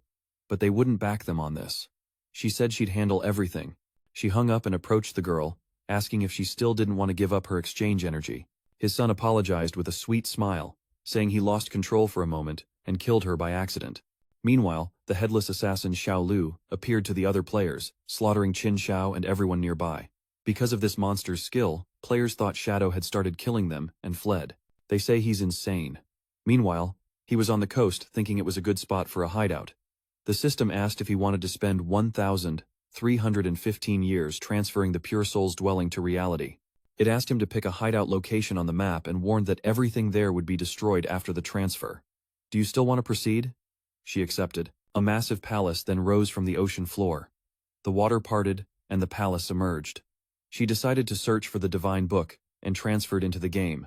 Wang Meng contacted her saying he'd heard she was randomly killing players. He found out she wasn't even online at that time and decided to investigate. Turns out it was the work of a headless assassin. Its stealth is insanely high. Can you help? Meanwhile, players kept dropping. The defender and his team arrived, and he peeked cautiously from COVID, asking how strong that boss was. Its level was invisible, even with level 3 anti-stack. If he saw the monster, she wouldn't stand a chance. Not even Shadow could handle her. Rabbit got worried and told everyone to stay quiet so the monster wouldn't detect them, suggesting they find a higher vantage point. They carefully left COVID, but suddenly the defender slipped on a banana peel that appeared out of nowhere and did a perfect flip, dodging the boss's attack. But his teammates died instantly. Seeing he was alone with the monster, he cursed and ordered an attack, fearless. She moved her hand, ready to strike, and he flipped to the side but noticed he dodged too early. He flipped more, but Xiaoliu auto-attacked. Everyone blamed Qin Xiao, calling her the idiot who messed up her spell, which stunned him, and suddenly, she vanished and silently moved behind him. Everything spun before his eyes, he couldn't react properly, and she hit him hard in the back, killing him instantly. At that moment, another assassin appeared. MSI attacked her from behind, pinned her to the ground, dealt heavy damage, and asked if her name was Xiaolu, right? Meanwhile, everyone blamed Qin Xiao, calling her the idiot who failed her spell and triggered the headless boss. The boss found her and chased her to the respawn point where everyone died. She broke down crying, saying it wasn't on purpose, and a guild member told the leader they didn't want her on the team anymore. Another player agreed, saying they didn't even understand how they died. The guild leader told them to stop yelling. They didn't want bosses chasing them all the time. Then he told Qin Xiao she wasn't ready to fight. From now on, she'd focus on finding info about hideouts. If she found one, she'd get 3 years of exchange energy as a reward. For a platinum hideout, 10 years. Knowing she had a hidden class, he thought they'd found a diamond, but too bad, he was wrong. He told her she'd get 1 day of exchange energy from now on. If not, she'd die every day, which they didn't want. She thanked him, and the girls who beat her were furious because now she'd meet with the guildmaster daily. Everyone agreed this was their plan. They decided to get revenge on her later, and then Qin Feng showed up and took care of the headless assassin. The guildmaster and his crew looked shocked. Then the guy punched his subordinate. At that moment, something started happening to Qin Xiao. The air distorted. The guildmaster stepped out of the crowd and kicked her, sending her flying. She rose, and then 4 headless assassins surrounded her. The protector and his team, hidden around the corner, were shocked by the numbers. Now they understood why they thought she was everywhere. She had tons of clones. Meanwhile, Qin Xiao saw Shadow and got hopeful, thinking he'd save her. Tearfully, she reached out and begged for help. As she prepared to fight with Shadow Slash, he rose and struck Qin Xiao. The system reported it eliminated the boss and the player, gaining 48 experience points, 20 mutation points, and Milo, 520 days of exchange energy. Then, it thought it had no luck. Besides the 1,520 days he had, he gained several life energy orbs. Maybe this happened because the boss absorbed the player's energy and didn't have time to digest it. At that moment, Captain Anjou appeared behind him and called out, asking if he could sell them what he didn't need. Nervous, he noticed they were everywhere, then turned and said they arrived just in time. There were plenty of useful things here. If they accepted the price, he'd sell the leftovers. She agreed. Then he pointed at Wang Meng and said he and the others would follow him, and that she should stay behind. She indignantly asked why she had to stay, and he told her girls couldn't be there. She pretended to be annoyed and asked, "Is this a joke? Didn't know you were that misogynistic." She liked it, but he preferred the guys. He gave her a light hit on the head and mentioned there was a divine tower behind the northern city ruins, and by passing its trials, they could get valuable artifacts. But the NPCs in the tower hated women, so having girls on the team would be tough. Jumal loudly said that once he leveled up, he'd take them out. Then he called the girls over, and annoyed, headed toward the mobs, suggesting they kill them to vent their anger. The girls said goodbye, and then Qin Feng invited Wang Meng and the others to join the team, telling them to follow him. One said it was his first time on a team with such a strong player, so he was worried. Wang Meng asked why worry. Wasn't this a great chance to learn? Then they followed him, and he commented they'd notice he was slow, but they couldn't keep up. His level was way too high. His teammate exclaimed annoyed, "How are we supposed to learn from him?" Meanwhile, Qin Feng ignored their chatter and thought about the 20 items that dropped, of which only 2 were for assassins. He pulled out an emerald rank bone blade. For level 15 players, this weapon has a unique effect.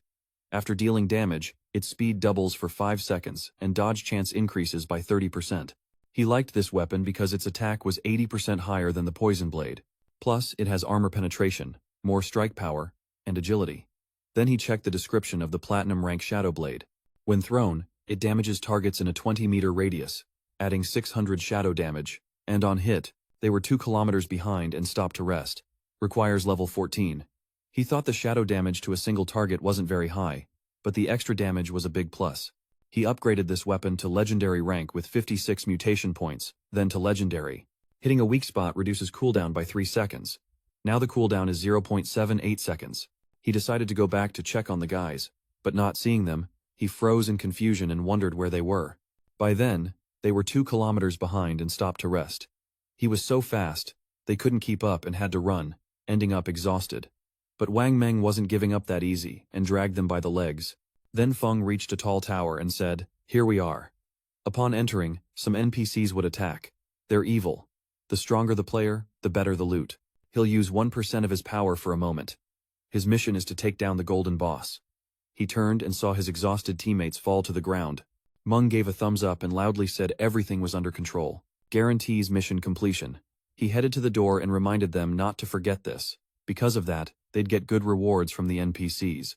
They had to stay on the team's comm channel to not miss NPC spawns. They entered and saw a floating creature calling them blue stars. It greeted them and asked, "Surely being stuck in a god-abandoned game makes you uncomfortable, right? You're in a god's tower. You'll make a deal with him. If you don't pass the trial, let us know when you're ready."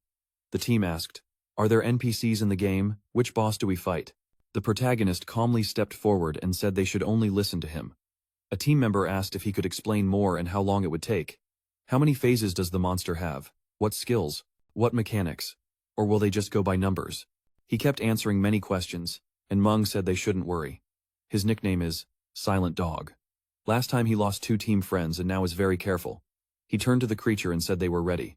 He bowed, and added he wanted them to enjoy the fight. Then a level 20 black obsidian golem with a golden status appeared. He looked at it calmly and said everything was fine. "I should move forward." Meng charged, used his shield armor, and struck the boss. The monster hit back and knocked him down. It lunged at the others, and the protagonist caught it. He observed the monster and told them not to worry. The archer should use Starlight, and the swordsman, Triple Strike. They agreed, and did as he said. The monster dropped to its knees, and he raised his hand, praising them and saying the boss had gone insane, so he was joining in. He used Shadow Blade and threw a dagger at the monster's head, dealing 4,500 damage. The monster used Berserker Strike. The team saw this and asked, "Does the boss have a new technique? This move hits hard. The boss is skilled, so he sees no point in fighting. He probably thinks this NPC is weak. The stronger the player, the better the loot, right?" I wondered. "How do you know?" Feng calmly mentioned there are many secrets in the Tower of God, just like in the Shanghai ruins. "Aren't you curious? Never thought about it?" The monster gathered a lot of energy and said the boss was spitting fire clockwise. "Avoid getting caught in the flames. You'd be dead in 3 seconds. When it passed, he loudly said it was too late to hide. Cover the boss when the flames die down. Use destructive skills and land a critical hit. They obeyed and landed many heavy blows. The system announced the level 20 black obsidian golem was defeated. He thought the difficulty of this boss was that when it lost 70% of its HP, it went berserk until the effect wore off. Its power was equivalent to a silver boss. A creature appeared, laughed, and congratulated them. They had passed the first trial. Their lives were at risk. It placed the sacred book. An inscription appeared above the NPC sorcerer. Weakly, the warrior read it, examined it, and asked, "Does he have 6 fingers?" The sorcerer unleashed a beam of energy, dealing 99,999 damage. Meng was shocked and asked why this NPC started attacking. The protagonist, calm, said it was thought no one was more reliable than an old dog. That didn't help, no need to worry. NPCs and players can't attack each other unless a player breaks the taboo. Weekly's taboo has to do with his finger. Just don't mention it, and everything will be fine. He looked worried and asked if he could beat him. He refused. The system announced these NPCs are powerful beings from other times and worlds who achieved divinity. They follow ancient rules and came to Blue Star as NPCs to drain players' lifespans. Weekly suggested choosing a divine book, paying with their lives, and leaving. Meng was shocked and asked, "What's that? Can you change life, create food, and more in reality? Food, water, drinks. With these books, even in a disaster, you'll have everything you need." It wasn't for nothing they followed him. Once again, he led them to the real treasures. The system showed he lost 9,000 days of life and gained 9 copies of the Chang'e City God's book. MC thought these books covered their daily needs. Also, there are achievements in the Tower of Deities that grant reputation points. I should take them. He asked if he wanted to try the highest difficulty solo. He could handle it on normal level. With that much HP and defense, it'll take forever to beat.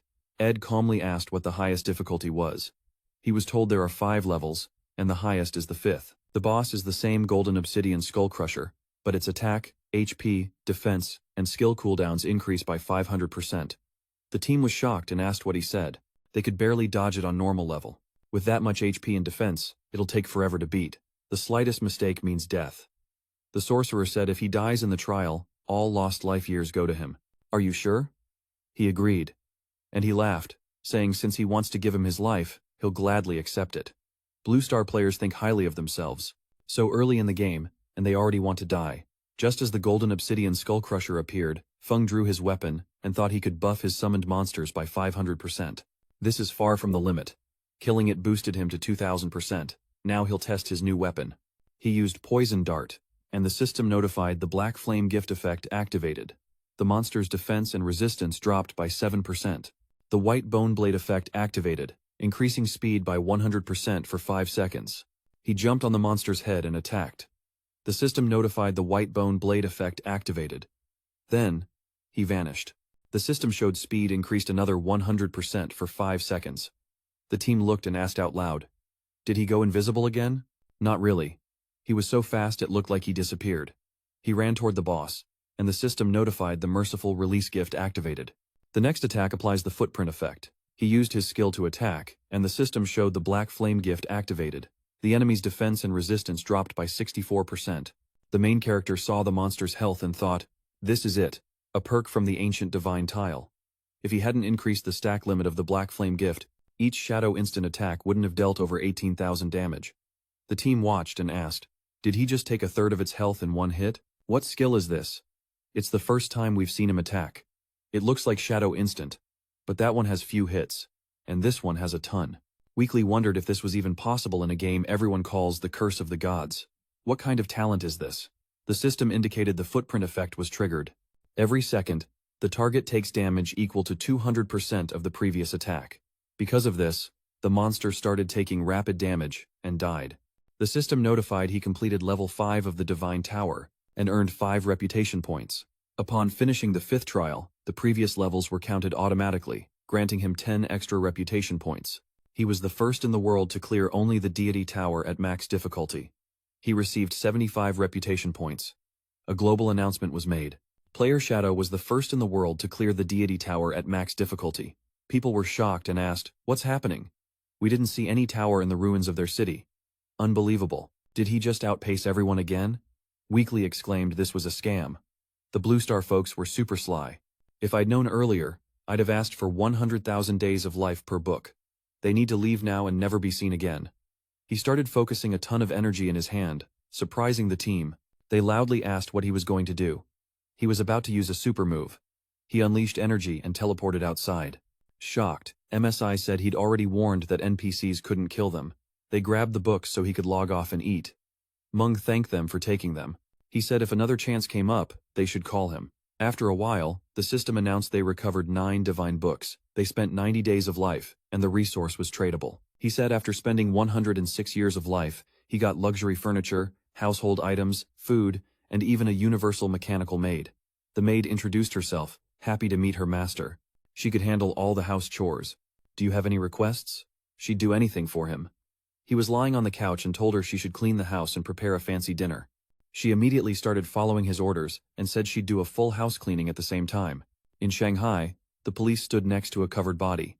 It was the 3rd female corpse found this week. Like the first 2 cases, the limbs were amputated and the eyes missing. Looks like the same killer. Do the investigators have any leads? The killer seems to know the police well. He picked the moment to dump the body to avoid being seen in the investigator's skill window. Ask Anyu how long until her class levels up. They can't delay any longer. The killer must be stopped. Did you find anything?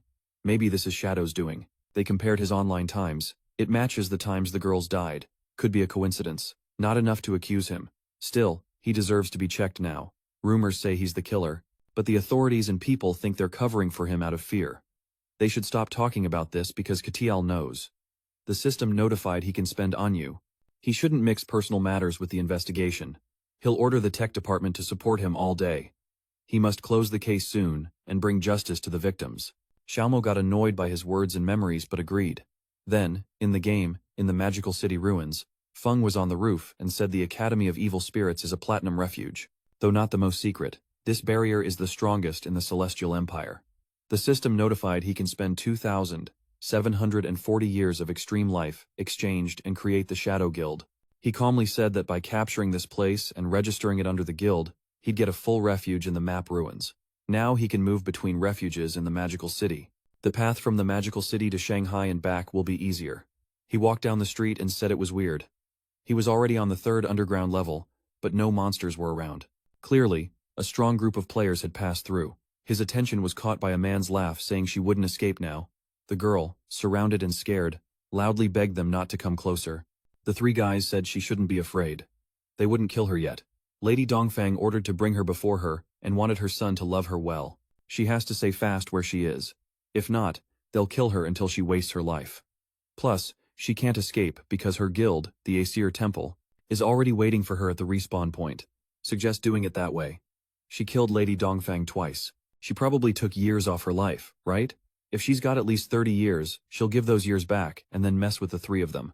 After that, they'll let her go. She looked at them worried and asked what he meant. He smiled, dropped his pants, and said that's exactly what he meant. She looked away and asked, "Do you promise to let me go?" She felt their smiles and said she should come closer and start. She stepped forward, but to their surprise, she flicked her hand and used the *** poison dart *** skill. She couldn't finish the attack because another guy jumped on her and used the *** golden tripod earthquake *** skill. The guy with his pants down sat beside her and said this was her last chance. "You better open your mouth." She laughed and said goodbye. She controlled the bandage in her hand and with a sharp strike killed 2 guys in front of her at once. The guy who pinned her down looked shocked. The bandage wrapped around him and killed him in a single hit. The protagonist watched from the side, intrigued by her weapon, wondering what her class was. "Is it the underworld Phantom Shadow Blade?" She said seriously that Dongfang Yu must remember it. He'll definitely kill her. He stepped out of hiding thinking that, as a shadow, she was a hidden assassin class. In her past life, she was among the world's top 10 players, ranked 10th. But after becoming an enemy of the Maduchu family, she was exposed to the real world, surrounded on all sides. She managed to take down thousands of enemies before dying standing from exhaustion. When her guild found out, everyone regretted it. Now he found her here, but who did she call? Didn't he wipe out the entire Dongfang clan? He approached and called her Shadow. She almost attacked immediately and asked if there were survivors. He shook his head and tried to explain, but she wouldn't listen and was set on killing him. She used the underworld chain blade. Seriously, she wrapped Sun up. He was there. She backed off, not caring to play. She stepped aside and used *** hidden shadow *** to vanish. She disappeared and he smiled, asking, "Is this invisibility?" They used *** hidden shadow *** and both stayed silent for a few seconds. She was worried because she couldn't see him and thought, ***, but his class has level 4 inches hidden target detection. How is he still fooling me? Could he be a shadow? ***. She was scared because he appeared right beside her and said she was right. He was there. She jumped back, controlled her weapon, and thought she had level 4 invisibility, but he still saw her. He channeled energy into his weapon and used *** phantom pursuit ***. The protagonist dodged the attack and asked, "Can this chain track her location?" She looked serious and thought his eyes don't see it, but the weapon marks the target. Escaping the *** phantom pursuit *** mark is impossible. He moved away from her weapon and thought, "Can this class ignore detection level?" Interesting, but nothing more. He made his chain bind her and she screamed loudly. Surprised, he lifted her by the chain and asked if she could hear him now. "He's not you. If he wanted to kill her, she'd already be dead." She said she believes him and that he should let her go now. He asked if she could tell him if the person she was talking about was from the Dongfang family in Shanghai. She nodded and said that even though she married into the Chu family, her ties to the Dongfang family were already weak. He replied he understood, implying there was a survivor. So, he hadn't wiped out the entire Dongfang clan, and she wasn't among them. Surprised, she asked out loud if he was the one who destroyed that family. "That's good, means they share an enemy. He should let her go. The enemy of your enemy is your friend, so they can team up." He put her down and said they'd talk about cooperation later. "First, can you tell me why you wanted to kill Yue?" She said seriously it was to avenge her mother before the world was abandoned by the 2 of them. Her first mission was to kill Yue because he killed her mother while driving drunk, but she failed. The Chu family bribed witnesses and found a scapegoat. Her father found proof of his guilt. She cried out loud that the next day they pulled him from the river. Officially, they said he lost his mind and jumped. She sought justice, but the Chu family beat her nearly to death. Then, she got desperate and thought about ending her life. But that's when the game entered her world. Her first mission was to kill Yue. In the game, to kill for real, you have to reset the character's entire life. Upon revival, he hired people to hunt her. Then he saw everything. She called him by his nickname and begged for help to die. He looked at her calmly and said no.